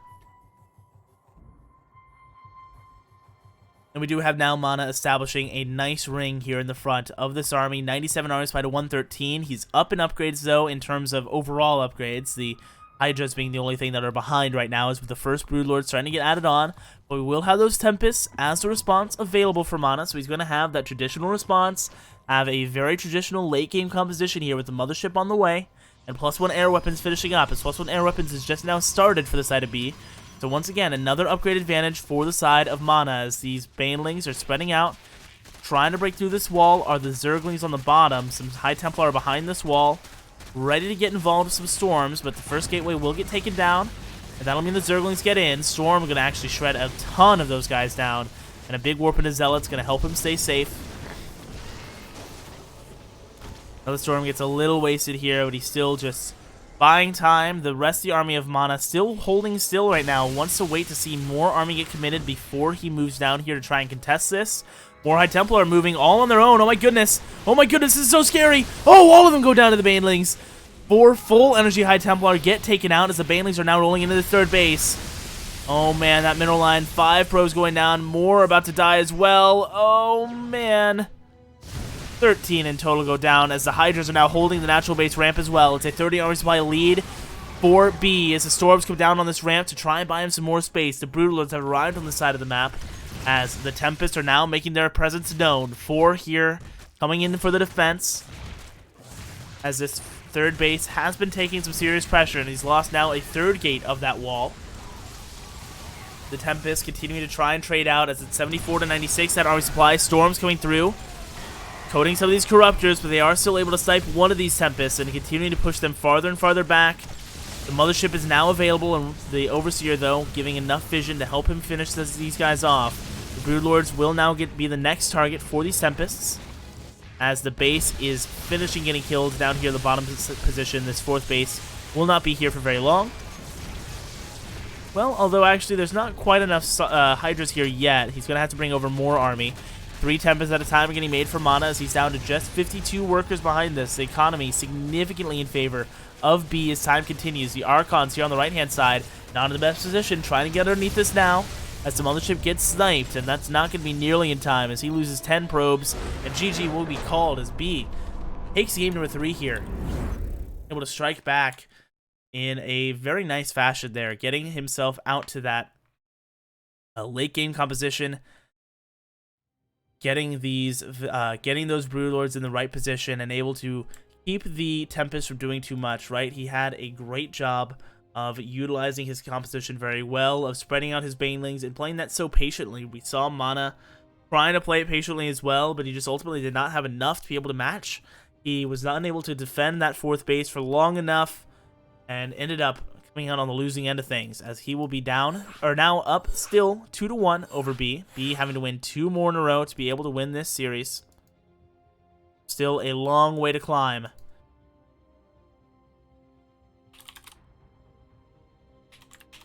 Awesome. Player swap happened. Mana asking if he's ready, and it looks like we are just about good to go, guys, for game number 4.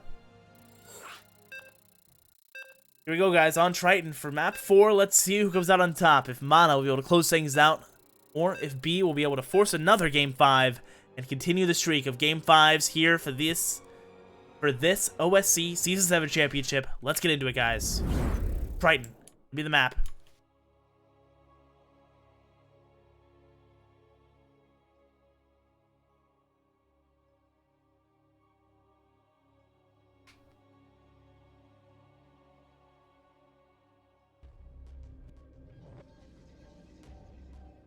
And here we are, guys, for this 4th and potentially final map.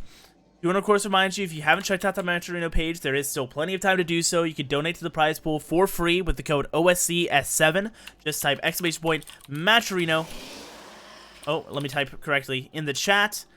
And you can donate $1 for free with code OSCS7. It is that easy, guys. You can just type !Maturino in the chat. Check that out as we are now here for game number 4, down in the bottom right-hand side in the red from Team Liquid. He is Mana. His opponent up at the top left-hand side looking to keep the reverse sweep dream alive. He is 3D Clans B. It's a probe scouting things out here. Ooh, but it actually gets killed by the drones. Enough of them getting pulled that time to get the 1 smack on him. As a spawning pool coming down on the other side.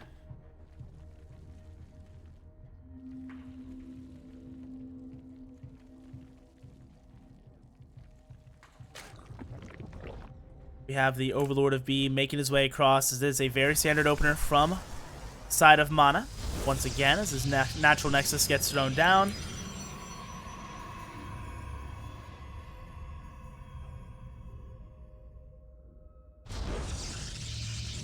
Cybercore gets added on as well. So very standard stuff as the gateway spawning pool finishes up here soon for B.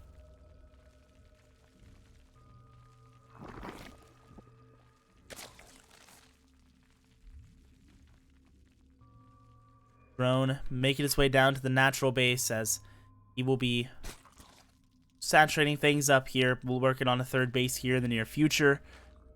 Very by the book, guys. Really the question going to be, how are these guys adjusting in this fourth game of this best of 5?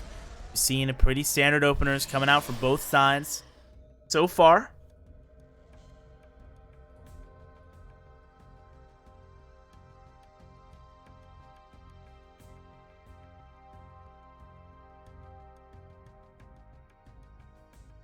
Keep an eye on everything here. The third hatchery now thrown down for B.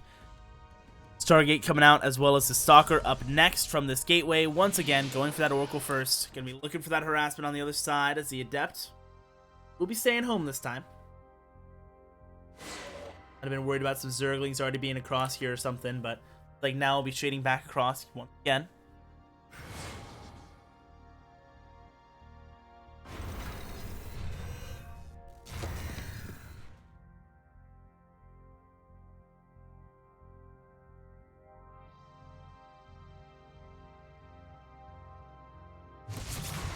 Adept's moving farther forward, sending its shade out now and trying to see what it can do, but it looks like the Zerglings are doing a nice job of matching it so far. Won't be able to get anything done just yet, just getting some scouting.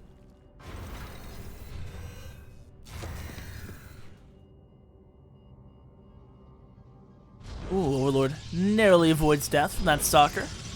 As another one gets in the main base, it is a Phoenix first this time from Mana, as he's also going for a second Phoenix behind this, so potentially a double Stargate Phoenix play from him yet again, as traditionally this is what we see him follow it up with if he is going for the continued Phoenix production. Let's see. As the Oracle, or the Overlord gets finished off, a Robotics Facility comes down for Mana, so it looks like just adding on just the one Phoenix. He canceled the second one, so may have initially been planning that and now switching it up since he got completely scouted. Of course, if there's one thing Double Phoenix is not good in, it is whenever it gets completely seen by your opponents. So, throwing that out the window, the Robotics Facility and the Twilight Council coming down for him now, as he is working towards, once again, Archon drops going to be coming through for Mana. Going to be trying to find that good economic damage and really just limiting the growth of the Zerg, right? Forcing him to make some units, forcing him to respond to you directly and contest you in his mineral lines, and keep him from moving across the map in any shape or form as these Zerglings make their way towards the front of the natural.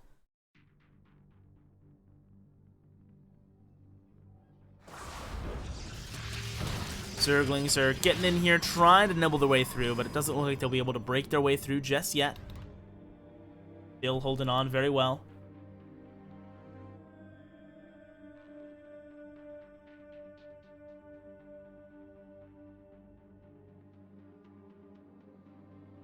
Have the Zergling of B making its way around the top right side. We have the Phoenix of Mana checking things out as well.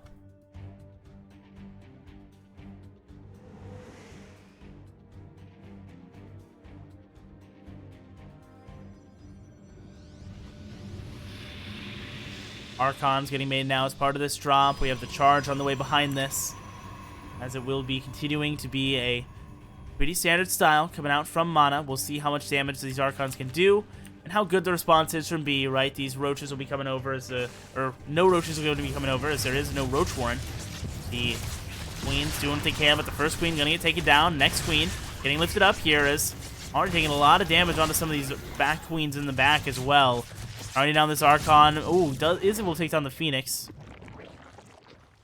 But getting a Queen right off the bat with this drop, not too shabby, and we'll be able to keep it alive and look for more opportunities as time goes on. Going to be moving forward now to push back some more of this creep in the front of this third base. Fourth base coming down at 4B as well, as the Archons once again getting involved against these Queens. Doing some nice damage here against them, as they are shredding out more and more of these Zerglings. Doing some nice juggling here to keep himself healthy. There's the Baneling getting taken down as well. Overlord, Creep Tumor gets taken down there as this hatchery is going to take some punishment. We'll see if he has to force a cancel. The Queens are on the way. It looks like he will be able to get here in time, and that Warp Prism will be staying alive this time around, as the rest of the army for Mana is here in the center. A lot of charge lots with this. 2 more Archons with this army as well, and he's going to be moving towards the right-hand side while the drop is going to now head up into the main base. Going to try and split up the focus of B and force him to focus one side or the other. The Queen's going to have to get committed to only one side of this as 8 Zealots get made in the main base. That is a massive round of Warpins. These Banelings are so crucial on the low ground to find good connections, but the Archons are killing quite a few of them, and the Zealots are pretty well spread. There's still quite a few left alive. The Zealots are in the main base middle line, killing even more. The Archons have control of the ramp, and they are keeping any further units from getting in here. The Banelings are rolling forward now as the Archons are soaking up so much here. They finally end up getting taken down, but 30 drones have fallen. Things are looking phenomenal for the Team Liquid Protoss. He's up 61 probes to the 36 drones left alive. 4B, more Zealots getting added on here as the third base is finishing getting saturated behind this. He is feeling great. Down goes that Warp Prism as it does get taken down. The Zealots up in the north are getting a little stuck, but it looks like more damage is going to come through as the Queens will finally clear this up, but he is still taking so much damage. So many drones have fallen here. The hatchery going to fall on the other side as well, losing this third hatchery, as he will have to go to what would have been his fourth base. 44 drones to 67 right now. Mana in phenomenal shape. Getting more Archons, getting an additional Warp Prism now as well. Will be poised to go for another attack very, very soon, and that will be even tougher for him to deal with. Oracle is coming in now towards the third base. There is no Spore Caller here, so might be able to get a couple kills, and this really hurts after losing so many earlier as well. The Revelation comes down onto not really anything too important, but the Oracle does stay alive. Caller now getting added on as a third base to help him keep that safe as time goes on. The Archons moving through the center with these Zealots as well over on the left-hand side, clearing out that Zergling that is making its way across for some more scouting info. We have Mana just outside the third base of B. We're looking to break through here as he clears out more of these creep tumors, and now getting on top of this hatchery, going to be able to start pressuring the health bar down. The Spine Crawler not established nearly in time as the Archons are back in the main base. They're killing another Queen. Going to have another round of Warpins available soon, but they have to run away for the Queens first. Archons join up with the main force as the next round of Warpins will be here on the low ground. And the third hatchery will fall once again. No replacement this time for B, as he's down to just 2 hatcheries. He has the +1 melee behind this. That is the only real advantage he has, as otherwise things are looking very good for the Red Protoss, as he has Storm on the way behind this and is up a good 20-something workers now. Gotta be feeling good.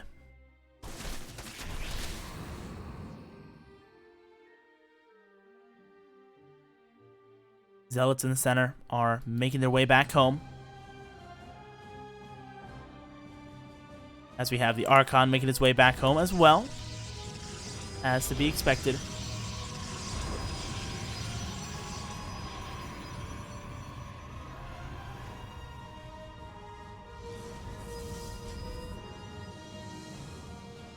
Alright, as another sentry gets added on, more High Templar here with this main force as well. Going to be trying to help him stay safe and keep a good head against this army coming across.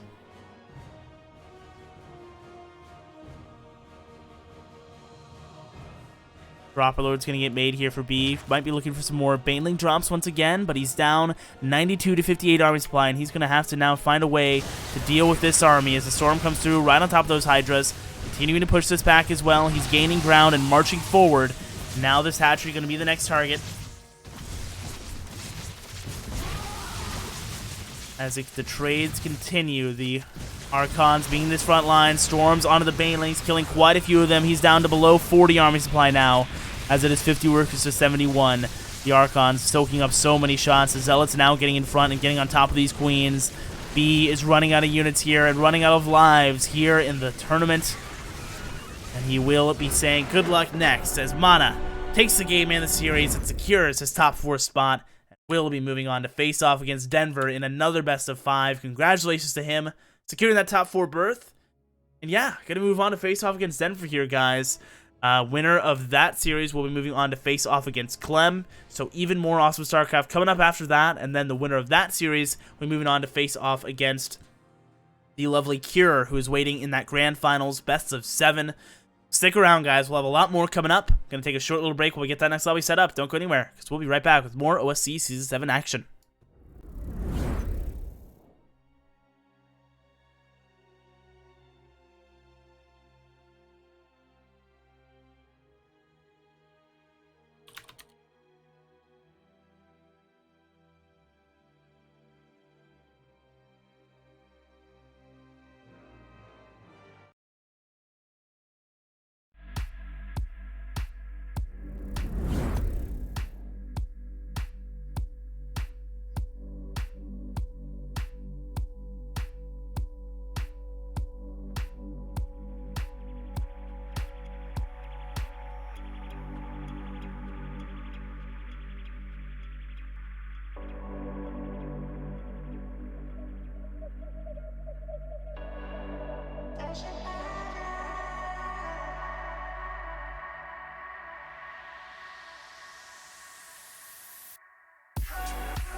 Watching the world rise up in flames, seeking a light to guide the way. We gotta fight to save the day, counting on us to win the fray.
rise up in flames, seeking a light to guide the way.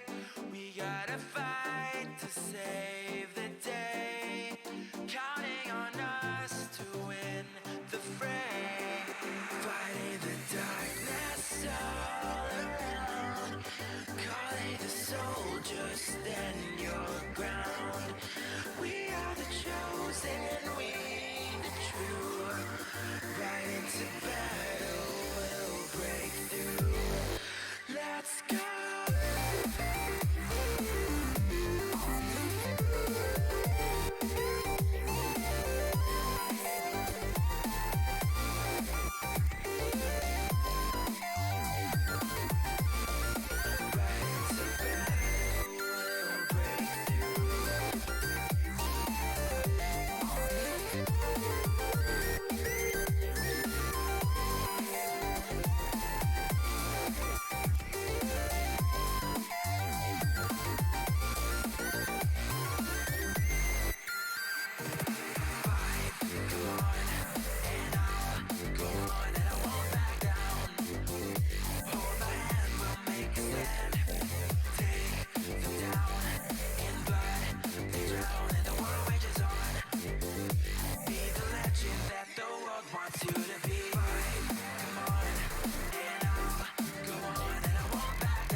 Ladies and gentlemen, we are back and getting into the action here for the next series coming up. It's going to be another best of 5 and another PvZ where we'll see Mana taking on yet another European Zerg. Let's see if he can come out on top yet again as I try and adjust this a little bit better.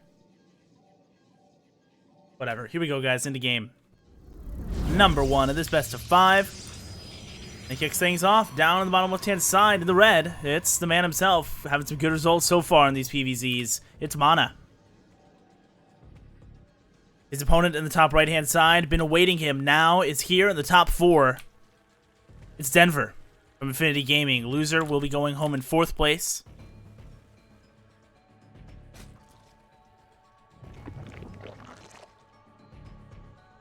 Winner will be, of course, moving into the 3rd place match against Clem. Another best of 5 to then decide who advances to face off against the force that is Cure waiting in the grand finals.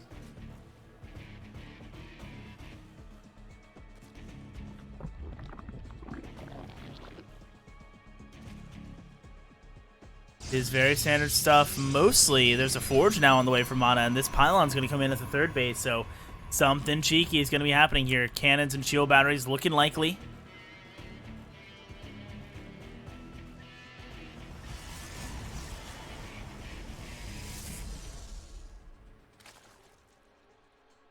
As the Overlord is checking things out here. Meanwhile, the probe being a bit annoying, and the Overlord will see the cannon is coming up. This is a massive scout for Denver. Super important that he sees this. Let's see if he ends up pulling any drones to try and counter this. It doesn't look like he will, as pylons will already start going up on the high ground as well.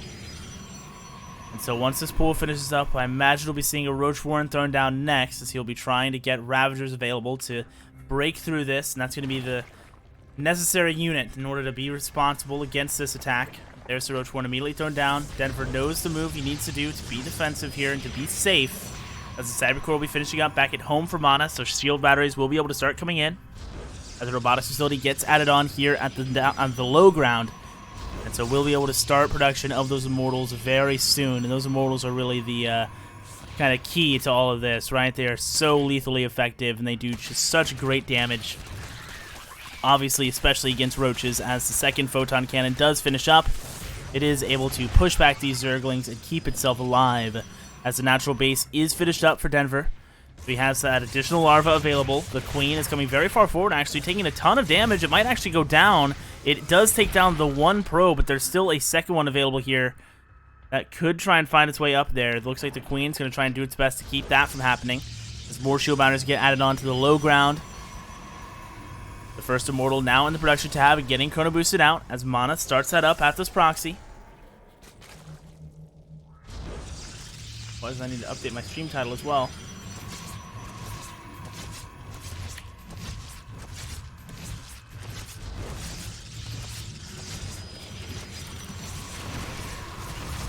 Files coming through as the roaches are here in good enough numbers. They're out of range of this cannon as well.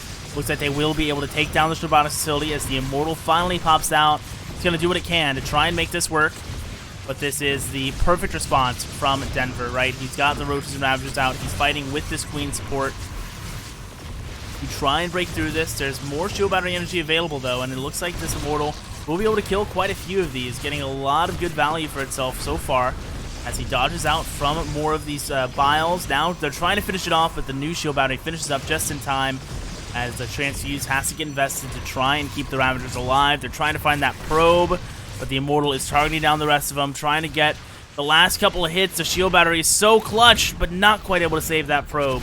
So no additional shield battery is going to come through until another probe makes its way across the map, which will not be happening for some time. As the immortal is digging very low, the shield battery barely finishes in time, and it stays alive. The queen now going to get taken down as Mana is still here and now has a 2 immortal production available from this base. There's only one pylon, though. Oh my god. This is going to all get unpowered, and that should be the game, as this will allow him to finish killing this very quickly once he gets another few units out. Massive move there, as just a single pylon powering all of these structures make things so difficult now for Mana to be able to come back from this. No probe is making its way across, and yeah, that'll be GG here for game number 1. As Denver holds on and is able to do the perfect response there against that attack, recognizing the exact units he needed, executing it very cleanly. Not much else to really say about it, right? It was pretty straightforward.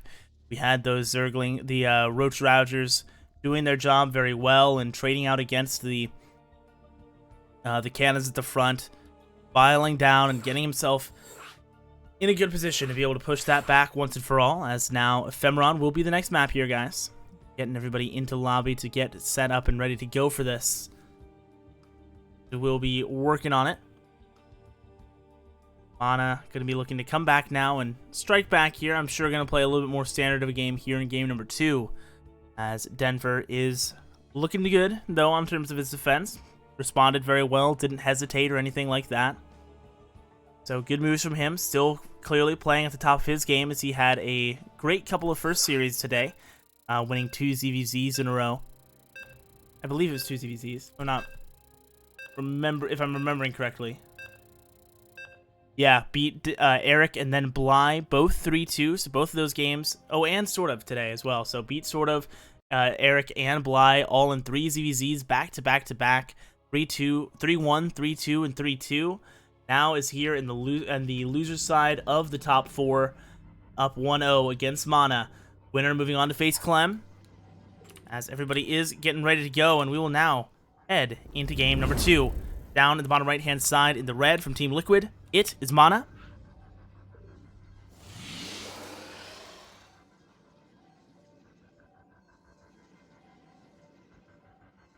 And up in the top left position in the blue, representing Team Infinity Gaming, it's Denver.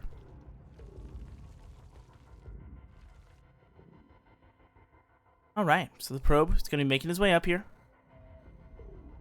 Check out what is going on.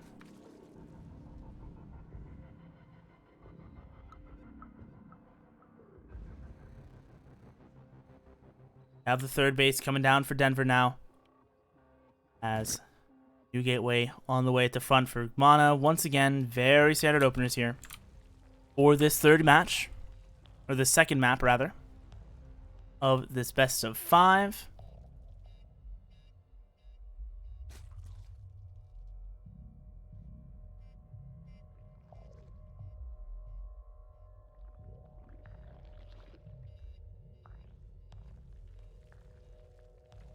spawning pool coming up for Denver as the gas comes in as well.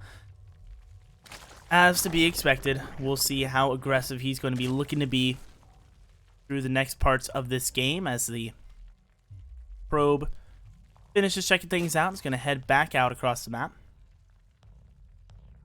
getting himself to safety.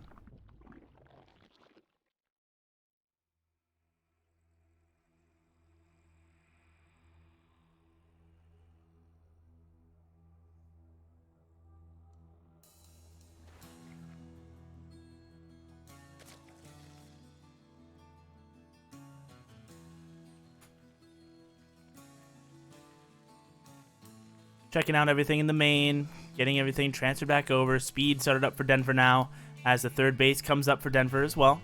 We have the natural nexus on the way for Mana as the Adept going to get chrono boosted out for Mana as well. Should be getting that Warp Gate research here fairly soon as well. Stargate coming up behind this as to be expected because this is going to be the exact same opener we've been seeing from Mana and probably will be continuing to see from Mana whenever he's not proxying cannons in a robotics facility in these games. Stalker coming out first, so it looks like it will be the Oracle first coming out from this Stargate. But it will get completely spotted by the initial Overlord from Denver. He will go ahead and try and float him slowly back out of the base, but he should end up getting taken down.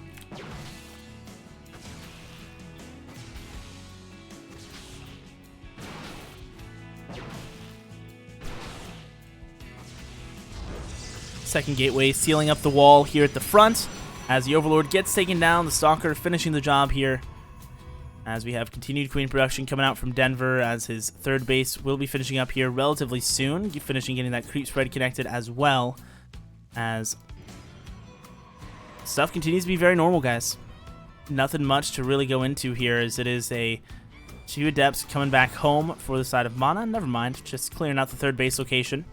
Some Zerglings are making their way across from Denver to try and do a little bit of pressuring here. Not pressure, but just vision, trying to see anything leaving the main base and won't be fighting too much.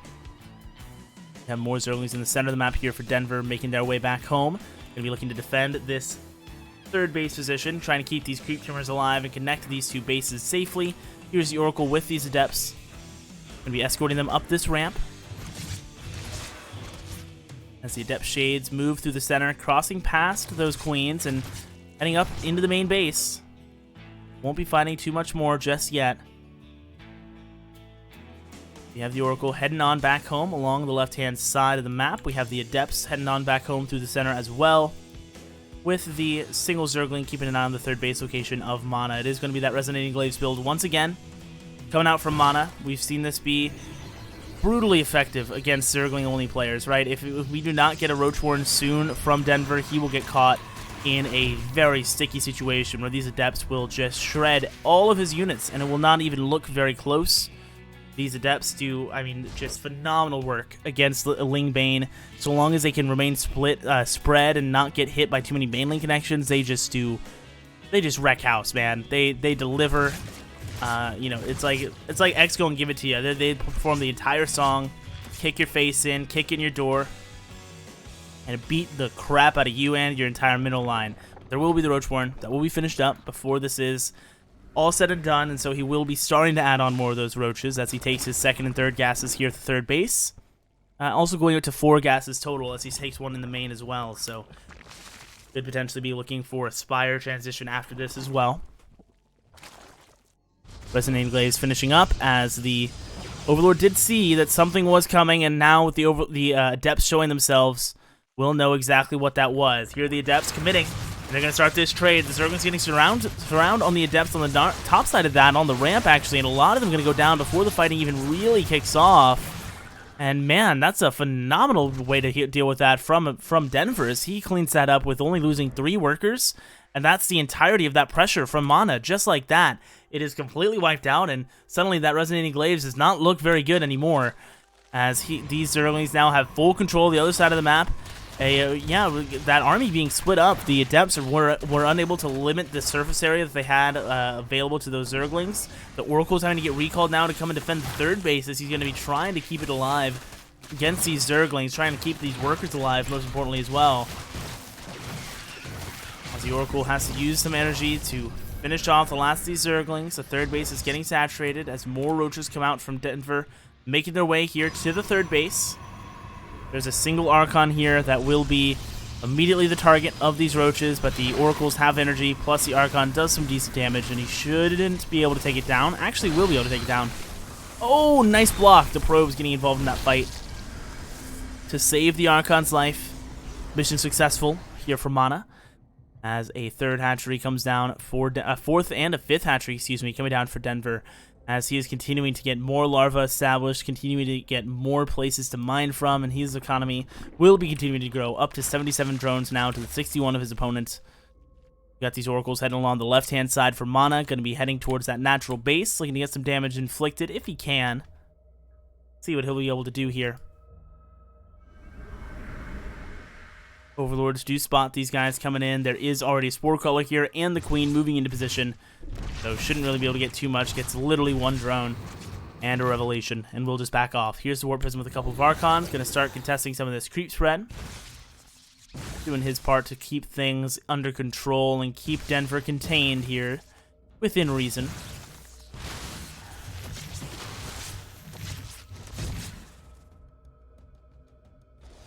Overseer from Denver getting in to the natural base, continuing to scout out everything that is going on here.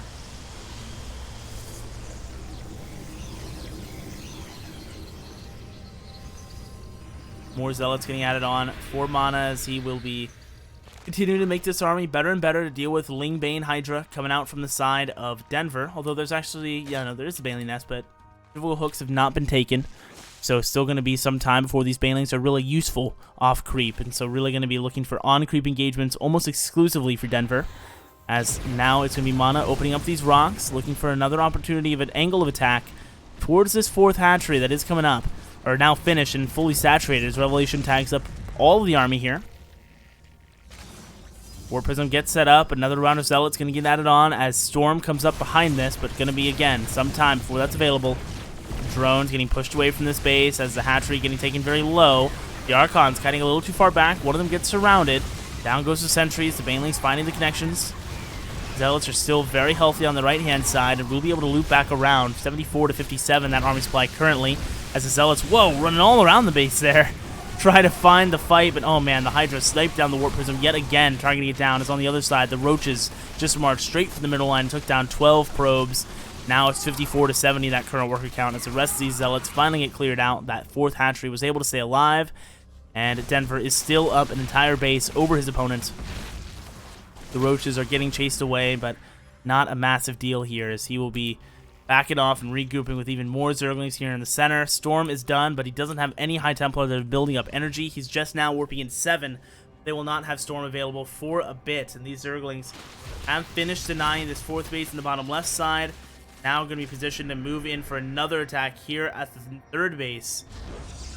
Romano will be trying to keep this base alive, trying to use these High Templar to storm out this army and buy himself a bit more time, but it is more army moving in now to the natural base, and that'll be GG as Denver will take game number 2 and be up now 2-0 in this best of 5. Denver is looking very, very convincing in these wins so far, not looking like Mana is up to the challenge right now. I mean, it is looking like Denver is just running away with this. He is up in upgrades in that game. He has a better army composition, has better army movement, is able to find opportunities to get damage inflicted over near the natural base, breaking through that, finding a way through the wall, and maximizing his opportunities there to try and take him down, and never really giving too much of a window for Mana to be able to strike back, right? We saw that army try and move across the map to try and get some damage inflicted back the other way, and wasn't really able to do too much at the end of it. So nicely done here, as now game number 3 will be coming up here. Let's see if Denver can keep it going, guys. He is just one map away from securing a top 3 finish and move on to face Clem in a best of 5 for the right to face Cure in the grand finals. Get into it now, guys. World of Sleepers coming on up. We head into game number 3, and up down in the bottom left-hand side in the red from Team Liquid needs your support to make a comeback. He is Mana. Do you believe in miracles, chat? Hoping Mana does, as he's going to be trying to come back and reverse sweep the indomitable Zerg in the top right-hand side. In the blue from Infinity Gaming, it's Denver.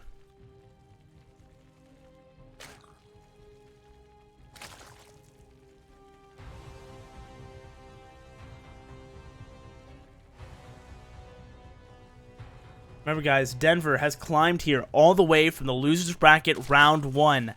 So started off this championship bracket in the lowest of the low out of this top 16. And now is here. One map from the top 3. He has had the toughest road possible in terms of having his life on the line in every single set. Not having the benefit of having one set he can afford to lose and still be okay. But he has made it. He has overcome the obstacle and now already in the top 4, looking to improve that placement bit by bit. And his last opponent here is Mana before he gets to his former teammate in Clem, who awaits him in the next set. He can close things out.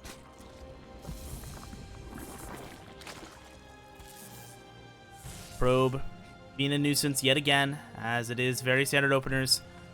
For the 10th game in a row now from Mana, and the 3rd game now from Denver.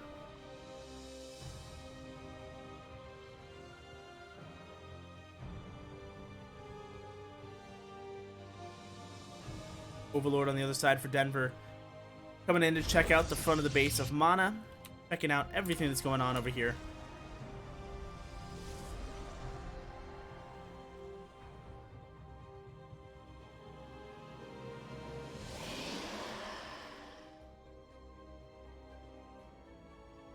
It's spawning out everything.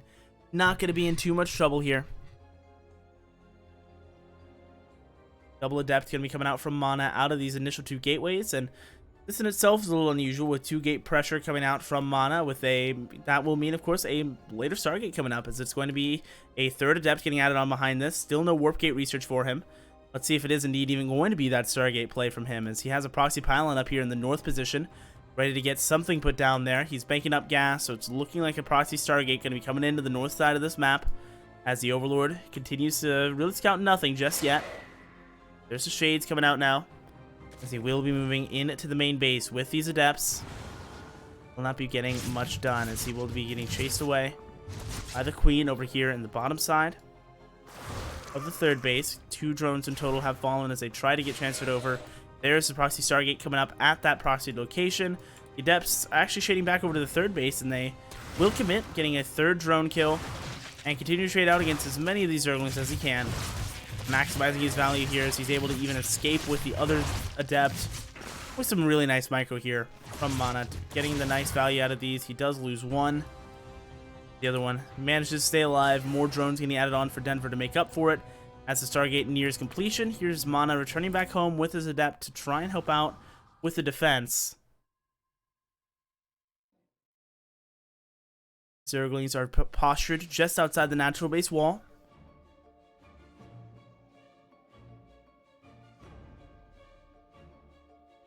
Roach Warrant is coming up for Denver up in his main base with a Spore Crawler as well. Getting himself nice and established to transition into a little bit more standard of a composition with the Roaches to make up the backbone of that army, as we've been seeing from him, right? And we've seen Mana try and fail to match up against it, right? Especially against just the Ling Banes, they've been able to find great value, and so this time with the Roaches behind it as well, we're going to have, again, a very powerful ground force that Mana's going to be forced to respond to, and right now, he only has a Stargate in forms of tech units coming out, so it's only oracles that the one in the main base is unable to get anything done. Queen going to be able to repel that as it came out of the proxy. Not doing too much, and a great response here so far from the side of Denver as the Adepts shade back, keeping themselves safe. And so far, no dice for Mana. This proxy not working out for him. The 4 Adepts on the other side not doing anything either. The Zerglings are now here to try and take down this pylon and unpower the Stargate.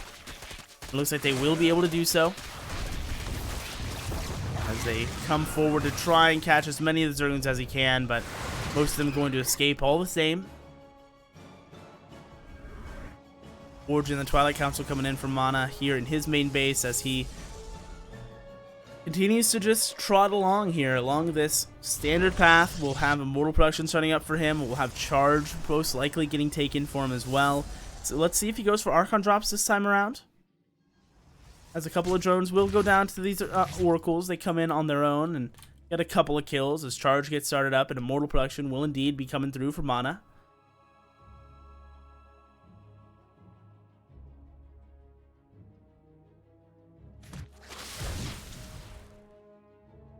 It's like a probe was wanting to reestablish a pylon up there, but did end up getting taken down.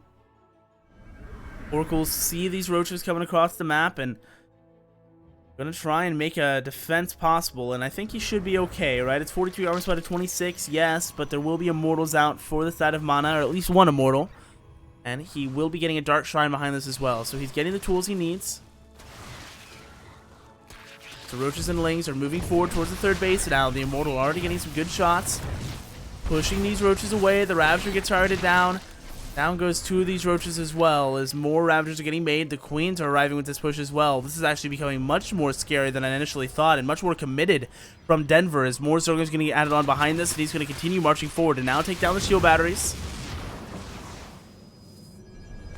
Got Zealots getting added on en masse here from Mana, as he is adding on as many units as possible to try and make this defense possible. The Queen's going to be the main form of anti-air to keep those Oracles at bay, and of course pressure that War Prison as well. That's going to be trying to juggle these units and keep them alive. The pylon has been taken down here at the third base, so no further War Prison's going to be available as the Zealots continue to get pushed back. Now up against the wall, the Biles come through right into the center, takes down a good few of those units. Nice juggles from Mana though, as he's trying to maximize their health bars, but is running out of space to work with. As now his natural wall is going to be the target of this attack. The two Dark Templar at the front are massive though, and this should allow him to clear this up and force these guys to run away. Nice positioning with these Dark Templar, and a great move from Mana. Buy himself time. Oracle's coming in to finish off the rest of the Ravagers, and he will be able to stay safe and now be in a position to intentionally march across the map and find some good damage for himself. Now that he has such an advantage in that army supply, 36 to 24, and up a single worker at the moment. Knows that detection is an issue, but so far won't be taking advantage of it. There's no Spore Caller here at the third base, or any of the bases. No, Natural and the main has one. Never mind. So, just the third base, a little bit vulnerable to potential continued Dark Templar, or maybe these Oracles. Hey, coming in now at a very good time. This is looking good for Mana, getting some very nice damage. 7 drones going down, keeping that other Oracle alive, getting 10 workers. Oh, what does our energy, but 9 workers will go down. Makes his way back home, both of them getting taken very low, but staying alive is the important thing. As the Infestation Pit comes up for Denver. And we have that layer, I think, just finished up. Just now finished up here for Denver. +1 missile attacks getting taken behind this, +2 weapons is already underway for Mana. As the Oracles continue to get information, looking for any and everything they can see. Templar Archives coming up to help get a little bit more affordable Archons, and of course work towards that Storm. That's going to be oh so crucial to dealing with these Banelings that are looking to close the gaps and find the damage to inflict on his army. The weapon upgrades continue to grow in favor of Mana as he continues to chrono boost out this +2 weapons. Few Zerglings made their way into the main base, but they aren't getting responded to. Might need another warp in here as chrono boosts come through onto the warp gates, and it's Mana arriving on the other side. He's looking for this Queen. Looks like we'll find it to open up this fight. Ooh, barely doesn't. Good save here from Denver. As 6 drones did fall. It's 59 to 58, that current worker count. As 7 Swarm Hosts are getting added on here for Denver to help him out with this defense, and of course be available for that harassment on the other side of the map. As Biles come through, connecting on those 2 Archons in the back, getting them their shields down fairly low as the Roaches and Ravagers continue to trade out here on the front. 9 total drones have gone down as the Zealots are now just running straight into the main base. They will get taken out. Force field's cutting off a decent amount of these roaches. There's 4 immortals down here on the ground, and that makes this just so tough for Denver to fight, right? With only roaches and queens here, more Ravagers getting made. The Biles are going to have to connect if he's going to stand a chance, and it's looking like the immortals just do too much damage, and GG will get called. As Mana strikes back here in game number 3, now taking himself to a 2-1 scoreline up against Denver.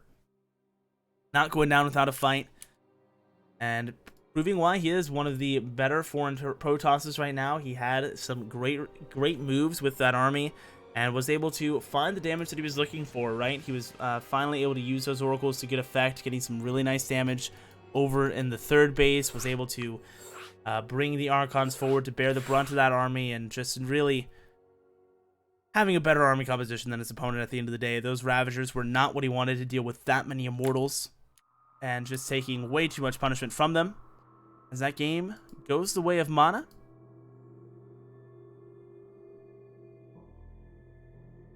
The players are ready, guys, so here we go for game number 4, excuse me. It's going to be on Simulacrum. Let's see if Mana can keep the momentum going and force a decisive game number 5, or if it will be Denver, able to close things out, put an end to things here in the round of 4. Loser of this going home in 4th place, winner moving on to the 3rd place match. If you guys have not checked out that Matcherino page, guys, please make sure to do so with !Matcherino. You can check that out and donate $1 for free with the code Melee OSC S7. Pardon me. As we are now in the top left-hand side in the red from Team Liquid, it is Mana. Spawning in the red trunks. His opponent in the blue in the bottom right-hand side from Infinity Gaming. It's Denver. As there's somebody at my door real quick, I'll be right back.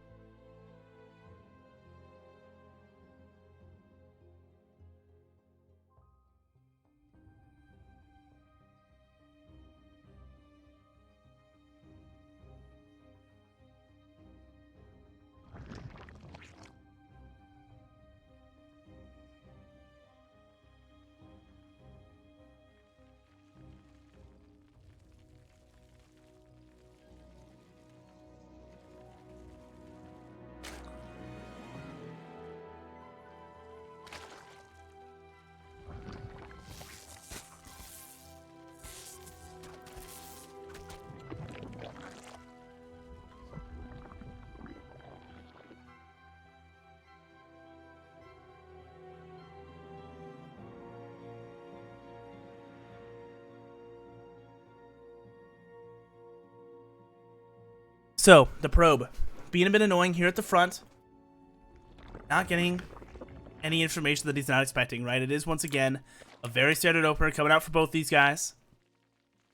Let's see how this continues to match up as we head later into this game.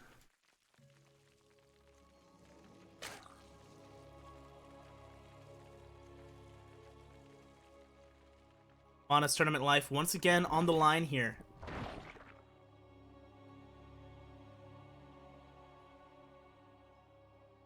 For the second map in a row now. Was able to perform in game 3. Now has to win 2 more in a row up against a Denver that is looking very much in form today.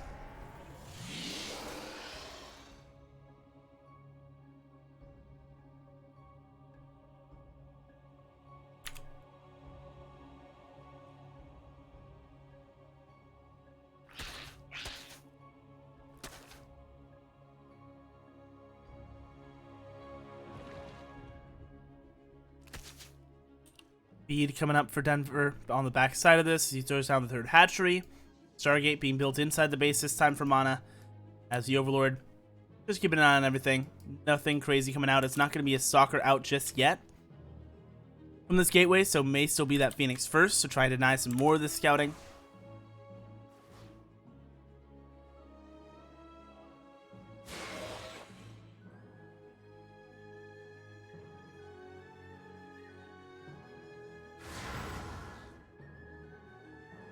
And as we're wondering about it, there is that soccer coming out now as the Oracle gets started up in the Stargate. Speed will be finishing up here shortly for Denver as he is going to be nicely positioned for this mid-game. Layer started up for him now in his main as the Adepts are moving forward. Lots of Zlings here, though. Should be able to pressure him back, killing one of them. Nice bit of grab here as the Layer comes up for Denver now in his main base.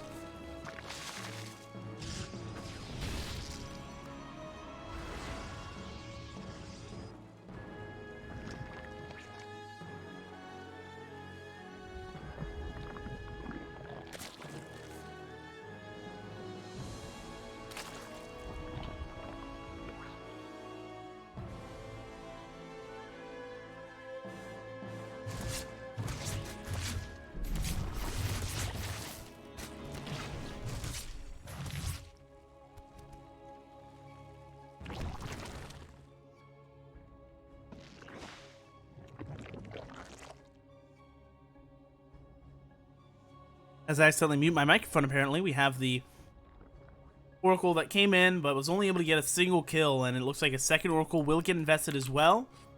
Let's see if it can continue getting a couple more here, and at the very least help out with some revelations and keeping an eye on where the army of Mana, or of Denver, is moving to, as some Zerglings are here to kill the probe, building the third. Be able to delay that for a little bit, but he will lose all the Zerglings for it as the Oracles get involved to help him finish that up. A Dropper Lord with some Queens in it, making their way up towards the north side. As the Adepts are making their way back across the map, the Lings are finding them once again and getting a full surround as a couple probes go down to the Oracles, but the rest of these Adepts are 100% going to go down here. Great pickup for the side of Denver, as now these Lings are completely free to move across the map unhindered. We'll be looking for some damage near the third base, or maybe even looking up to the natural. Queens are here, and the Dropper Lord getting ready here. More Lings and more Queens going to be available for this. The Queens coming in at the front side, trying to break through this wall. Getting a lot of damage as the Zerglings are getting lifted up and over the wall, and on top of all of these sentries. They do not have enough energy to continue this fight for much longer, as the Dropper Lords continue to unload more and more reinforcements past the wall. The force field not doing much, as now the main base is getting unloaded in as well. More and more Zerglings flooding into the bases of Mana as he is about to take damage in all places at once. And this is such a tough situation. Denver with a great move with these Dropper Lords, getting over the wall, finding the damage he's been looking for. It is going to be killing a ton of workers here. 18 in total have fallen. The natural base is losing even more, 27 workers to 30, as now the Immortal gets surrounded. A couple of Zealots are here with it, but does not look like it's going to be able to stay alive for much longer. 36 workers are fallen, as the main base does get cleared out, but there are even more reinforcements streaming across the map. And GG, Denver will be able to take the game and the series, moving on 3-1 in this best of 5 to face off against Clem for the top 2. Congratulations to him. Moving on in this bracket, we're going to take a short break, guys, and we'll be right back. The next best of 5 is going to be Clem taking on Denver in a best of 5 to determine our top 2 finalists. Don't go anywhere. We'll be right back.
Ladies and gentlemen, welcome back to today's broadcast of the OSC Season 7 Championship.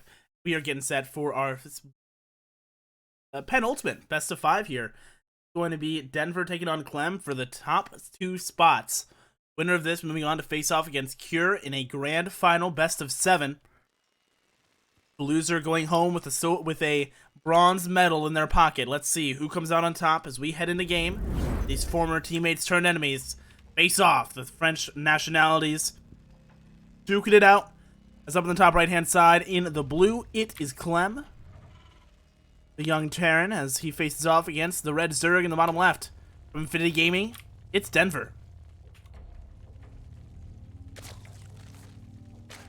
Man, oh man, I'm so excited for this best of 5, guys. It is going to be a really exciting series between these two. Should be action-packed. I mean, Clem has been playing out of his mind recently, only losing to Cure, who is in, of course, the grand finals now. So we will see what comes of this, as the early game will be progressing pretty standard.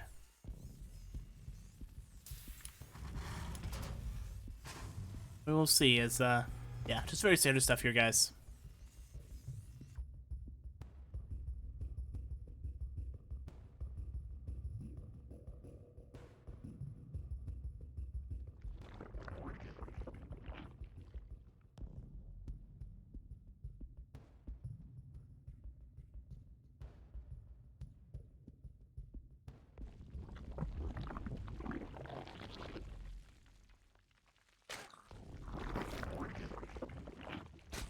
Continuing to go for the one gas after the pool. We'll see the third base timing come out for Denver. What he is looking for is Clem.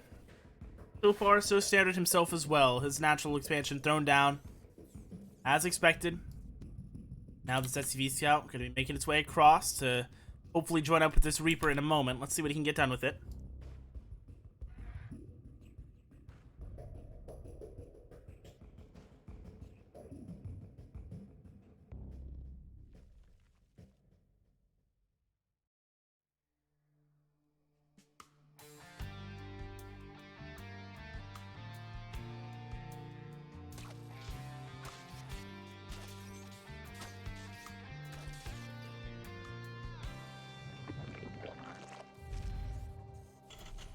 Nice job, able to force that drone into going to the extractor, keeping it from building the space. For the time being, as he now throws down a bunker as part of this block. I love the choice to go for the bunker as a block, because it gives this Reaper somewhere to hide in. And it will help this be just even more annoying to clean up, right? It's going to let that Reaper trade out much more effectively against a Queen if it comes over. Things like that. The drone is trying to finish off that SCV. Not quite able to do it. Now the Reaper will be free to free up more space for the SCV. A little bit more of progress will do it, but it won't quite be able to finish it up as the Marine and the Reaper are coming over to try and buy it enough space to do so.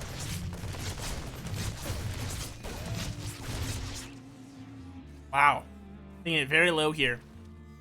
That will allow the bunker to finish.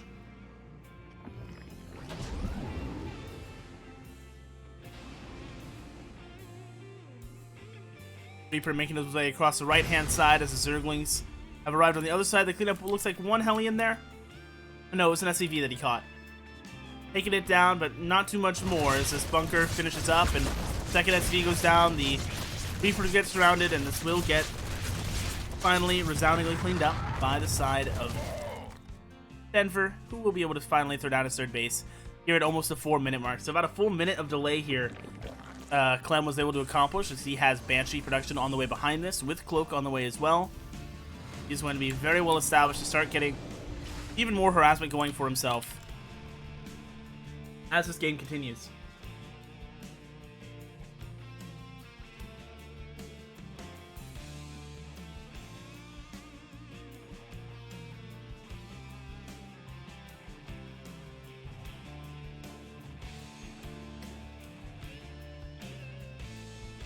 Player is coming up now for Denver. Third hatchery is about halfway done now. These Hellions making their way across the map, and we'll be looking to contest this creep tumors and maybe find some harassment on the front side if they get a stroke of good fortune here. Let's see what they can get done as they are waiting for a chance. getting all grouped up. The first Banshee is out and making its way through the center of the map as well.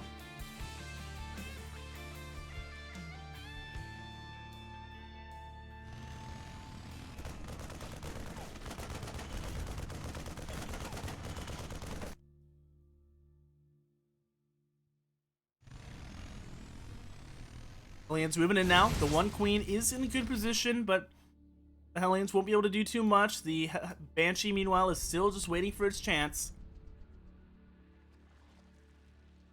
Now coming in, the Spore Crawler is already here.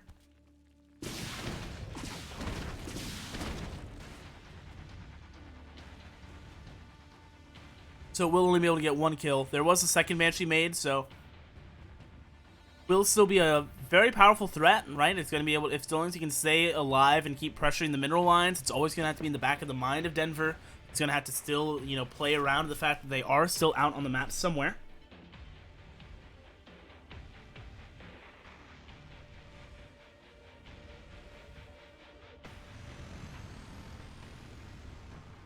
And of course, being able to one-shot probes make these a lot more devastating as well. So here they go.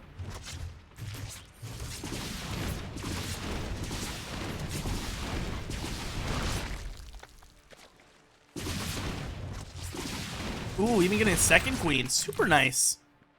Very, very nicely done by Clem. Look at that. Give me both of these guys alive.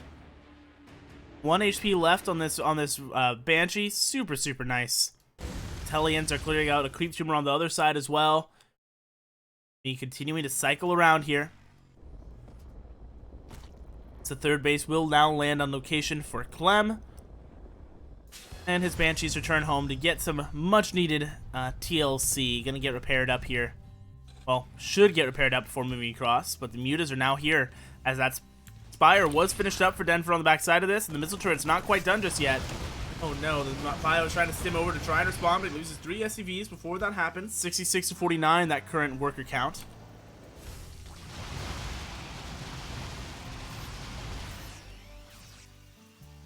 The Banshees on the other side, meanwhile, both get cleared out by the looks of things. Yeah, getting cleaned up there that is a phenomenal cleanup for Denver. Not going to have to worry about those any longer. These mutas are buying a lot of time now as well. Finding the medevacs right in the center. Oh man. 1-1 is finishing up here pretty soon for Kleb, but it doesn't look like he'll be able to make it too much advantage in terms of a push. He has to still be very wary of where these mutas are moving from, as 9 Banelings are getting added on defensively for the side of Denver, here to help him defend this new 4th hatchery on the way, as well as the 5th hatchery getting taken at the same time. So where some Zergs take a macro hatchery, we instead see Denver taking the 5th hatchery significantly sooner than you would normally see, as the Marines of Clem are escorting his main force through the center of the map, gaining a lot of ground here. As he will be just on the edge of creep. Jungle Hook's about 30 seconds away or so, as well as +1 flyer attack, as these Mutalisks have been unable to do too much so far. The 3rd siege tank is moving up here,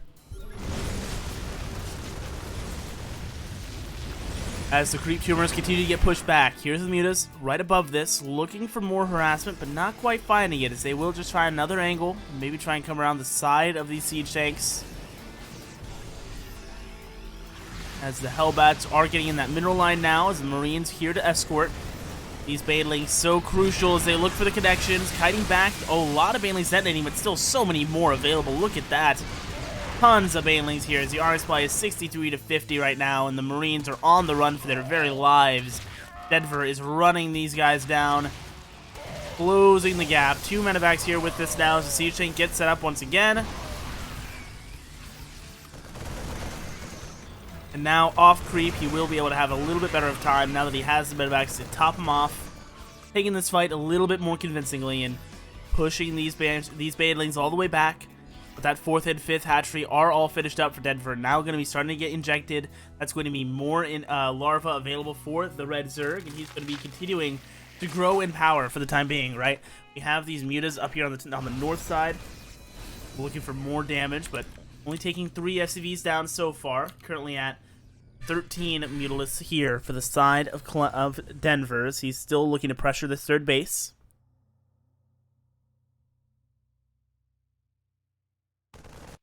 We have the Zerglings moving along that left-hand side, as the Mutalisks clear out the first few Marines here in the center, and now going to be heading towards the natural base. The Marines doing a good job of stimming forward and pushing them back, but it looks like they will find a nice angle. But 2 missile turrets here will keep them from getting too many worker kills. They will just kill that refinery instead. Now the Marines getting underneath them, getting a good few. Not too bad there. Meanwhile, some Zerglings arrive in this middle line, killing 6 before that planetary finishes up.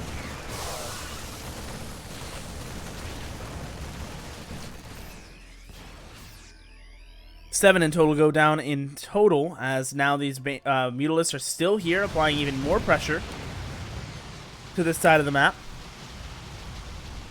Taking down the armory here, just really being annoying, but Clem will not let it get to him. He is just marching straight forward. 108 army supply to 92 right now, as he wants this game 1 to be over quickly. He is marching forward, pushing back this creep, and is in a great position to do some very heavy pressure towards this 4th hatchery. As the Zerglings come rushing in, the siege tanks get sieged up way too late here, and the Zerglings are already well on top of them, but do not want to push up that ramp, as the Mutas had a little bit of a rough angle there, so they will back up once again. And so despite Clem sieging up late, he's able to get away with it, while losing 2 of the 3 tanks. Now with just the 1 left, he will just have to run all the way back out here. He's kiting out as best he can to try and just maximize his damage. He does kill a very large chunk of this force of Denver, right? Trading out against a lot of those Zerglings. A lot of Marines getting traded out there, though, as well, as the resources lost will reflect. It is a pretty even game. Both these guys trading out very scrappily here in the center of the map, as this double drop came in at the natural, was unable to get too much done. It looks like it now will get hunted down by the Mutas, boosting away to try and escape. Let's see if he can make it out. Doesn't look like it here. He's going to unload and will get hunted down by the Mutas.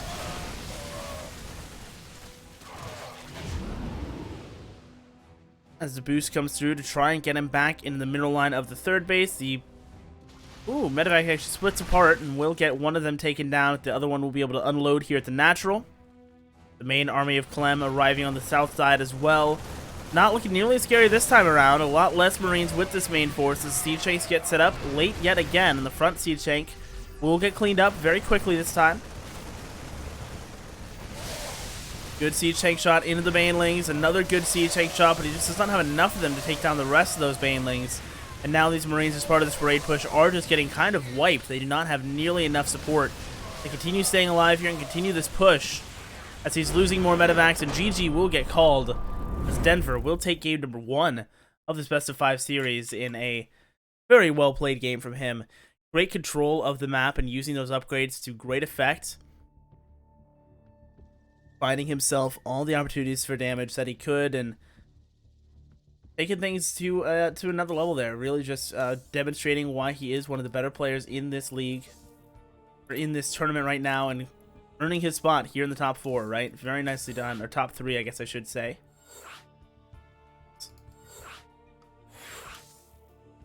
A little too fast for me.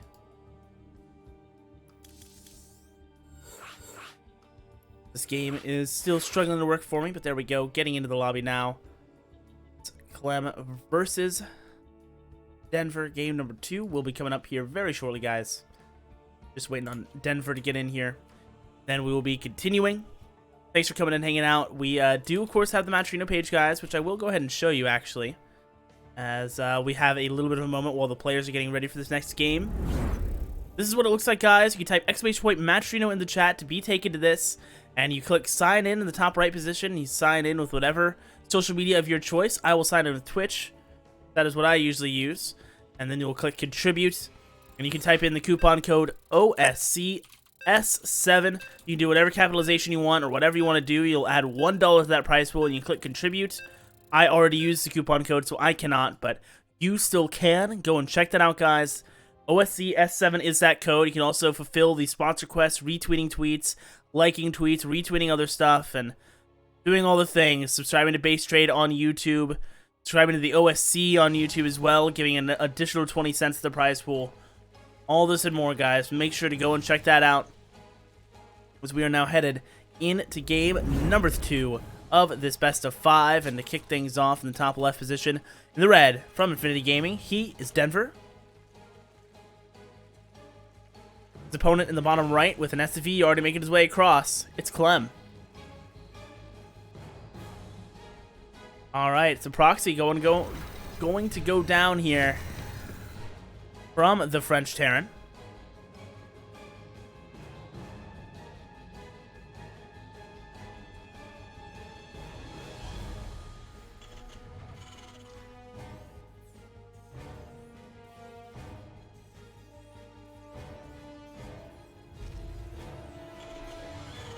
Two barracks coming up as part of this proxy.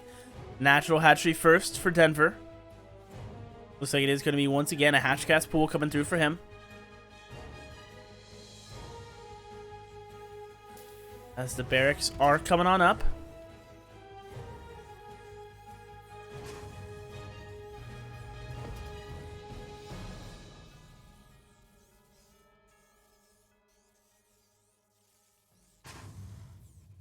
Let's see what he'll be going for, as it is just one gas behind this, not taking a second one. As of yet, the orbital command getting started as well here for Clem. As is expected, of course. First couple Marines on the way now for him as the SCV makes his way up the ramp.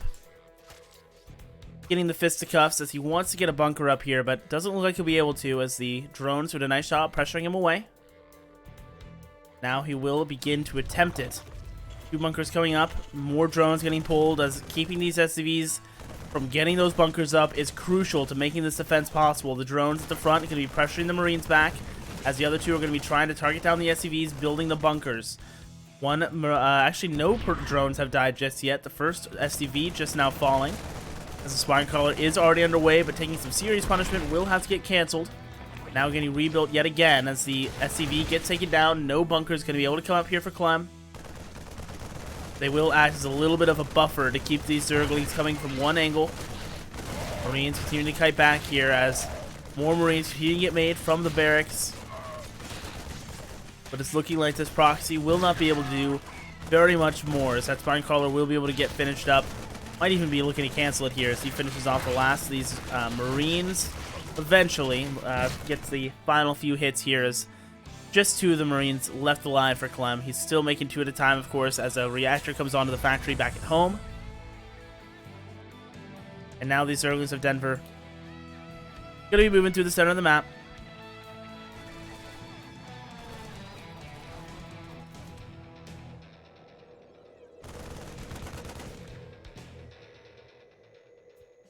Zerglings of Denver making their way towards these Marines that are now cornered. One scouting barracks coming forward to help him get some more information, as the Marines getting targeted down here in the center. Losing one more and going to be kiting back here as best he can, but ooh, the Marine barely stays alive, winning out on that fight. You have speed started up for Denver up in the main base, as command center and an additional starport now getting taken for Clem. 28 to 23 is that current worker count in favor of Denver. The Red Zerg feeling good so far in terms of economy, as the Overlord gets a great scout off here, seeing everything that is going on. Starport on the finished up, and so far not producing anything, as it is going to be the Fusion Core coming in for Clem, so he's going for that battlecruiser play. It is going to get immediately spotted by the battlecruiser, by the Overlord, so he knows exactly what is going on here. Scouting barracks going to be looking to make sure he knows exactly what's going on the opponent side of the map as well.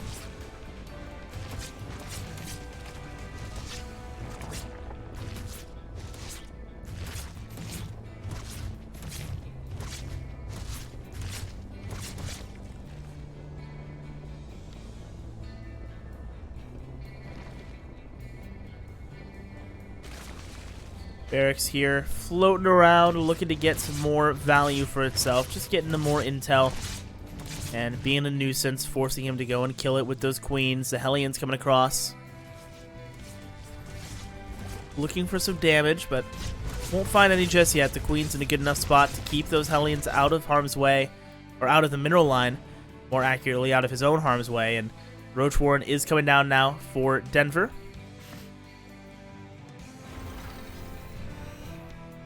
And so, off the back of a phenomenal denial of that proxy 2 racks opener coming out from Clem, we have a significant economic advantage for the side of Denver. Up currently 14 workers to the 32 of his opponent. These Italians will be making their way through the center of the map. back home, as the third base will be coming up soon for Clem. I'm working on it right now as part of this wall. More gas is getting taken here at the natural as the Hellions continue to grow in numbers and continue to just patrol. Not finding too much so far.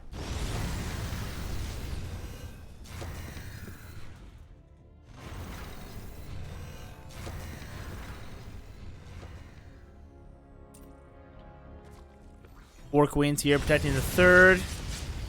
Keeping the Hellions at bay as the battlecruiser comes across that third base as well. The Queens are here, plus that Spore Caller with some really nice DPS. Try and damage this down. 2 drones going down, 3 drones going down. The battlecruiser getting taken very low. Some Zerglings get into the middle line here at the natural. The Hellions doing what they can to defend this. It looks like he will be able to keep it safe. Battlecruiser, meanwhile, getting taken very low and barely stays alive. 34 HP left on him. That's a natural base. Will continue to get saturated here for Clem. And he will be free to land this third base very, very soon, as that orbital command will be finishing up. 43 to 59 at that worker count. The income advantage still in favor of Denver very slightly, but some roaches are now here to apply some more pressure to his side of the map, as a lot of Hellions are committed up to the north, looking to clear out some more of the street spread and look for some worker kills, with the Queens getting some good shots. The Ling's going to be locking them in here as well, as the roaches are just hammering at the front door, trying to find some damage. Now getting into this middle line, we'll be looking for some focus fire to take down some SCVs. The Hellions are coming all the way back home, as the roaches push farther and farther up into this main base, killing a few more of these Hellions. Continuing to march forward. 2 SCVs going down, and looks like the 2 battlecruisers here will be able to finish off the rest of those roaches. 5 of them getting committed for that little bit of harassment. 74 to 48 is that current worker count. And 43 armor supply to the 17 of his opponent. Clem having an advantage in that regard at least, as the 4th hatchery will be coming up for Denver here very soon. The 3rd base will be landing on location for Clem. Model cannon coming out for him, so we will be seeing continued investment in that battlecruiser tech as this game continues, and the Hellions will be making their way through the center of the map. Go and check out what's going on. The Zergling's getting some good damage onto this orbital.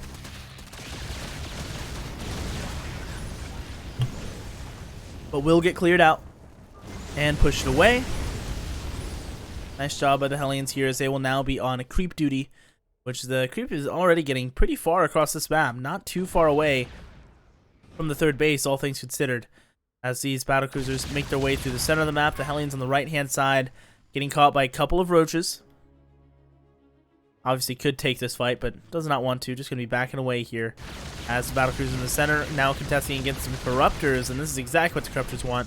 Forces that teleport out very early, and the roaches is exactly what they want as well. Just trading out against these Hellions, killing a few of them here, recognizing that he's shutting down the cross-map continued harassment potential for Clem, as well as, of course, weakening this later army that is going to be the eventual final composition for Clem, right? He is working on mech army beneath this. It's Hellions and siege shakes beneath this, with double armory coming up behind it. So going for the full mech play as a Terran player, as the Bile's going to be coming through here onto these siege tanks, looking to target fire them down. The first tank goes down, the second tank gets taken down here as well. Now the roaches are in the middle line, taking out 4, 6, 8, 10 SCVs, and looking for even maybe a bit more, as the corruptors were unable to do much to the battlecruisers here. It looks like most of them did end up going down, all 7 of them falling to the 3 battlecruisers of Clem. So we're going to need to replace those. He adds on more battlecruisers on his side, and these Lings are going to be making their way through the center of the map.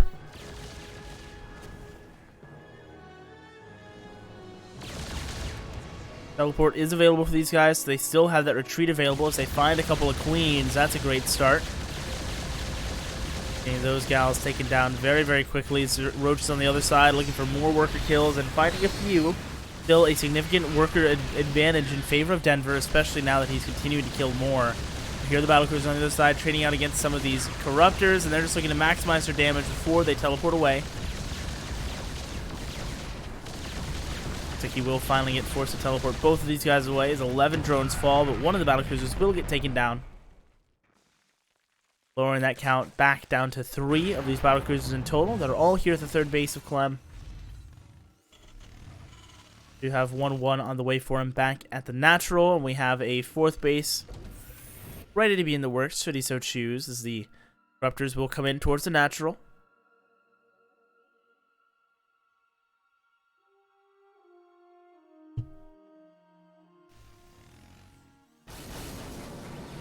Fourth command center here getting taken for Clem in between his bases, as we have pneumatized carapace coming up for him, as well as a +2 flyer attack and +2 missile attack coming through for Denver. So really getting all his bells and whistles for these upgrades, making sure that he is nice and ready to continue this upgrade lead, as 1-1 will be finishing here in the near future for the mech army of Clem, so that advantage will be diminished. More factories coming up for Clem behind this, so he continues to add on more production to this army. The Corruptors going up behind this, finding the battlecruiser, takes down one, and may even be able to take down a second one here before it's able to teleport away. Will be able to teleport just barely. So will the third one here. So Clem unable to get these battlecruisers across the map without the battlecruisers seeing them, and the Corruptors seeing them rather, and just responding absolutely perfectly. It's a great response from Denver that he has prepped. And now we're moving across the map with this Hellion. Forced to try and find some harassment. The Roaches are clearing out more of these Hellions. Only one left alive. As he's got more foreposts on the way behind this for Denver, going up to his first few, getting out.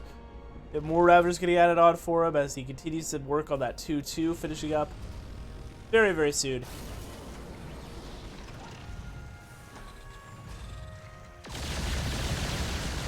These battlecruisers clear out the Overlord here as the Corruptors come in once again, looking for the snipes. They've been able to fight it every time so far, and there's no additional anti-air this time to make things any different.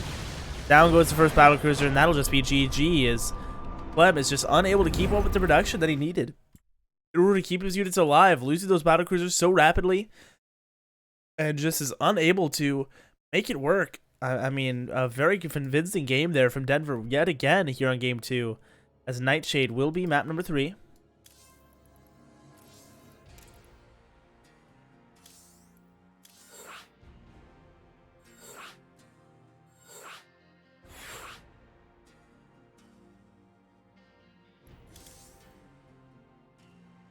As once again I am beaten to the punch. We'll hop in it to Wardy's game for Nightshade. Coming on up, guys. Have this game and then one more best of 7 after this, guys, where the winner will be facing off against Cure, who is waiting in the upper side. Cure will have a 1-0 advantage in that best of 7, as he will be, of course, coming from the winner's side bracket.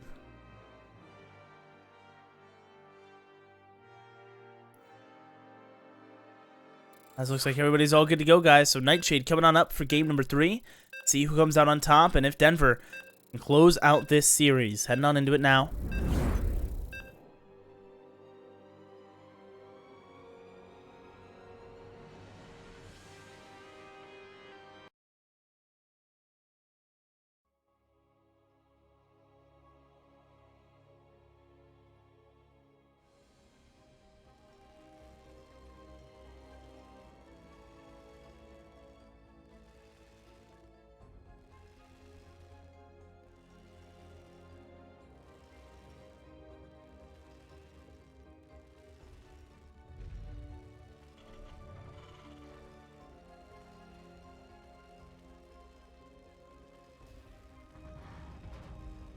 And here we are, guys, for game number 3. And to kick things off in the top left position of Nightshade, currently down 0-2 against Denver, and needs to make a serious set of comebacks. It's Clem, the current free agent. His opponent in the bottom right-hand side, up 2-0. It's Denver from Infinity Gaming. The battle of the Frenchies continue as Denver is looking so good here in these first couple games. I mean, he is just playing so very well. And looking to continue the momentum here. Close out this best of 5. Be set up to head into this next best of 7 with all the momentum on his side, having just won a TVT. He's going up against another Terran here in the next match, so gotta wonder as well if he's going to try and save any builds or save any tactics for that next series. As the SCV will be establishing the expansion here for Clem. The Reaper on the way as the SCV Scout is sent out as well. Clem doing very standard stuff, as is expected.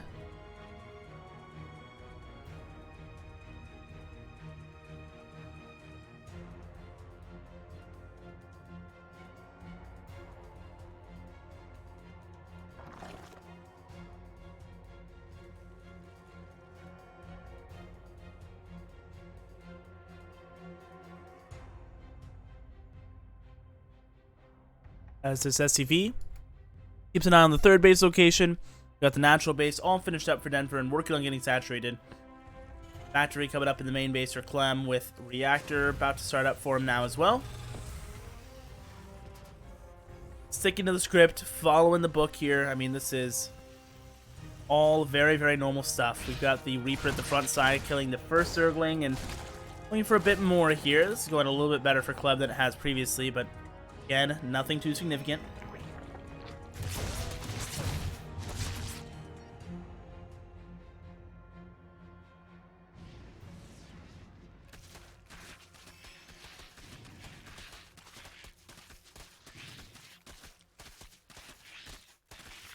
He's unable to kill the Keep Tumor, so Denver going to be able to finish that up safely. That's really the biggest risk with this first Hellion being, or this first Reaper being so close, is losing out on that first tumor, but not able to kill it here.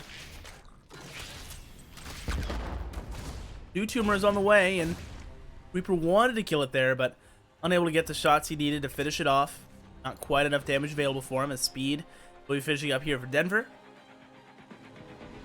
Third hatchery for him as well, about 80% done, as Pneumatized Carapace gets taken. Hellion production will continue now from that reactor factory, and now it is going to be Banshee play once again from Clem. As in that first game, it got okay damage, right? It got like 4 or 5 workers, I think, once the second one was added on. Let's see if we can do a bit better here. And, of course, see how good Denver's response is going to be, because he is once again going to get a full scout coming through. He's the starport, doesn't know about the tech lab just yet, but will in a second. And there it is, completely aware of what is going on here on this side of the map, as the Reaper and these Hellions make their way across the other side. Try and get some damage done to this mineral line, but 3 queens here at the front, keeping him at bay. Armory on the way behind this for Clem, so it looks like going to be mech play once again from him. Potentially Hellbat play with some Banshees over it, could be pretty sick as well. Go for a little bit more all-in of attack or something. Had to see what he has in store for us.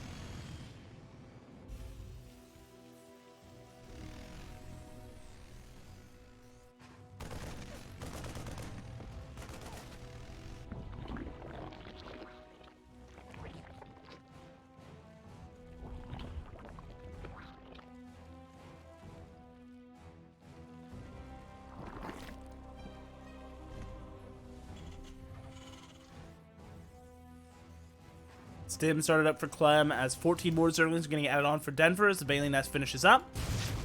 Flashing to the side of the map as the Hellbats got made, and here the Banshees are now with this. Starting down the Queens, are getting surrounded here. Clem is marching forward, 25 arms by 24. The Queens so crucial to making this defense work, they need to stay alive. Good transfuses, but the Hellbats still live. Work count still dead even though, as all the Hellbats get taken down. With those Banelings now down to just 9 armor supply, Clem has this one Banshee in the main base. Gonna be doing whatever it can, but it's not gonna be much, as it's about to run out of energy as well.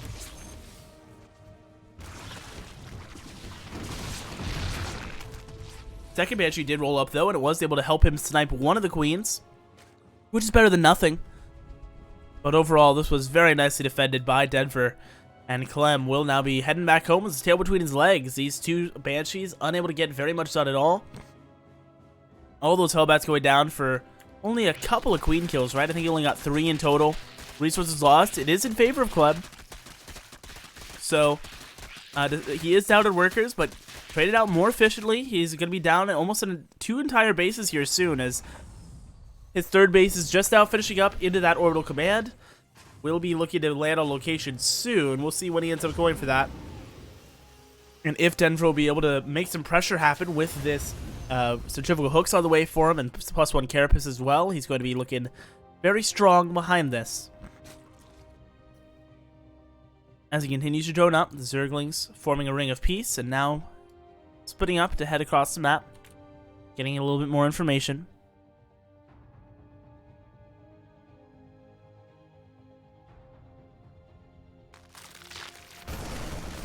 Overlord of Denver, keeping an eye on things here at the 3rd, looking for that SCV count, and is poised to head into the main base if needed, and there would be seeing additional gateways getting taken, going up to 5. It is going to be bio play from Clem, as that armory was just for the Hellbats, and going to be taking down the siege tank with some good zealots. Zerglings coming in here, taking down another SCV or 2 with a couple more, the same couple. Banshee pretty far out of position to be able to respond to that in time, so it's a nice grab from Denver. Now has Banelings in this dropper lord and is headed straight for the natural base mineral line, and this could be devastating. Clem pulling away though. Nice awareness from him. In the center of the map, this double drop is just on the verge of the range of these queens. Marines are hunting down the Overlord here, as the Banshees of the center are hunting down the queens, looking to finish off the low health ones, but transfuses come through. Keep them all healthy. The double medevac now looking to unload, but immediately there are units there to respond. We have the Dropper Lord still alive somewhere. I'm not sure what actually happened to it, as the Marines all get forced to lift back up. A Dropper Lord actually hiding down here to the bottom left side of the natural base now, and maybe looking to come in once again. Meanwhile, the Banshee on the other side getting chased away as there's too much detection there, and he's unable to find a good way in. Here comes the Baneling drop, heading in the natural base. Oh man, he drops a little bit off position there. 3 going down. Looks like he will just get 4 in total. If he had dropped just on the other side of that mineral patch, I think he would have been able to get like 6 or 7 at least, but only getting 4 there. Not what he was looking for with that. As it gets completely cleaned up by the side of Clem. Denver moving across the top side of the map with a group of Zerglings. We're going to find out where these bases are being taken and whether or not there's anything vulnerable for him to nibble on. And the answer to that is no at the moment. 2-2 is started up for Clem at home, as +1 melee will be finishing up here shortly for the Zerglings, and +2 started up behind this as well. Have the muscular augments for those Hydras coming through. And be helping them engage a little bit faster as the Marines pushing forward. 83 to 83 that army supply, but a lot of it's in the production tab for Denver right now as the Bailey's come rolling on through this army. They take down the tank on the low ground. And Denver is backing off and regrouping as the Zerglings on the other side. Drawing attention away, and the Marines are pulling back. A good chunk of them are pulling back, so that's going to start limiting the reinforcements coming through here for Clem right now. 91 army supply to 78 currently, as Denver is still holding on very well. In this army supply, unit count is 3 tanks to 9 Hydras and 18 Banelings behind this. More of these Marines moving forward, getting some good damage onto the hatchery as he's looking to cancel this, right? He's looking to find a decisive engagement against this army. The siege tanks on the high ground on the left-hand side. They're doing exactly that. Here comes Denver now, pushing forward with full confidence once again. The Zerglings getting on top of that low ground tank and taking it down. And once again, Clem will be backing off as he has a bunch of Zerglings showing on the other side of the map at the same time, but the Marines were on a great rally. They are in a perfect position to respond to that. Down goes the Queen, and now it is Clem in full control of this low ground, up in army supply. A bunch of Baileys are about to finish. Let's see if they're able to find any connections. As the hatchery gets taken down, down goes another siege tank here on the low ground as well. Denver looks like he will not be able to keep the streak going here, and Clem is striking back hard in game number 3, as he is fighting to stay alive in this tournament. 2-2 is finishing soon for Denver.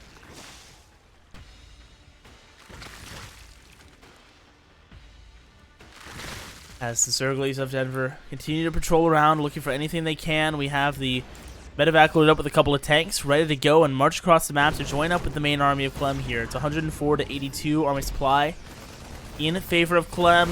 2-2 is finished up for him as 2-2 finishes for these melee units here very soon, but they're not available just yet. Taking down one of these siege tanks as he buys a little bit more space. Zerglings on the other side with 2-2 are doing what they can. Not beaten through much just yet. Here's 7 drones going down as the Hydras open up and are trying to kite back, trying to respond to these Marines that are moving forward. 3 SCVs going down on Clem's side of the map as the Bio just doing way too much damage there, and he will be able to strike back here in game number 3, excuse me. Taking a very nice game from the side of Denver. Clem just with great macro, never falling behind in his macro cycles. He had all the units he needed when he needed them. And sometimes it's just that simple, right? He was constantly producing, constantly marching across the map, constantly looking for units to games. Marching across the map, constantly looking for opportunities, looking for angles of attack, and eventually found one that worked out even better than he hoped. As it will be game number 3 coming on up here, guys, on Ephemeron. Getting into it very, very shortly.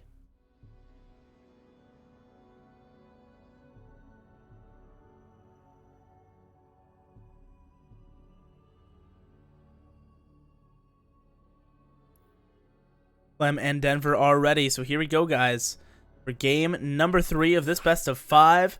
Let's see who comes out on top. If Denver can close things out, or if Clem can force the game number 5, we'll be finding out very, very soon, guys.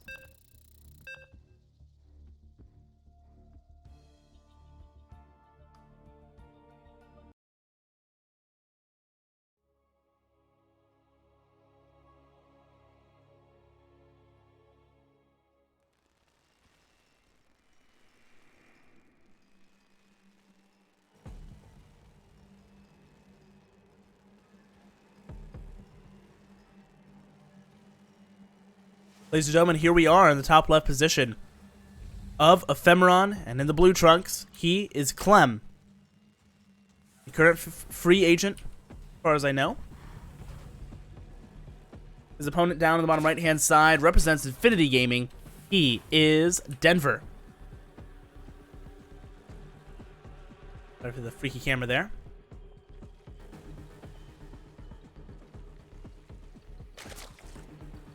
As we will have the hatch first coming down for Denver as expected. Once again, keeping things very standard as this Overlord will be making his way across the map to go check out what's going on here.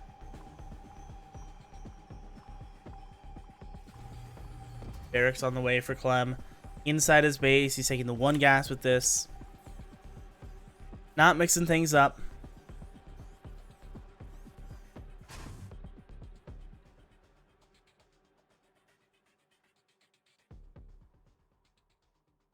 Spawning pool and the gas can take in here for Denver as well. So right after that gateway, right after that hatchery, gas and pool coming through for him. Sticking it to the standard, guys. We'll kind of see the first deviations come out here in like a minute or two, and until then, just kind of chill and trying to think about what these guys will be throwing at us for this 4th game. And of course, remembering that the winner will be moving on to face off against Cure.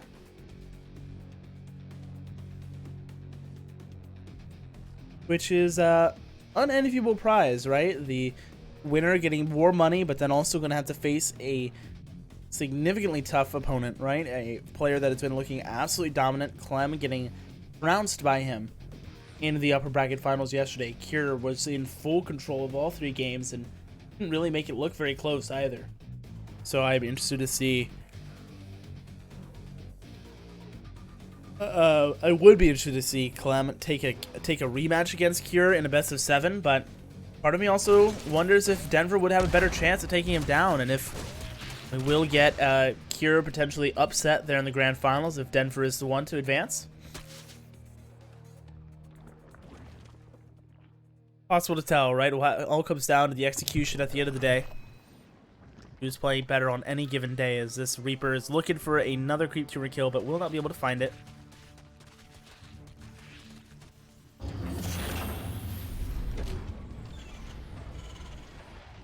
As the factory gets swapped over on to the reactor here at the front. Going to start up his reactor helium production and work on that tech lab as well for the barracks. Once again, going for the very standard build. As the Overlord is in position just outside of the natural base of Clem. Reaper on the other side looking for a quick tumor and is able to get it. Nice trap here. Able to keep it alive as well. Running back home towards the center as more Hellions continue to come out. We have the Newtized Carapace coming out for him as well. That Overlord speed once again to help him get more scouting info. As it is a Viking coming out first from that starport of Clem. for exactly that purpose, to hunt down overlords. The Hellions not going to be able to do much here at the front as the Queens keep things locked down.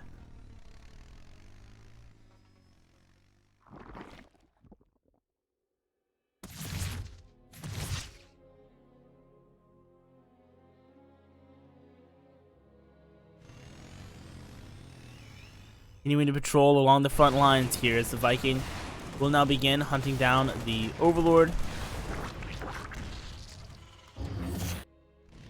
And we have 8 more Zergling on the way here for Denver as they pop out and look to just defend this third base along with his bros. For now, at least. Soon, the overwhelming bloodlust will overcome them, and they will start marching across the map and look for some SCV kills, but until that time comes, they will just be peaceful defendants of the third base. And Clem has now arrived.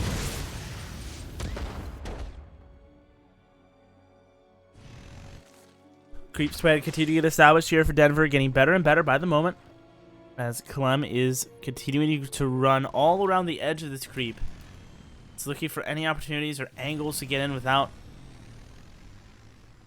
having to deal with it, or deal with too much, and has not been able to find it. It's 46 workers to 40 at the moment, and a little tight on the army supply. 20 to 21. That current spread as engineering bays are getting added on. Did they just get added on? Did I imagine that?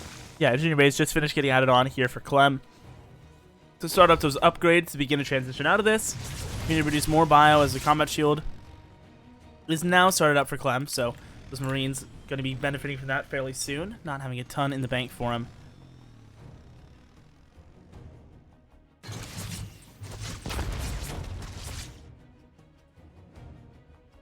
All the Hellions coming on back. They get grouped up once again, heading down towards the 4th command center, or 4th hatchery that is on the way. No 3rd on location yet for Denver, who does spot this and should be able to spot this orbital command moving over into position as well. So he's moving to go and keep it alive and keep himself protected back at home as this Hellion force is making its way towards the 3rd. Stone 3rd, that is, to keep himself alive. Marines going to come over there to help him clear out that overlord that is blocking the expansion currently.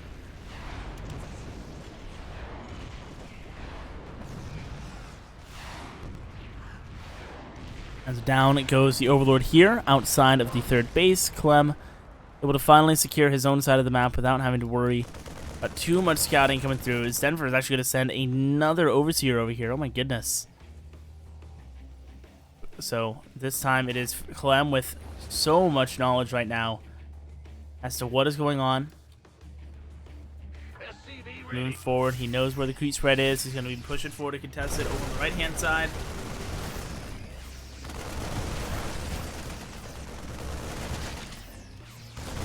Now these Marines are moving forward, stemming backwards now as the army of Clem gets pretty much evaporated. Yeah, that was really the kind of it for that, as the medevacs are here for the rescue for Clem, and they keep them alive, and such as well. 1-1 is finishing up now for infantry, armor, and weapons, chasing Clem away as he continues to try and dance around here. Find more value as 1-1 is started up for Denver, getting up those melee upgrades. Fire finishing up for Denver here soon as he will be working on, really could be anything as of yet. Looks like it's going to be 8 mutas on the way. As this Lingbane force makes its way over towards the 4th base down on the bottom left side that not have much going on so far. These Banelings so far, the most exciting thing that's happened to them.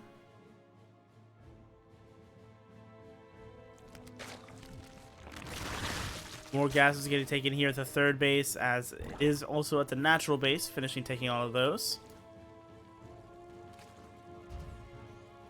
U2 is started up about the same time from Clem.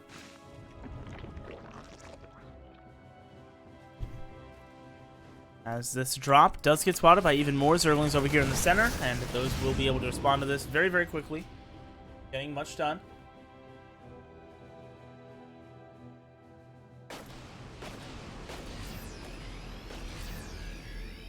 Have the Zerglings on the right-hand side with a handful of Banelings getting added into this mix as well. Getting better army composition to help him apply more pressure. It's 92 army supply to 92 right now, as 1-1 is done for both sides. 2-2 have both about a quarter of the way done, or maybe a little bit more. Clem will be stepping forward with these few Marines that he has, and moving up with the army of the rest of his forces. And now he'll be center. One cohesive group. Banelings getting caught and collecting them. Anything else, as these banelings were unable to find any sort of real connection with any gamer, or any army here, any of these angles, any of these Marines, not being able to find them so far. Now it is Denver making his way through the center with these new batch of Zerglings, with another batch of banelings getting added on.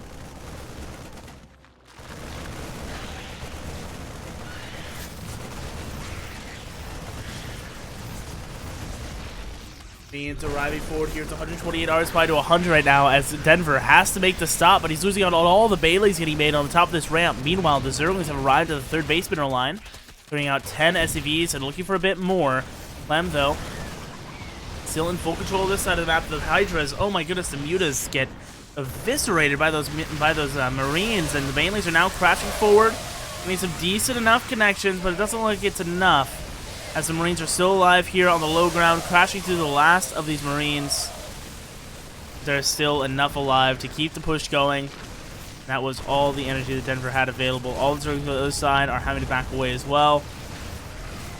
Looks like GG will get called, and Clem will indeed force a game number 5. GG, well played, Clem. Very nicely done by you, sir, as he is able to successfully force a decisive map 5. Going to be coming up here for the semifinal. Winner going to be facing off in the grand finals against Kier. We are currently still just waiting on the invite/lobby link to that next game, guys, so thanks for your patience.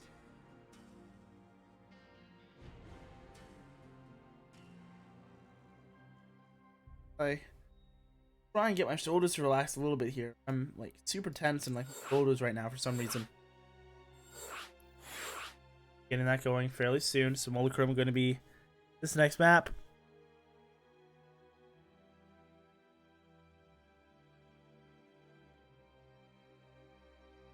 Everybody's all good to go, guys. Then we'll get started for this next game.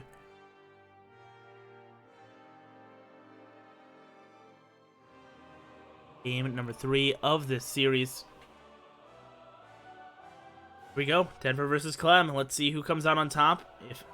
Who is going to be closing this out in this final map of this best of 5. Winner moving on to face off against Cure in a best of 7, guys. Get excited, as here we go. Both players are ready. So I will send you into game so I can take a sip of my drink.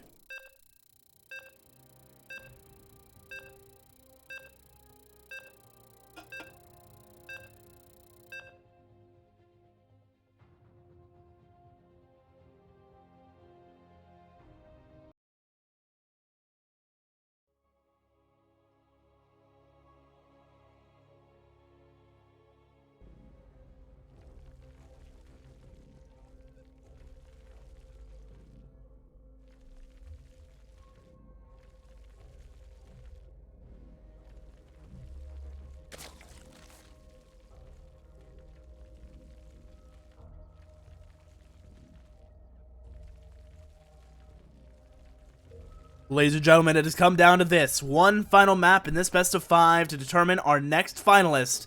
The face-off against Cure. The bottom right-hand side from Infinity Gaming. He is Denver. On the brink of being reverse sweeped by the young Terran in the top left in the blue. He is Clem. We carry on this momentum with a great 2-2 push there in game number 3.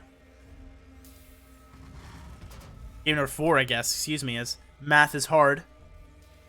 Been casting for about 9 hours today. Well, I guess probably about like 14 hours in total. Did the Asia Cup earlier today as well. So, been casting for a while, guys. So my brain functions are getting to the end of their function right now. End of their limit right now. So forgive me for any oddities in my speech right now. As a natural base will be coming up here, and the gas pool coming up for Denver as expected. Denver coming out strong in the start of this series, up 2-0, and now finds himself taking all the way to game number 5, and that is a scary situation to find yourself in as the player that was in the lead. Gotta be wondering, right? You know, what is the move here? How does he need to make adjustments in order to be well set up to win this game? Close out this series.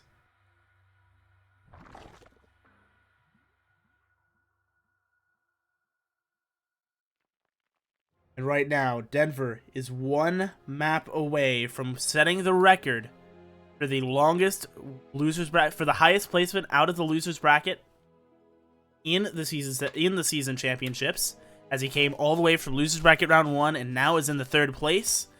One more win and he will find himself as the sole record holder. 3rd base still getting contested. The SDV wins the fight, killing that drone as the Reaper continues to contest the Zerglings on the other side.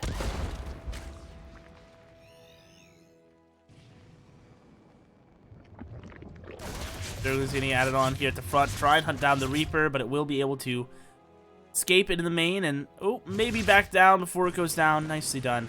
Getting out of here safely. Zerglings on the top side for Denver, securing his 3rd base location as the drone heads over to finally get that down.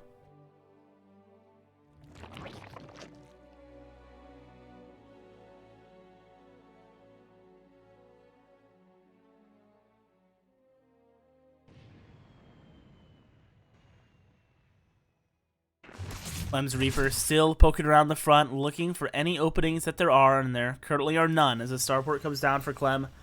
On his side of the map, he has the Hellion production continuing for himself as well. As the tech lab gets added onto the barracks, going to have that ready to potentially get swapped over here. We'll see if it is going to be the bio play coming out from him, as he does have that second gas finished up, and it is going to be the Liberator coming out first from this starport. So we're going to have that available as a harassment. So far, haven't seen that Liberator bring too much success for Terran players in today's tournament, right? We've seen it be, for the most part, whoa, is my camera will freak out. For the most part, be pretty well handled by Zergs pretty consistently. And so, let's see if Clem's able to break the mold with this one. So he'll be trying to continue the pressure in the center of the map with the Hellions and the Reaper. Try and open up another angle. That's an opportunity for that Liberator to do a bit more.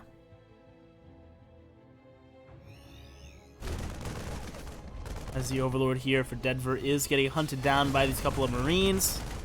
Trying to finish things off here, and oh, we'll get it. Nice grab there. Taking him down. You have this army of Clem over on the right-hand side. Continue to move around. All the Hellions here with this, as well as that Reaper. And a lot of control on the front edge of this creep as he is contesting the tumors as best he can. A little bit too late, though, to finish the kill on that one. These tumors will be able to go up without a problem. Now heading into the 3rd base. Have the Bailey Nest finishing up here soon. The lair being spotted as well. They'll get us around, and they're able to kill one or two of these Hellions. The rest of them able to shred through the rest. Now looking for more damage here in the main base. 3 Hellions here. All the probes get pulled away. Good focus fire from the Queen. Will finish off the low health one first. 5 drones in total have fallen. Reaper Grenade continues to keep the Queen back. The Hellion finally getting in to that middle line. 10 drones in total have fallen, and it is now 45-45. That worker count heading into the next phase of this game, where the 4th base will be coming down for Denver. We have 1-1 started up back at home for Clem. He adds on more barracks for himself, going up now to that 5 barracks play here at about the 5.5 minute mark. Drivel hooks coming up for Denver, so he's going to be continuing to look for better engagements with these Banelings, and this is only going to help him do so, both on and off creep, give him that extra bit of edge.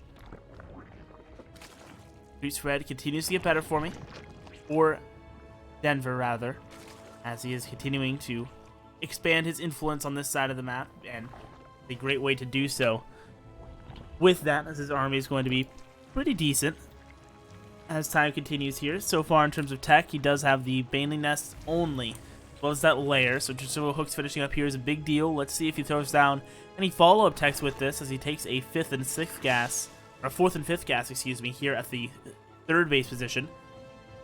Immediately gets that saturated. Armory coming up as part of the wall for Clem, as he will be working on these mech upgrades for the siege tanks and such.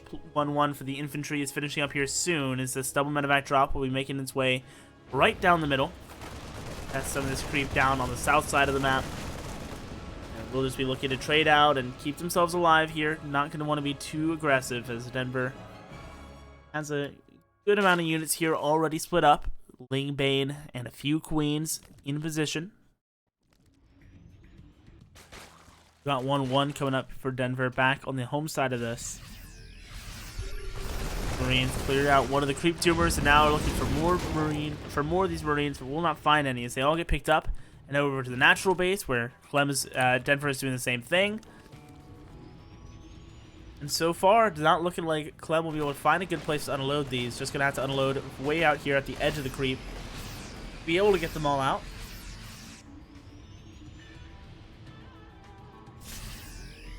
Stepping forward once again, clearing out more of these creep tumors as the Marines will find the Zerglings, getting one of the Banelings to detonate, but will have to get picked up and get out of here. Overlord cleaned up here at the 4th base location as Clem continues to march through the center.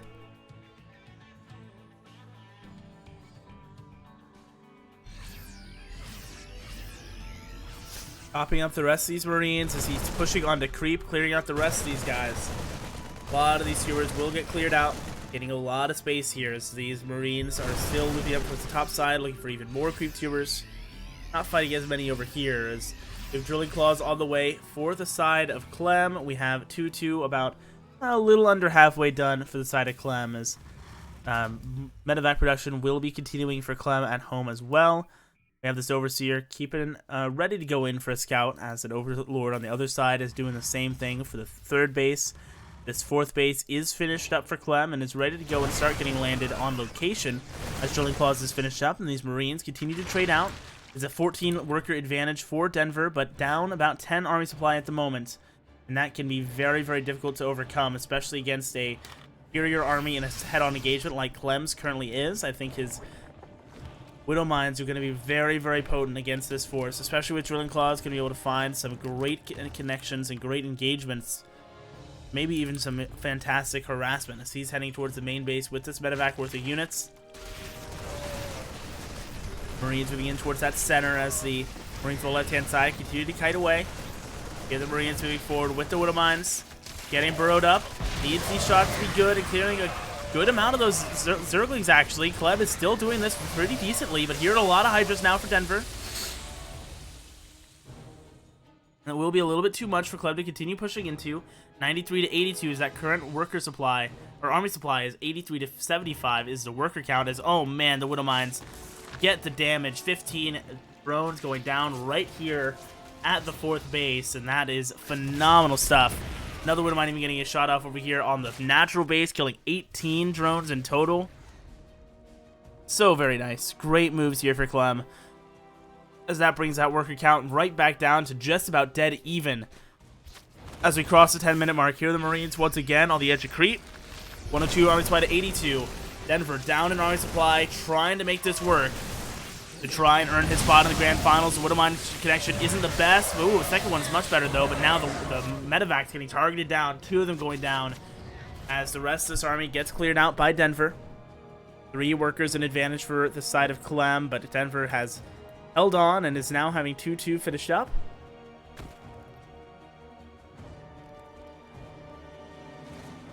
We have his continued medevac reduction coming out of the main base quite some time. Now we have this drop coming out along the north side of this map.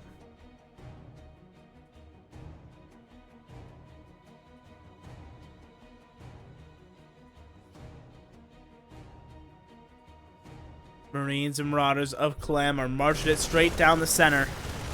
And Denver once again going to be down slightly in army supply to make, oh man, make these fights happen as Widow Mine shots continue to come through.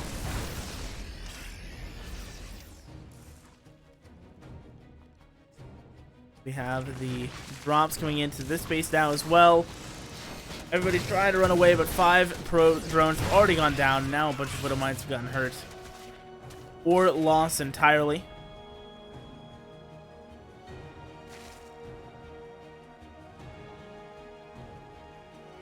As the +1 missile attack is on the way for Denver as well. Just also getting that stats class. Doesn't just have all of his stuff sitting in a bank right now. He's making sure he's spending all of his money very well. It's 196 to 195 work Army's total supply right now. As the bio of Clem continues to move forward. Hydra's in a nice spread. Will be pressuring for this high ground position. Clem will be securing this base. Oh man, the bandits to the front not reaching him anymore. It's 105 to 114 armor supply. The Marines are doing so much work. Now he's just here right in front of the army of Denver. 104 to 112 armor supply. The fungal goes out, not connecting onto a whole lot as the Lings and Hydras are trying to close this gap and trying to find that game-deciding damage that he's looking for, but will not be able to find it for either party as the infestors get all lifted up by the weirdos. Taken back across the map.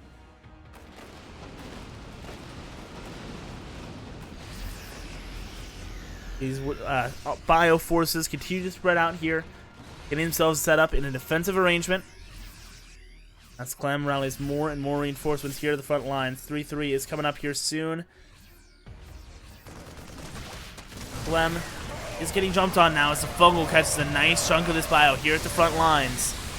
And the Bandlings continue to close the gap, finding his security risk here again with the planetary next to him feels a bit more reasonable as the armies continue to order forward, and we still do have Denver controlling the low ground and about to take down this next base.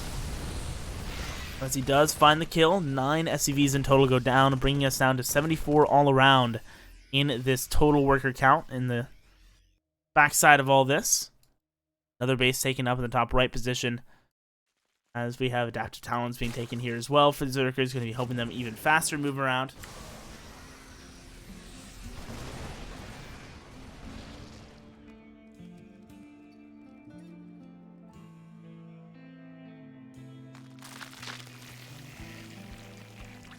These Banelings of Denver continue to move down the bottom side of this map. Some of the infestors splitting off as the main force of Clem still here in the center. And so for the most part, that same Dream Team crew, Little Minds, getting some good connections once again for so many times now. And here come the Roaches now. Right on top of this planetary fortress that's coming up for the side of Clem. Banelings getting not too much feedback directly from the players so far, as he will be losing this base on the other side. We have Denver putting out this White Depot on the other side of the map as well, so he is ready to be wiped out after this fight, right? He needs to be so cautious winning this in the fight as the fungal comes through. Denver is backing away, has plenty of energy left on the rest of these infestors to get more additional additional fungals available if he wants them, to be able to try on more of this army for size and try and close that gap with the Warhammer. With these Banelings crashing into the army and just Warhammering the face off these guys, blowing up in their faces. And these Marines are not going to be able to stay alive very long. So many going down. The Widowmine shots not doing nearly enough. And the Space Marines are not enough to take the game from Denver. And he will be able to close this out 3-2. As it was a move with class. Says Planet 9SC2. I have to agree. Nicely executed here. But yeah, it was a fairly straight up engage time after time from Denver. As we will take a 6-minute break here. Looks like Denver needs a bit of a break before the grand finals, guys. Then we will go into Denver versus Cure for this final best of 7, guys, for the grand finals. Thanks so much for watching today. Please do check out the Astrino page if you have not, guys. And we will be right back with our grand finals. Denver versus Cure coming up after this.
watching the world rise up in flames, seeking a light to guide the way. We gotta fight to save the day, counting on us to win the fray.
finish out this series. Cure will be coming in. I'm not sure if I was muted for that entire thing or not. That sucks if I was.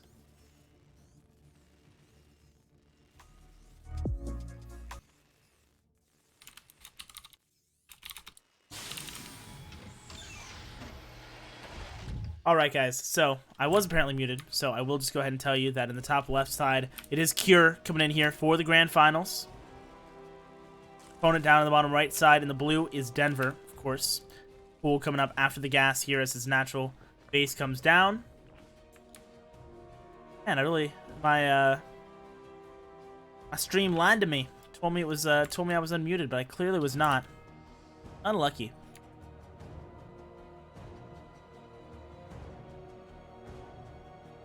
So, we have the Reaper coming out for Cure now. He'll be making his way across the map. Check out what is going on here. See if he'll be able to get anything done in this early game.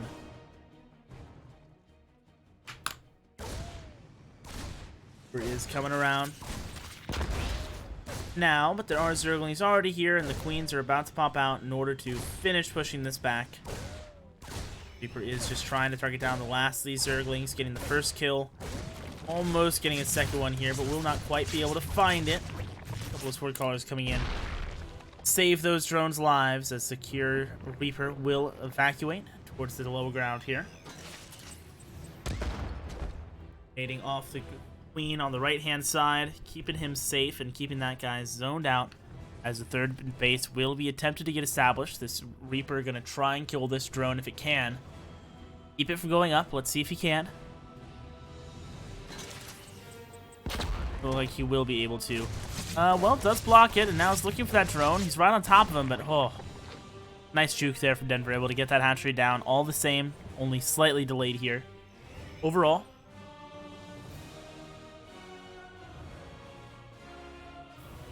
natural base getting nice and saturated for Cure as he takes a second gas at the natural at the natural base rather than taking it up in his main. A little bit interesting, but I don't think it'll make too big a difference here. As Pneumatized Carapace is once again getting invested in from Denver, prioritizing getting that earlier scouting information with those Overlords as these Hellions are positioned in the center of the map. Now backing up once again. And it will just be the Reaper in the center, keeping an eye on the Zelnaga Tower. 6 more Zerglings getting add on for Denver as he is getting ready to potentially take more gases here. He is currently floating a fair amount. Could be starting up speed, but is going to be continue baking it. Looking like a fast layer, perhaps, coming out from him. Third hatchery will be finishing up. It's a Liberator out for Cure, coming from this starport. And a very early third command center going to be finished up into that orbital command. As well as the Zerglings take control of the center of the map and chase that Reaper away. We have the Liberator about halfway done now.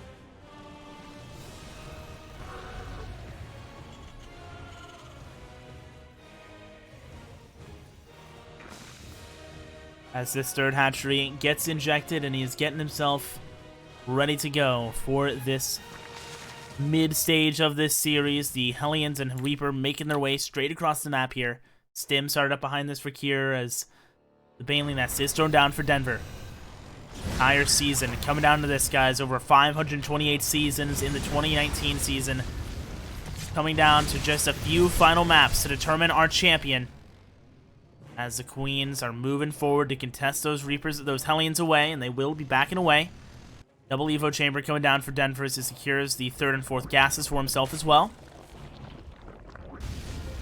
Hellions moving in on the right-hand side, clearing out more of the creep tumors as the Queens will come over once again to chase him away.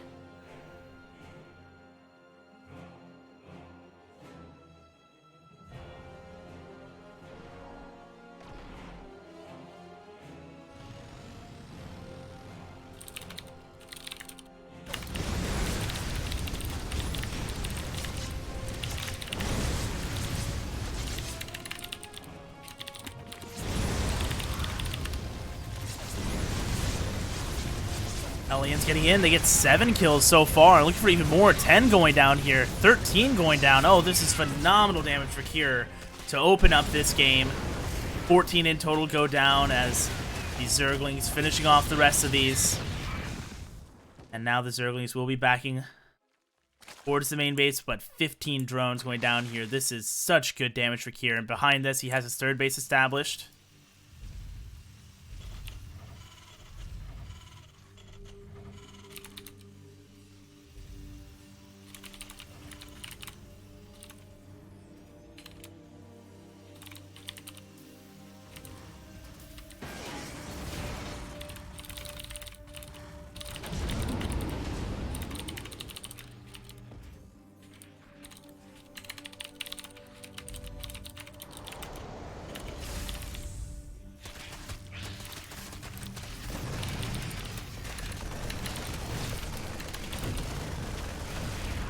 The Zerglings clearing out 2 of these SCVs as they are backing over to the left-hand side.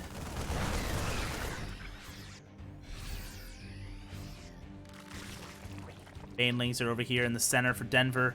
Continuing to get added on. Resources lost pretty heavily in favor of Kira so far. These are doing a nice job with the defense. 1-1 finishing up here shortly for him as well.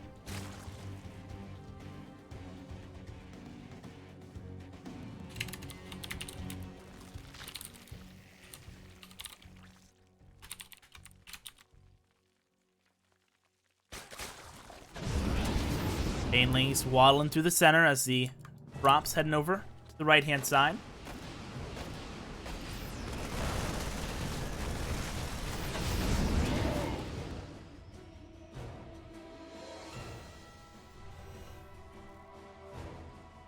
More Army of Kira moving through the center with 1-1 done. The Banelings rolling forward as the siege tank gets set up, but it's not going to be done before the Zerglings get right on top of it, but all the Zerglings in the meantime are going to get shredded by this bio, and more Marines are available on the right-hand side as well.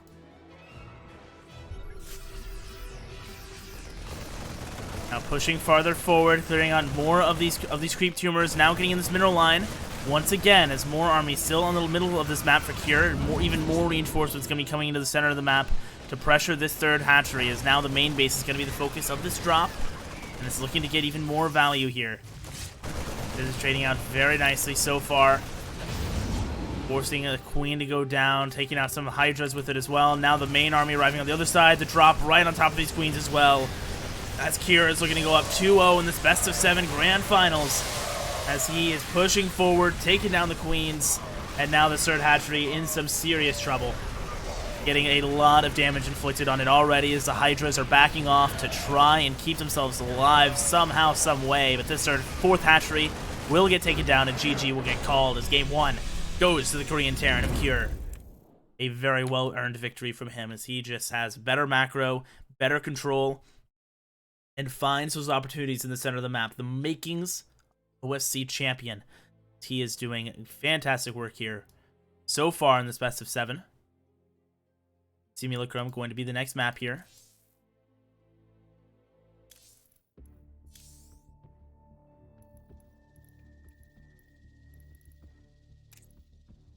As we will head and get on into that, guys.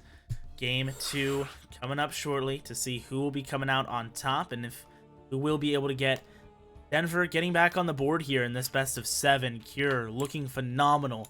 I mean, taking down Solar 3-1. I think Solar is definitely more favored than Denver would be in the same matchup, and so clearly his DVZ is phenomenal right now. And I mean, as we saw just then, a fantastic execution of the upgrade timing, finding some great opportunities in the center of the map. As GG, good luck, have fun is called, and players are ready. So game number 2. Or I guess game number 3 overall, map 3, will be coming up very shortly. Eternal Empire is going to be this battlefield. Denver going to have to make some serious adjustments, right? I mean, he was unable to make any stops, really, against that army. The drops were super effective. The Marines alone were pretty much doing game-ending damage there. And even when he was able to find the tanks in the center of the map before they got sieged up, he was unable to win the fight convincingly enough. Did end up getting cleared out, as now we will head in to the bottom left-hand side of Eternal Empire, guys. See if he can continue this momentum and go up to 3-0 in the grand finals. In the bottom left-hand side, in the red, he is Cure, the Korean Terran. Facing off against the European Zerg in the top right-hand side. In the blue, he's Denver.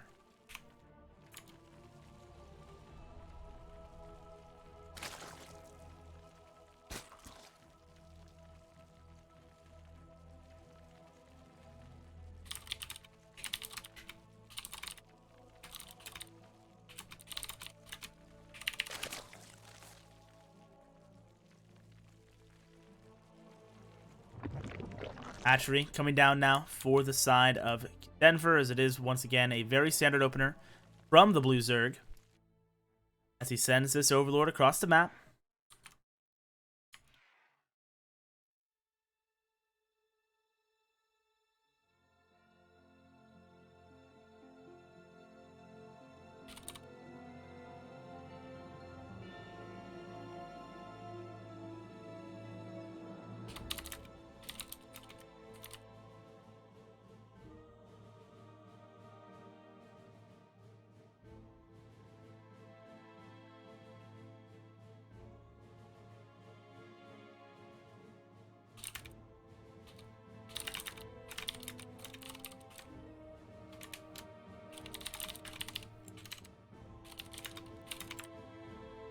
Alright, so the Overlord is making its slow little way across here as the natural expansion comes down for Cure.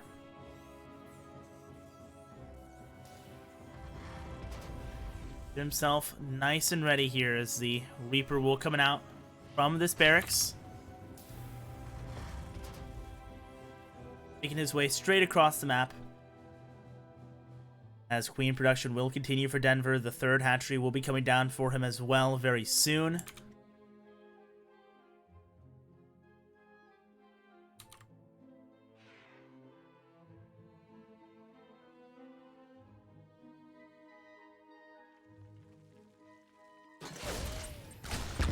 Reaper continuing to kite back here.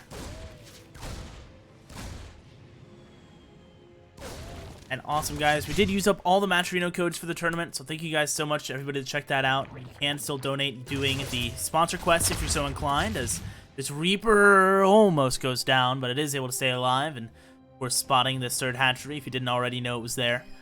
So we'll be able to have full knowledge as to what is going on here as Denver starting up speed, about halfway done. And we'll be saturating up this natural base once again, going for the Nubatized Carapace to allow for that scouting info. The Reaper continues to be a nuisance at the front, but won't be able to get really much more value here. Backing away.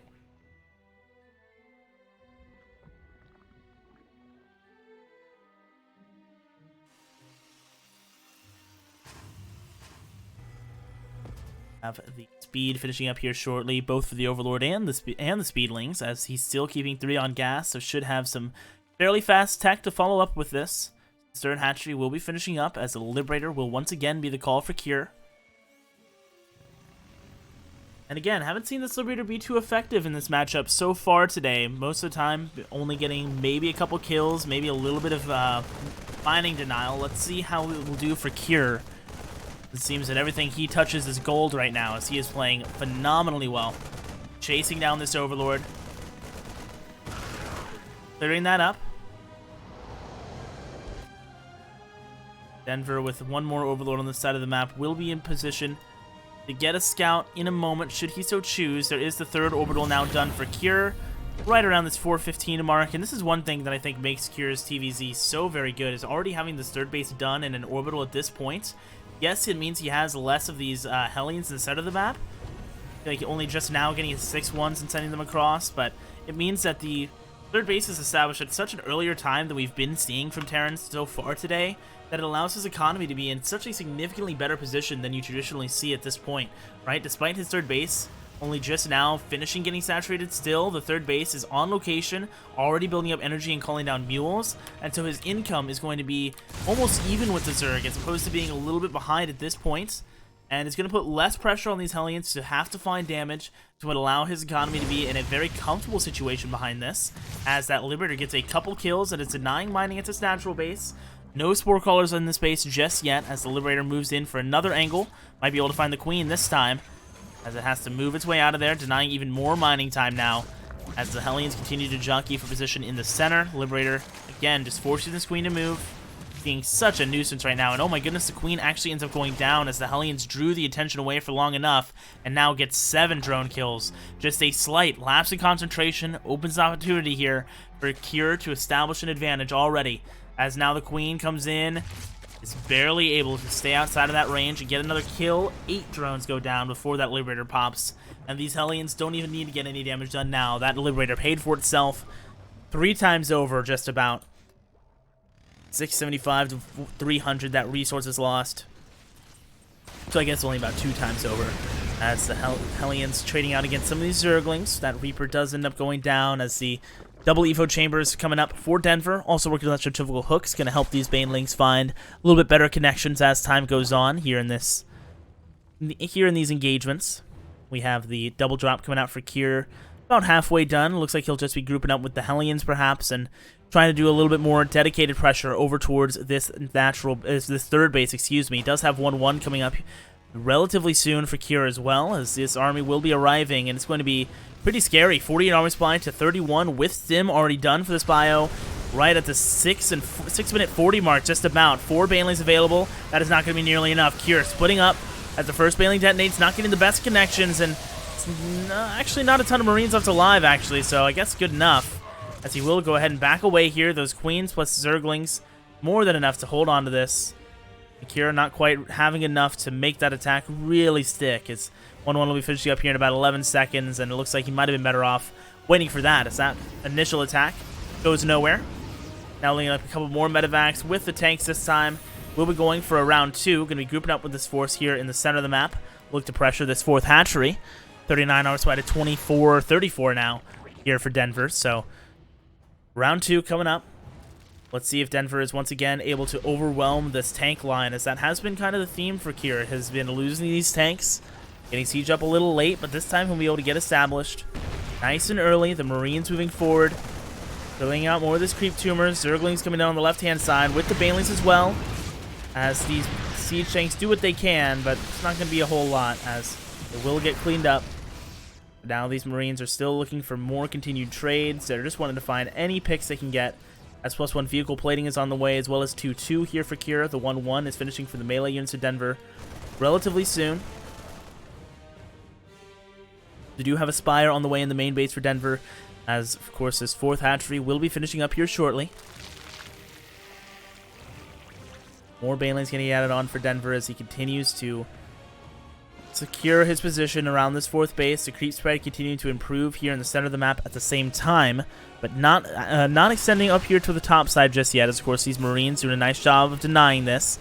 Those Lings and Banes wrapping around the backside, poised to come in around the back of this army, but the Marines are ready for it. They're expecting something like that to be happening, and here we go, coming in from both sides. The Marines stim, but they immediately just get picked up, and he will just be backing away from this. Recognizes a losing fight when he sees it, will be backing away. Very intelligent move here from Kier, not trying to make a broken thing work. He will just back off, recognize that there will be time and wisdom in living to fight another day.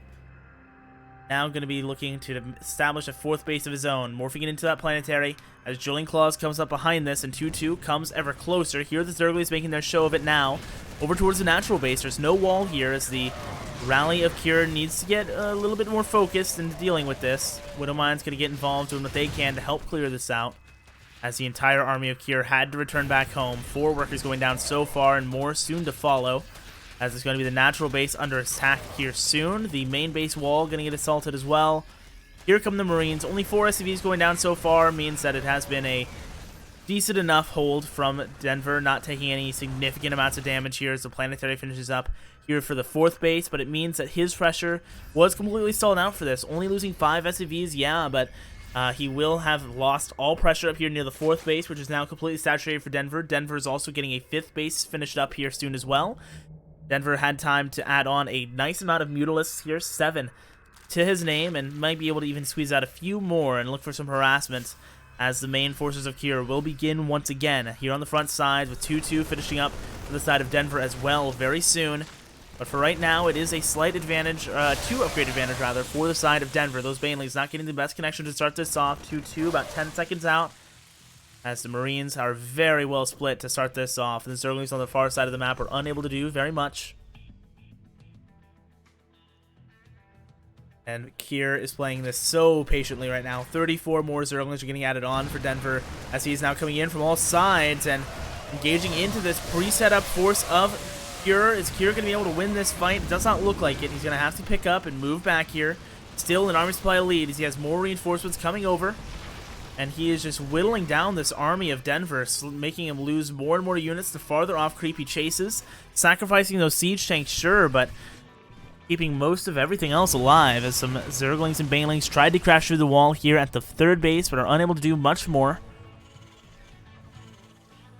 As we have Denver coming in once again, trying to find his way around this wall, but Cure on top of things and keeping himself safe from this run by. Main army of Cure advancing once again as the Banelings on the right-hand side going to make up the brunt of this army for Denver as he tries to find this engage. Here come the Mutas in the sky as the rest of the bio is splitting up. The Banelings not getting the best connections here, but there are a lot more Zerglings arriving. A lot more bio too, though, from the left-hand side. Will it be enough to let Cure take this fight? It's not looking like it so far. He needs a lot more Marines with this. Could use a couple Widow Mines to help him out, as 75 to 70 is now the armor supply finally in favor of Cure, but running out of army here on the ground. The Mutalisks are clearing out a good amount of these medevacs here in the sky as he gets pushed back by the Thor finally.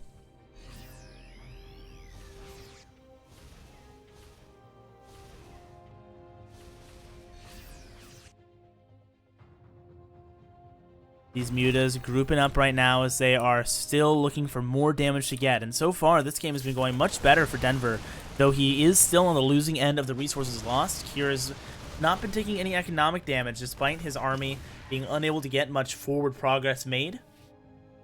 Denver with some good defenses, but needs more. Needs to be able to shut down this economy, as it has been a pretty back and forth game in terms of that income advantage. 3 drones getting taken down somewhere on this map as these Mutas are finally getting involved against some Marines. Some Zerglings coming up here as well, and they're going to be able to get inside the wall. Meanwhile, Cure is committing forward, and he's on top of the hatchery now, starting to damage that directly. As the Zerglings come in closer to the third base, down on the bottom side. More Widow Mines available to help out with this. Widow Mine killing a lot of his own units there as the fourth hatchery gets taken down, or the fifth hatchery gets taken down. Now the fourth hatchery going to be the next target, but so many Zerglings wrapping around this army. Going to force these guys all the way out as Denver forces the retreat. The Mutas, meanwhile, are killing everything they can, having killed 9 SCVs so far to the 7 drones that have been killed by Cure. You need to pump out a lot of bio at a time. Another Thor getting added onto this as well. The main armies continue to clash here on the far side of the map, right around the 5th hatchery of Denver.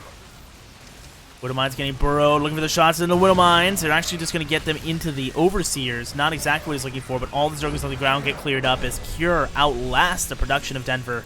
And with only 4 bases worth of larva there, and I think falling behind on his injects as well, he was able to find his opportunity and finish that fight, breaking through and getting himself now up to match point. Already here in the grand finals, up 3-0. And looking to close this out. He's doing a phenomenal job here. Cure is playing some great StarCraft 2. And I mean, Denver making defense after defense. He was trying to get the momentum going in his direction. He found some good damage over towards that third base finally, but was not enough. He was unable to get enough kills, still losing drones of his own as those Mutas were doing that. And the army composition of Cure just kept getting better and better, right? He continued to add on more Thors, adding on more Widow Mines, so we had a better and better response to the entire composition just getting directly countered by those Terran units. And the Terran patch is continuing to remain true and remain so very effective here.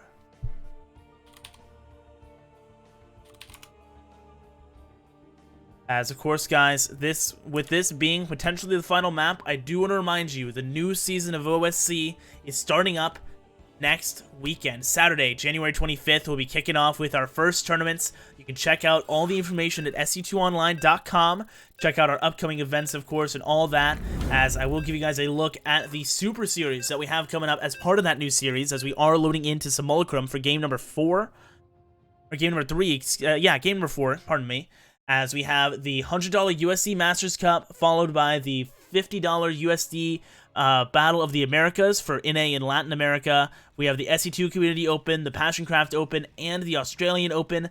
I believe the Community Open and the Australian Open I will be covering on my channel. The rest of that going to be available on a variety of other channels. Make sure to keep up to date on all that with @OSC Esports on Twitter as well. As guys, without further ado, it's time to head into game for map number 4, down at the bottom right-hand side, looking to close this out and secure his season championship. He is Cure. And his opponent, now in dire straits here in the grand finals, has to win 4 in a row. Let's see if he's up to the challenge. It is Infinity Gaming's Denver in the red trunks. In a very, very tough spot, guys. I mean, he is going for the hatch first once again. I would love to see him take a risk here. Go for something crazy. Go for some sort of timing attack or all-in here. Does not seem like the macro play is working out super well for him, right? It is Cure just coming out ahead time and time again here so far. Finding himself some phenomenal damage with both the Zerglings and then the Mutalisk follow-up. I mean, it seems like anything... finding himself phenomenal damage in responding to the Zerglings and responding to the Mutalisk damage, and finally just outlasting his opponent there in that last game, even whenever the game doesn't have too much direct harassment going down. We saw just phenomenal trades coming through.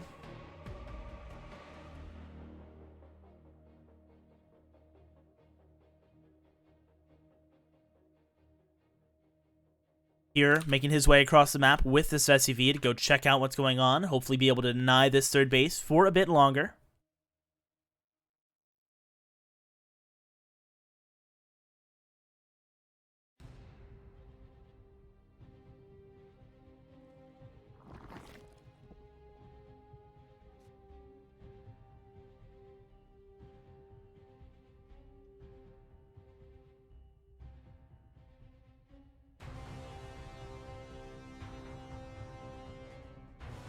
Continuing to make his way back home now as the Reaper will be moving across to go and continue doing things. Looking for some more damage, but not finding any just yet.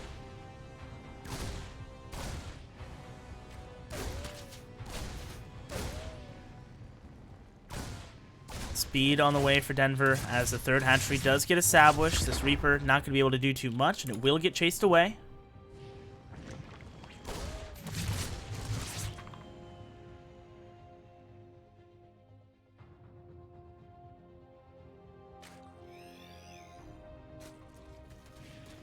The Reaper is here in front of the natural, just waiting for his next opportunity to be able to clear things out and maybe get some more information going, as Pneumatized Carapace will be coming up. Speaking of information, for Denver yet again. And Cure, I mean, how comfortable must he be feeling, right? Up 3 games to nothing here in a best of 7. 1 map away from getting the lion's share of this prize pool, guys. Such a powerful situation to be in, and I mean, he can afford to experiment here. He can afford to go for some crazy all-in. And even if it doesn't work out 2 times in a row, he would still have an additional game to play with before being taken to the final map. I mean, this is just so much freedom to work with. And I mean, beating anybody 4 games in a row is so tough whenever you are evenly matched. And I think when Kira, I think it's safe to say, is pretty favored, it is going to be an even tougher situation to be going up against. I mean, Kira is playing out of his mind right now, having some phenomenal games throughout this tournament and throughout the season of OSC Season 7, as he will now be trying to finish out this tournament and getting himself that championship title. As he chases down the Overlord in the main base, he's working on the cloak for the Banshee behind this as well, which is going to be coming out. Denver, I think, did see this, right? Knows that that's coming. I don't know that he saw his cloak start up or not, so might not know that it's a Banshee, but a pretty safe assumption. Making its way across the map. It's a Baneling Nest and a Lair on the way as the Hellions getting in, killing 3 workers, 4 workers. Oh man, a great way to start off game number 4 here for Cure, as 5 drones get taken out, and the Hellions are now even going to be able to find more. Oh my goodness, 7 going down, 9 going down. Oh man, such great damage here for Cure, as 12 total drones will fall to the initial Hellions from Cure. That is absolutely phenomenal.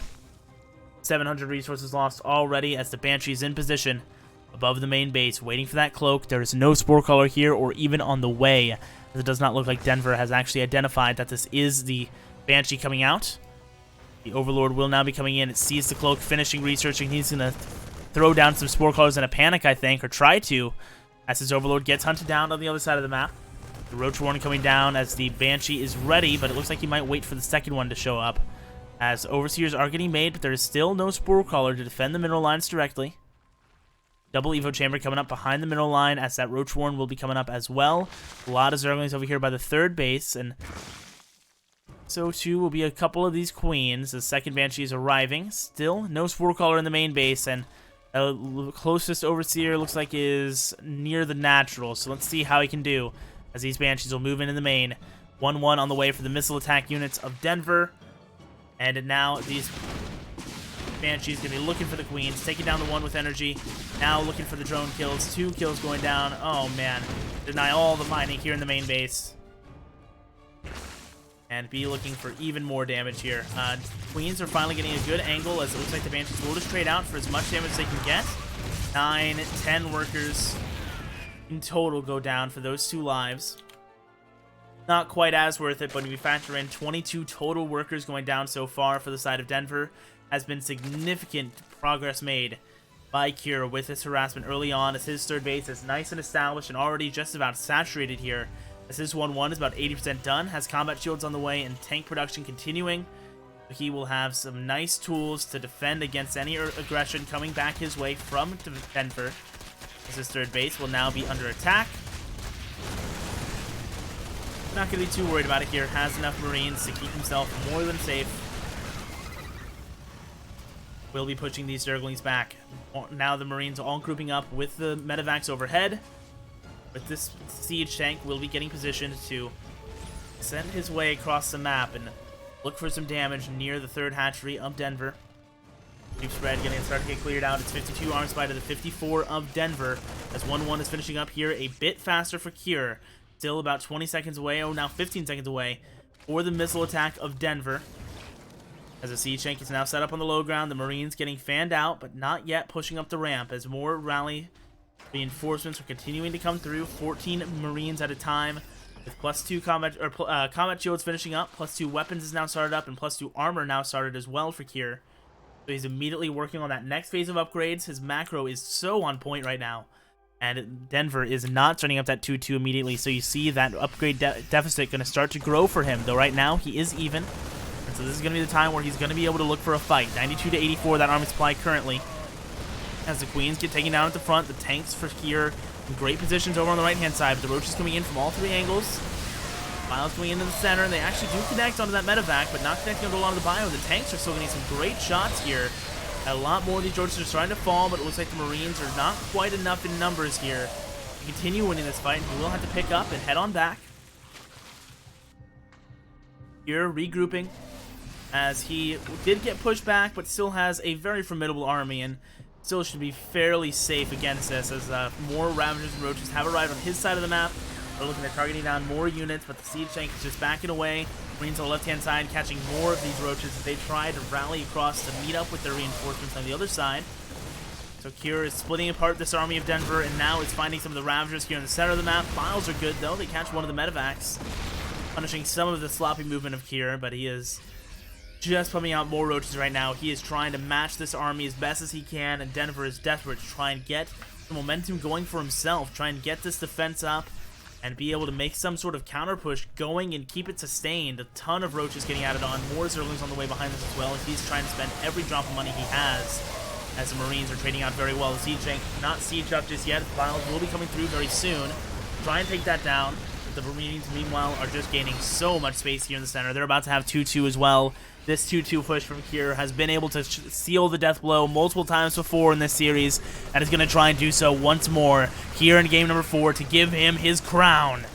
Let's see, can Denver hold on? He's fighting for his life and fighting for the right to stay alive in the Season 7 championship here at the front, as it looks like he will be able to push back these Marines. Oh no, 2-2 finished up, and the weapons are doing some great damage. GG, Cure will take the game and the series. Congratulations, and he is our champion here for the OSC Season 7. Big congratulations to him as he takes home the lion's share of this prize pool, and of course the coveted bragging rights of being our OSC Season 7 championship. GG, well played. It's Denver will be taking home the silver medal and the still a very nice split of this prize pool. I mean, at minimum here, guys, first place getting $1,000, second place getting $500, third place being Clem getting $400, Mana getting minimum $300 in fourth place, And of course, that will be upped based on the money that got added to that Match Reno prize pool, guys. So we'll have the final amount split up on that, probably posted on Team Liquid and on that Liquipedia page before too long. Thank you guys so much for tuning in today and joining us throughout these entire past few weeks of OSC Season 7 Championship action. We now have crowned our champion, Cure, coming out on top through the 2019 season. And if this inspired you, if you saw this and you want to be the next champion, if you want to start trying to set your legacy here in StarCraft 2, there's no better place to start than the OSC Weeklies, kicking off next week, Saturday, January 25th, as we will have the Super Series kicking off. We'll have the first round of those tournaments where we'll have 1,500 mid-season tournaments coming up. You can check out all the information and all the upcoming events at sc2online.com, as well as, of course, checking out that Wikipedia page for the OSC as the rest of those tournaments get updated, guys.